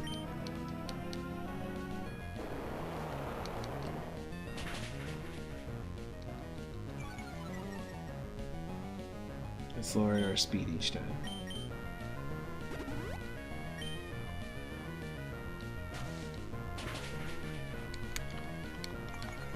Now that I don't want to happen.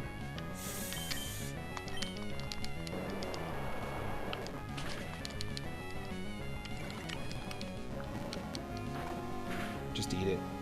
Yes, 2 bites. It's like 2 bite brownies, 2 bite Onyx. Oh no, you're gonna have... You should have done it in 2 bites. You left the crumbs.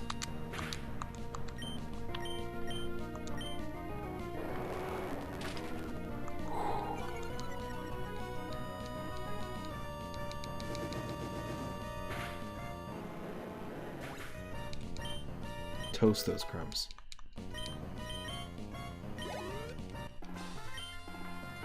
Wow, that is a way tougher match than that normally is. Normally he has a Poochyena.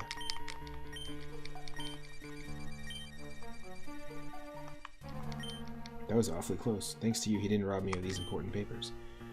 I know, I'll give you a great ball as my thanks. Didn't that Team Aqua thug say they were after something in Rustboro too? Uh-oh, it's a crisis. I can't be wasting time.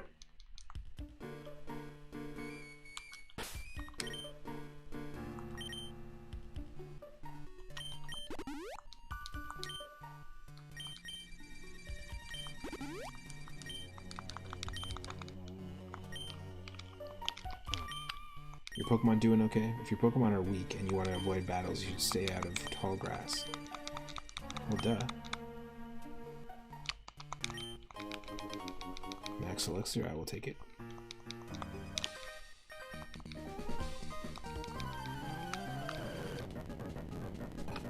Bugcatcher James with Slowbro.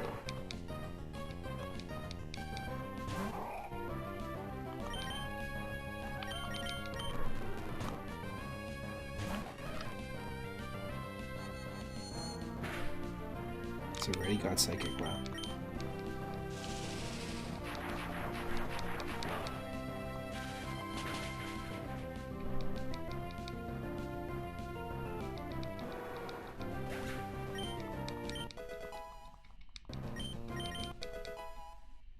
Barba Papa can now convert into different types. Interesting.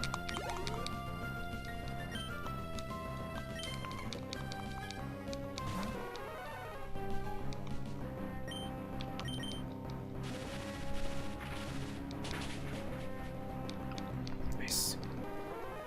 Can't afford to take the recoil damage.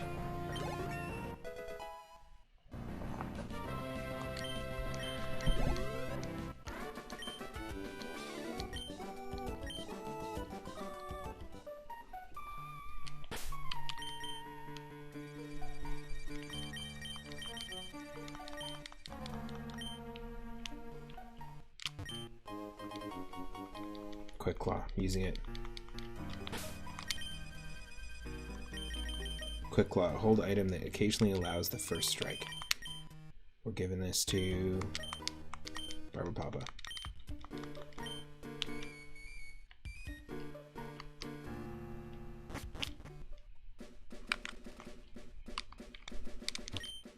I like filling my mouth with seeds, then spitting them out fast. I like you. You can have this. Okay, instead of Bullet Seed, it's Mist Ball. Mist Ball is a way stronger Psychic type move, and I'm 100% way happier with that. Let's go. Mist Ball attacks with a flurry of down. So it's from a Psychic bird. The only one that can learn it is Barba Papa, and Barba Papa desperately needs moves.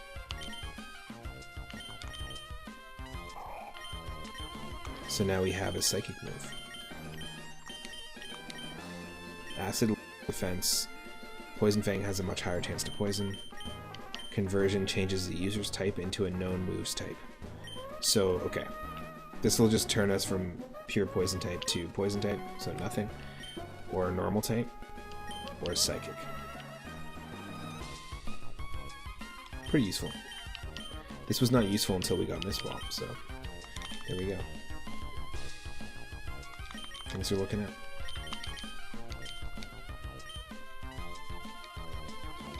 3 is a good number of Pokemon to have on the team.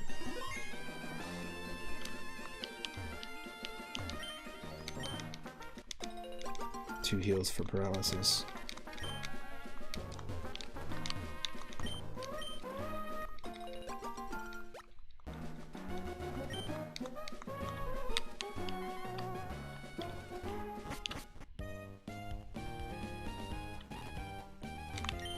Trying to be like my big sisters. Here you go. This is for you.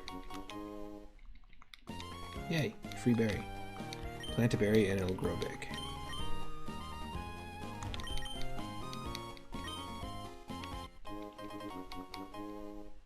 There we have the Wilmer pail so we can grow berries.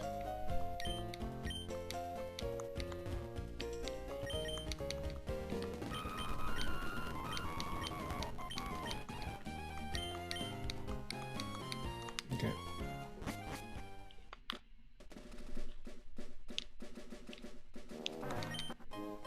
X special, not a great move, or not a great item. Doesn't do much. And the first encounter in this route is going to be another Whale Lord. Alright, we can actually have one on the team now. And we don't have a water type yet. Or, we don't have a Pokemon with water type moves yet.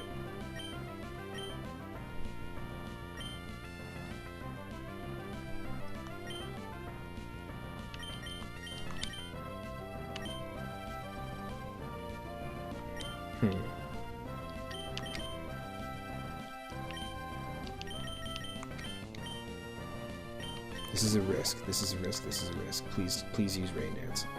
Oh, it's using Dig. Holy shit, it's a digging whale. I can't send you out, or you.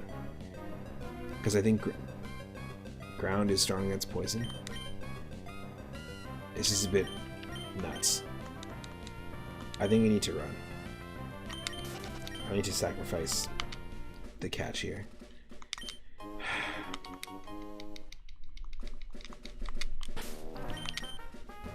That was an opportunity for us to save ourselves for sure. I'm glad I took it. PP max. What should get the most?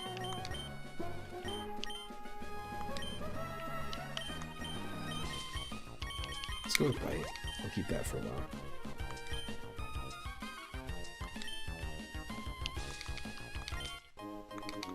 And then a smoke ball, which isn't... Yeah, it's not a Pokeball. It's a hold item. A hold item that assures fleeing from wild Pokemon. Okay.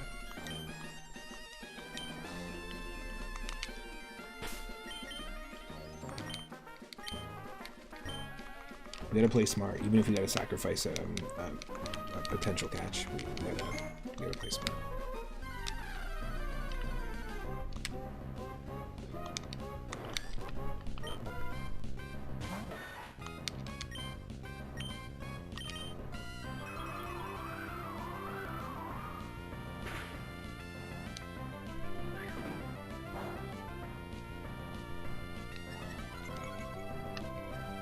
Wow, okay, and it has speed boost. I'm out.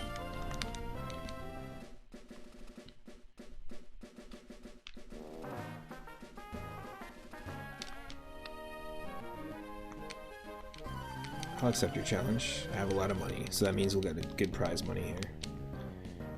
There's actually an entire mansion of rich boys and rich girls in Pokemon X and Y that you can go through, and it's a fantastic place to train. Once you go through it once, you can go back and do it, and it's essentially like a battle tower where you go through all the floors and you fight all these people. It's a fantastic way to level up as well as earn a lot of money, because there's a bunch of like money multipliers for those specific trainers. But if I recall correctly, like you don't get it all up front, or at first you have to go through like a lot of trainers. But it was a great place to keep returning to. If I ever found I needed to grind, I would just fly right there and just do that. And I always do that because it was also kind of a fun way of grinding as opposed to just walking around in grass. Mix it up a little bit.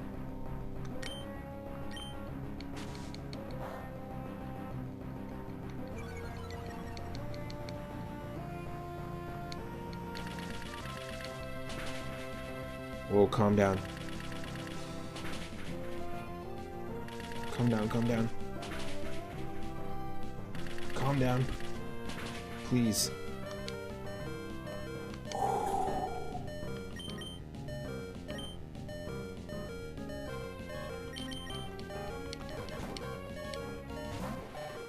That was way, way too close.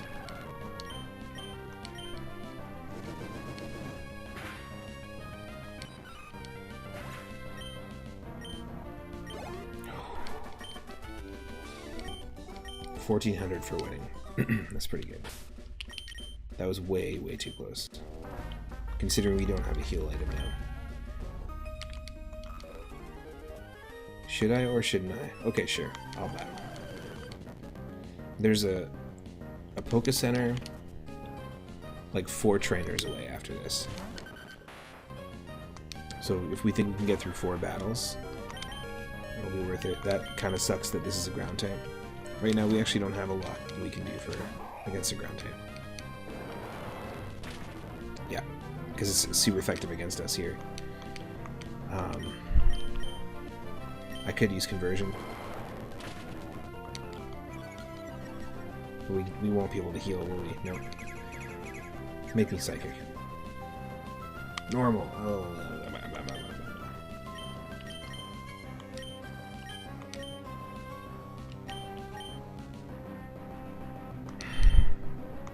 This isn't good.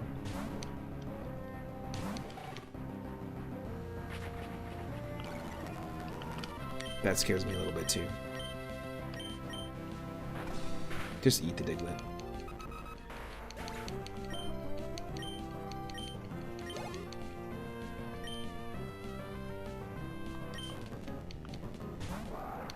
Wow.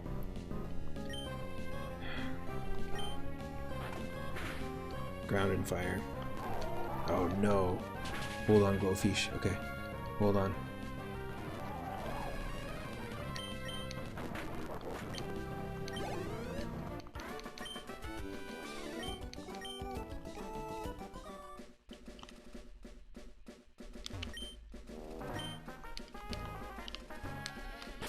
Wow, okay, look at our team. We can't get through more battles, so I'm gonna do this. Safely backtrack.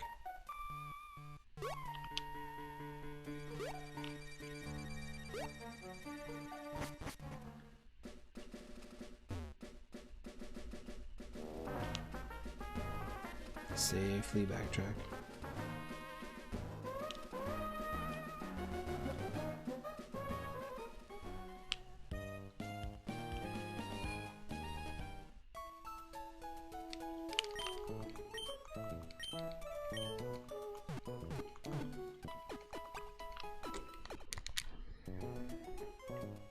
Okay, just one moment.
Thanks for waiting.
Okay.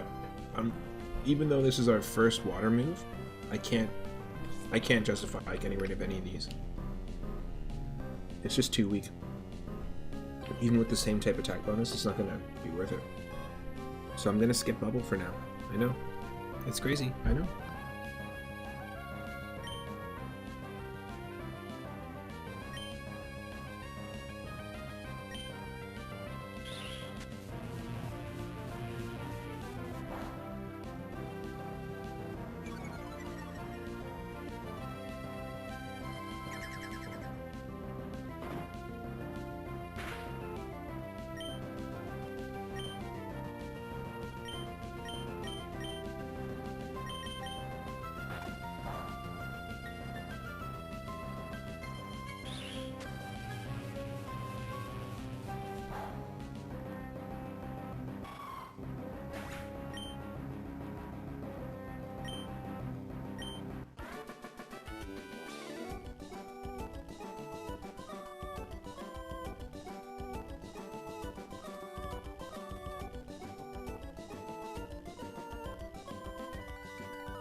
It's a catfish.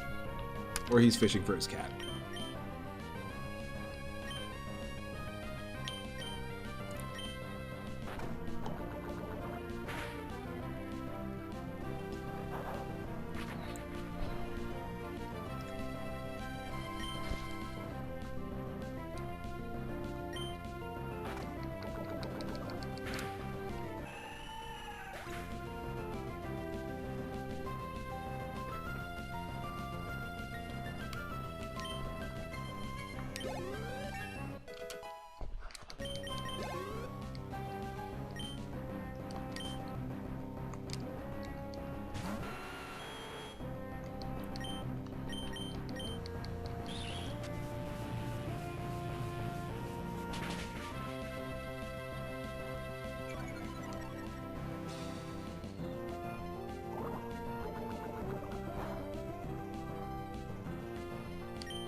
Sorry, just 1 second, folks.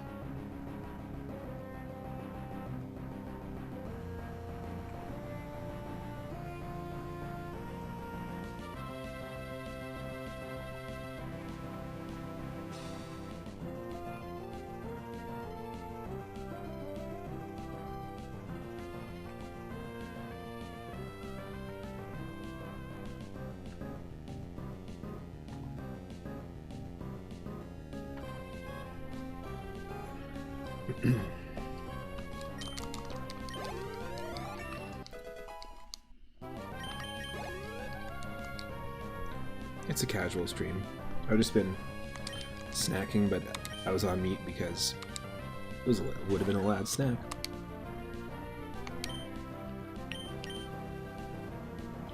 To be perfectly honest. Here, try some acid.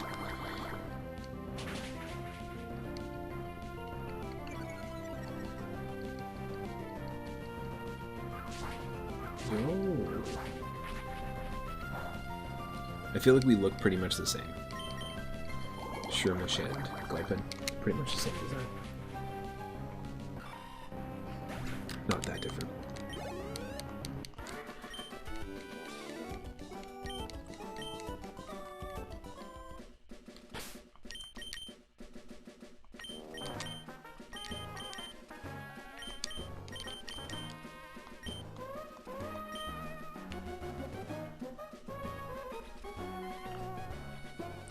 Wait, let me join you. Will you look up again?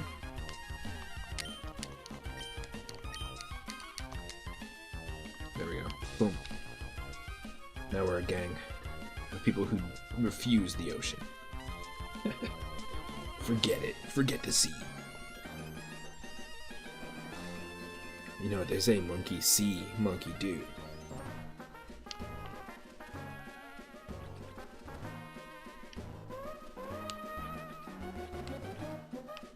At the time, this is pretty innovative.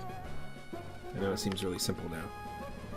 The reflection, and the footsteps in the water, and the footsteps in the sand.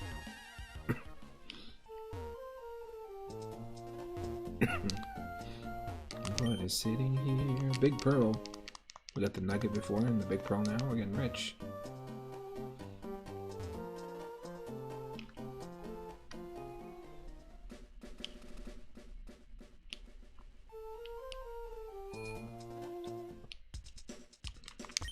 My Pokemon evolved. It has a lot of HP now. I should buy super potions for it now instead of ordinary potions.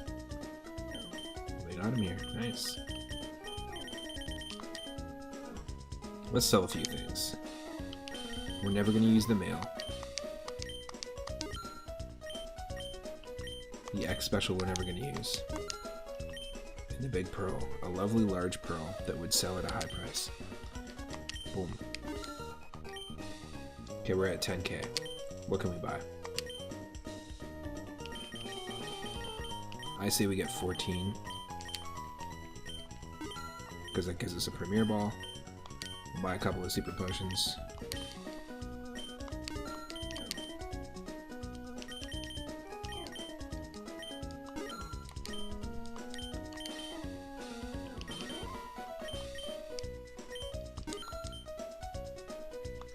I think for now we're okay.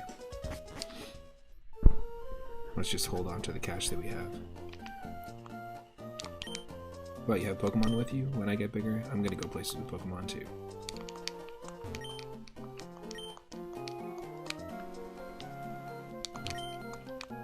Cutter's House. That determined expression, the limber way you move, and your well-trained Pokemon. You're obviously a skilled trainer.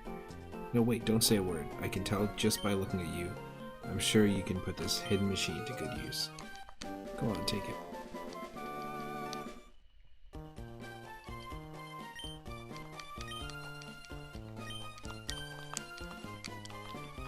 We need the badge to use it, but let's see who can learn cut.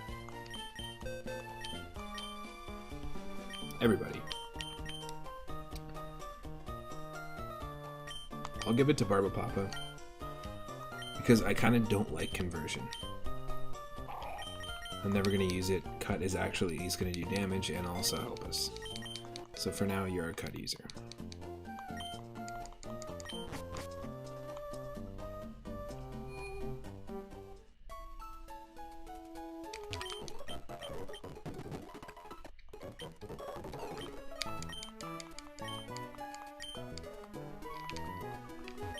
Just like people, there are male and female Pokemon. Okay. Well, we don't have to get binary about it here.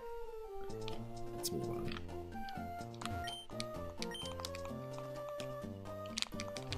If a a Pokemon gains experience in battles, it can sometimes change the way it looks. A Pokemon changes shape? If one did that, I'd be shocked. It's called evolving.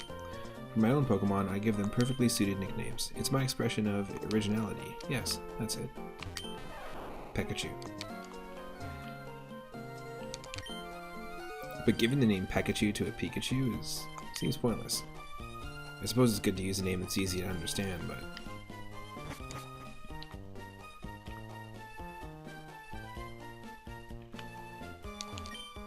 Did you know this? You can have a 2-on-2 battle even if you're not with another trainer. If you catch the eyes of 2 trainers when you have 2 or more Pokemon, they'll both challenge you. Don't you think it'd be cool if you could beat 2 trainers by yourself? I already did.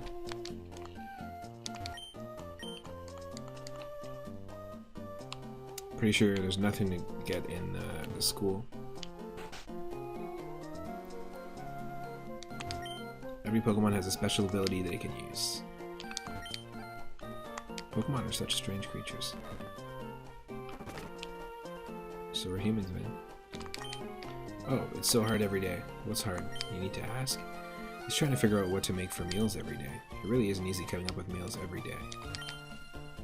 Welcome to the Pepper household. I have a question for you. Have you ever babysat? You see, I'm a new father, so raising a child is all new to me. And I have a problem. My daughter, Walda. Just her name should make her laugh. She doesn't laugh anymore. I think she'd laugh for me if I told her something funny. What, that her name is Walda? Do you know of a funny word or phrase? Yeah.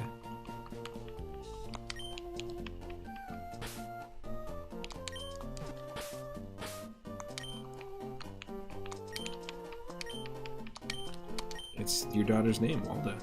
Let's give it a try. Walda, Walda. She's not smiling at all. Maybe Walda's one serious child. Okay, bye.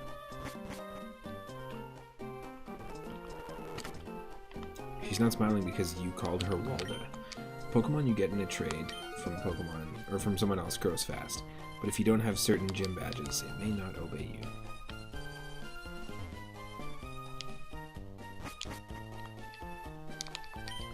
Hey, those running shoes. They're one of our products. It makes me happy when I see someone using something we made.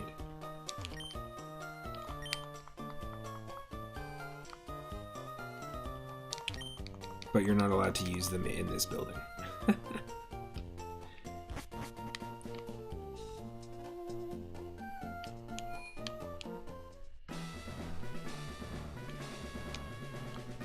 I don't know if I'm ready for the gym yet.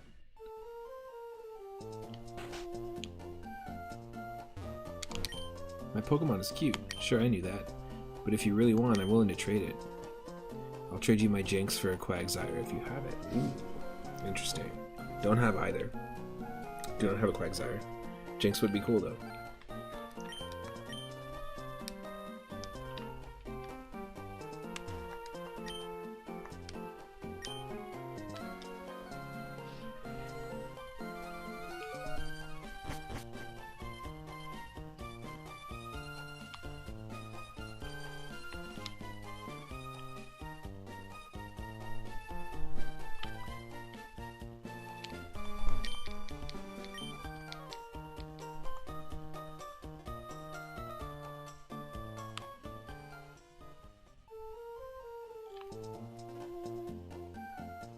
I forget where you have to go to trigger the next event. So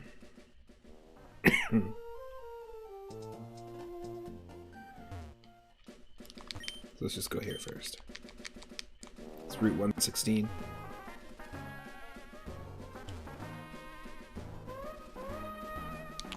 I'll take that.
thing they have this.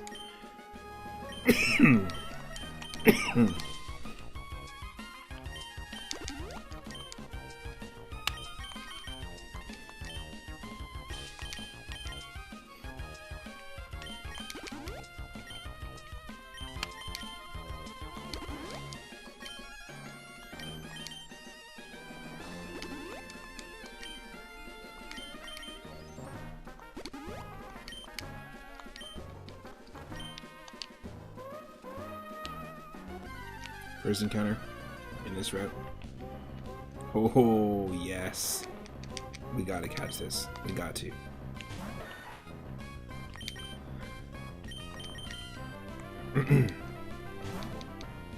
It's dragon type, water dragon.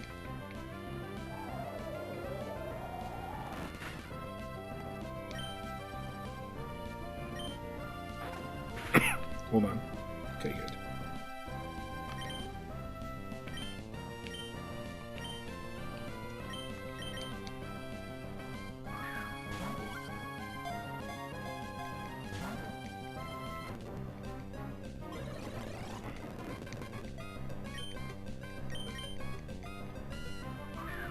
Has Volt Absorb right now.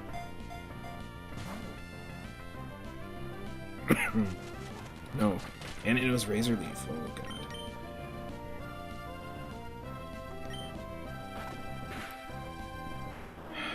I knew that was gonna happen. I knew it. We killed it. The Kingdra has left the building.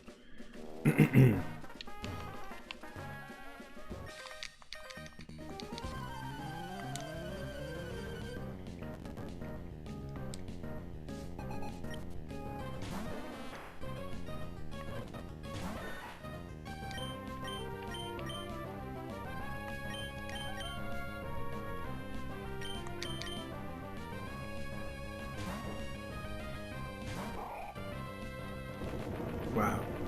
It's one of them exploding roots. Very lucky.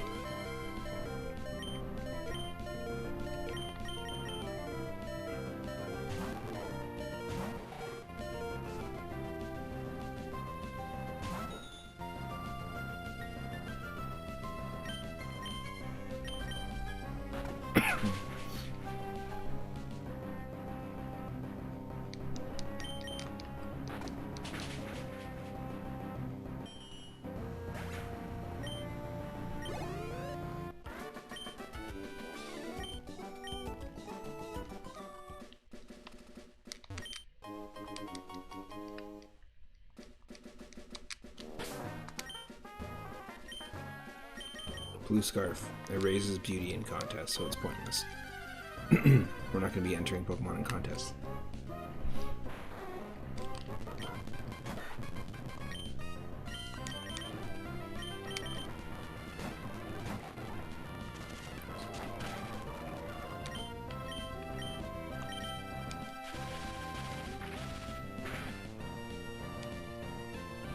No, no, no! It's guaranteed 40. Glowfish is done.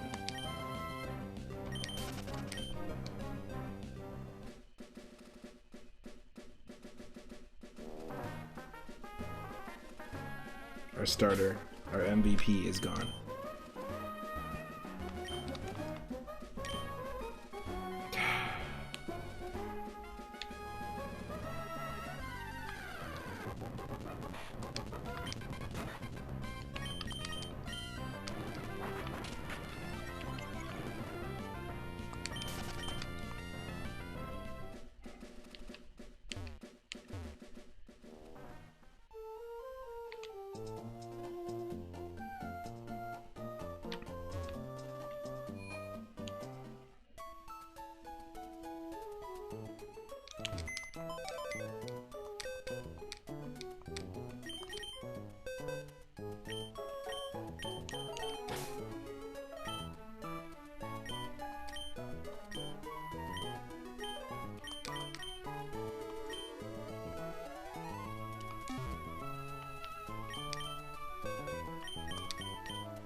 Well, that sucks.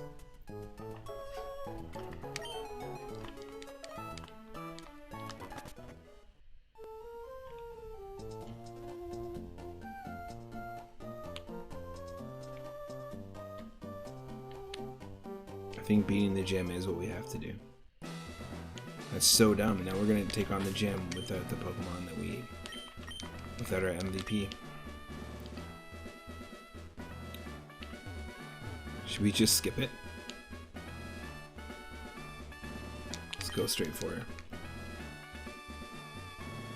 One could argue that I need the experience from these trainers. It's too late now.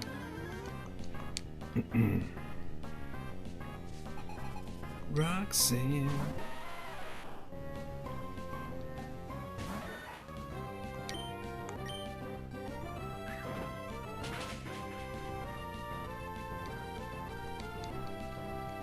Oh no.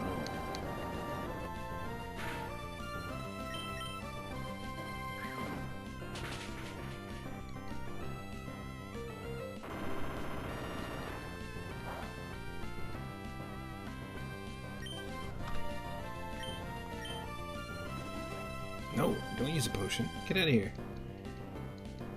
Don't use a potion on your Pokemon. Don't use a potion on your Pokemon. Don't use a potion on your Pokemon.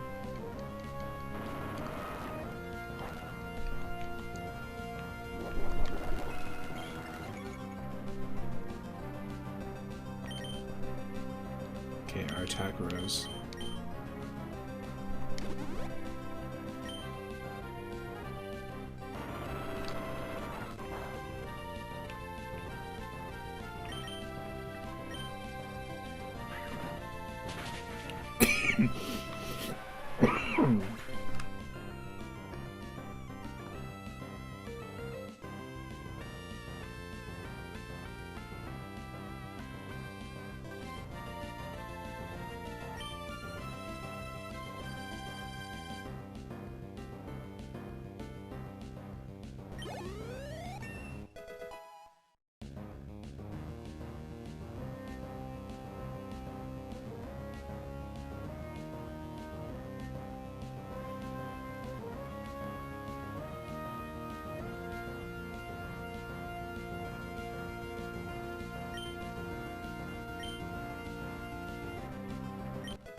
Oh, this might not be good. Hold on, Barber Papa.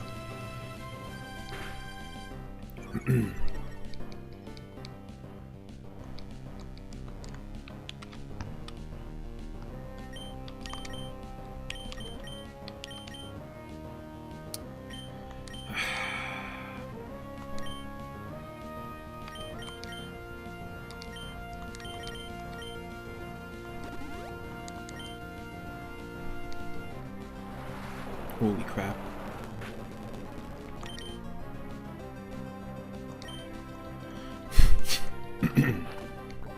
Brought us some time.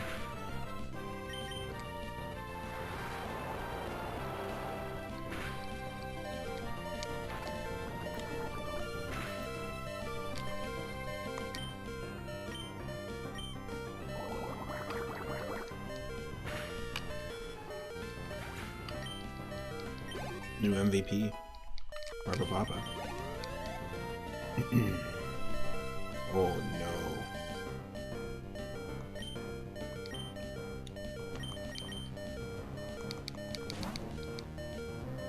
Just because it's gonna be the ace.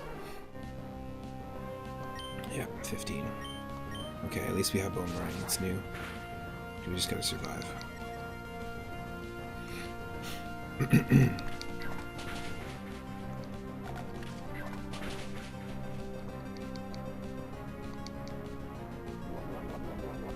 Let's get a heal, right? Citrus. Orin.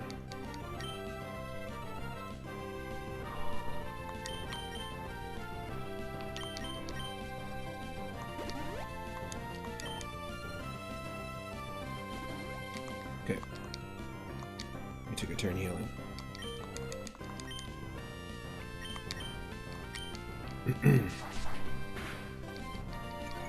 Damn. Oh, it's the defense fall. That's what's going on here. That's not good.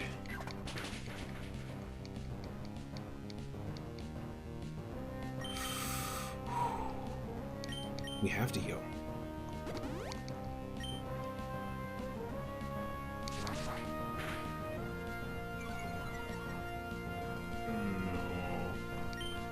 That sucks.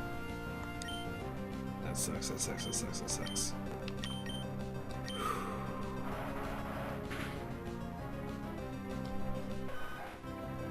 Oof. Sand screwed.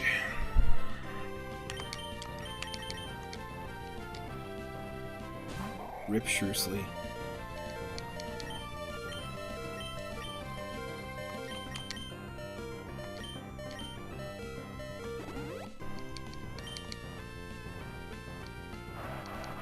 Hold on. Yeah, calm down. Exactly.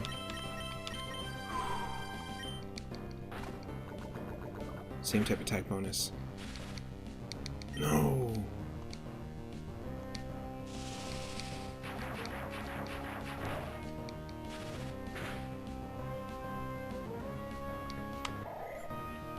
We got Ampha roasted.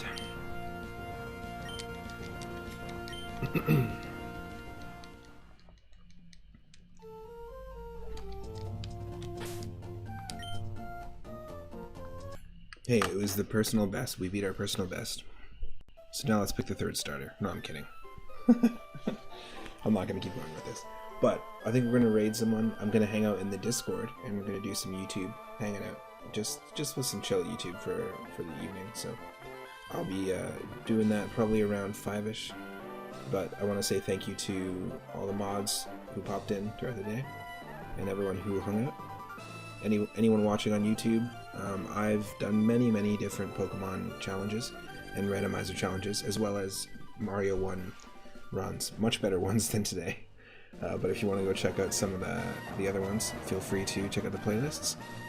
And I will be live in my Discord space in about an hour. Feel free to drop on by.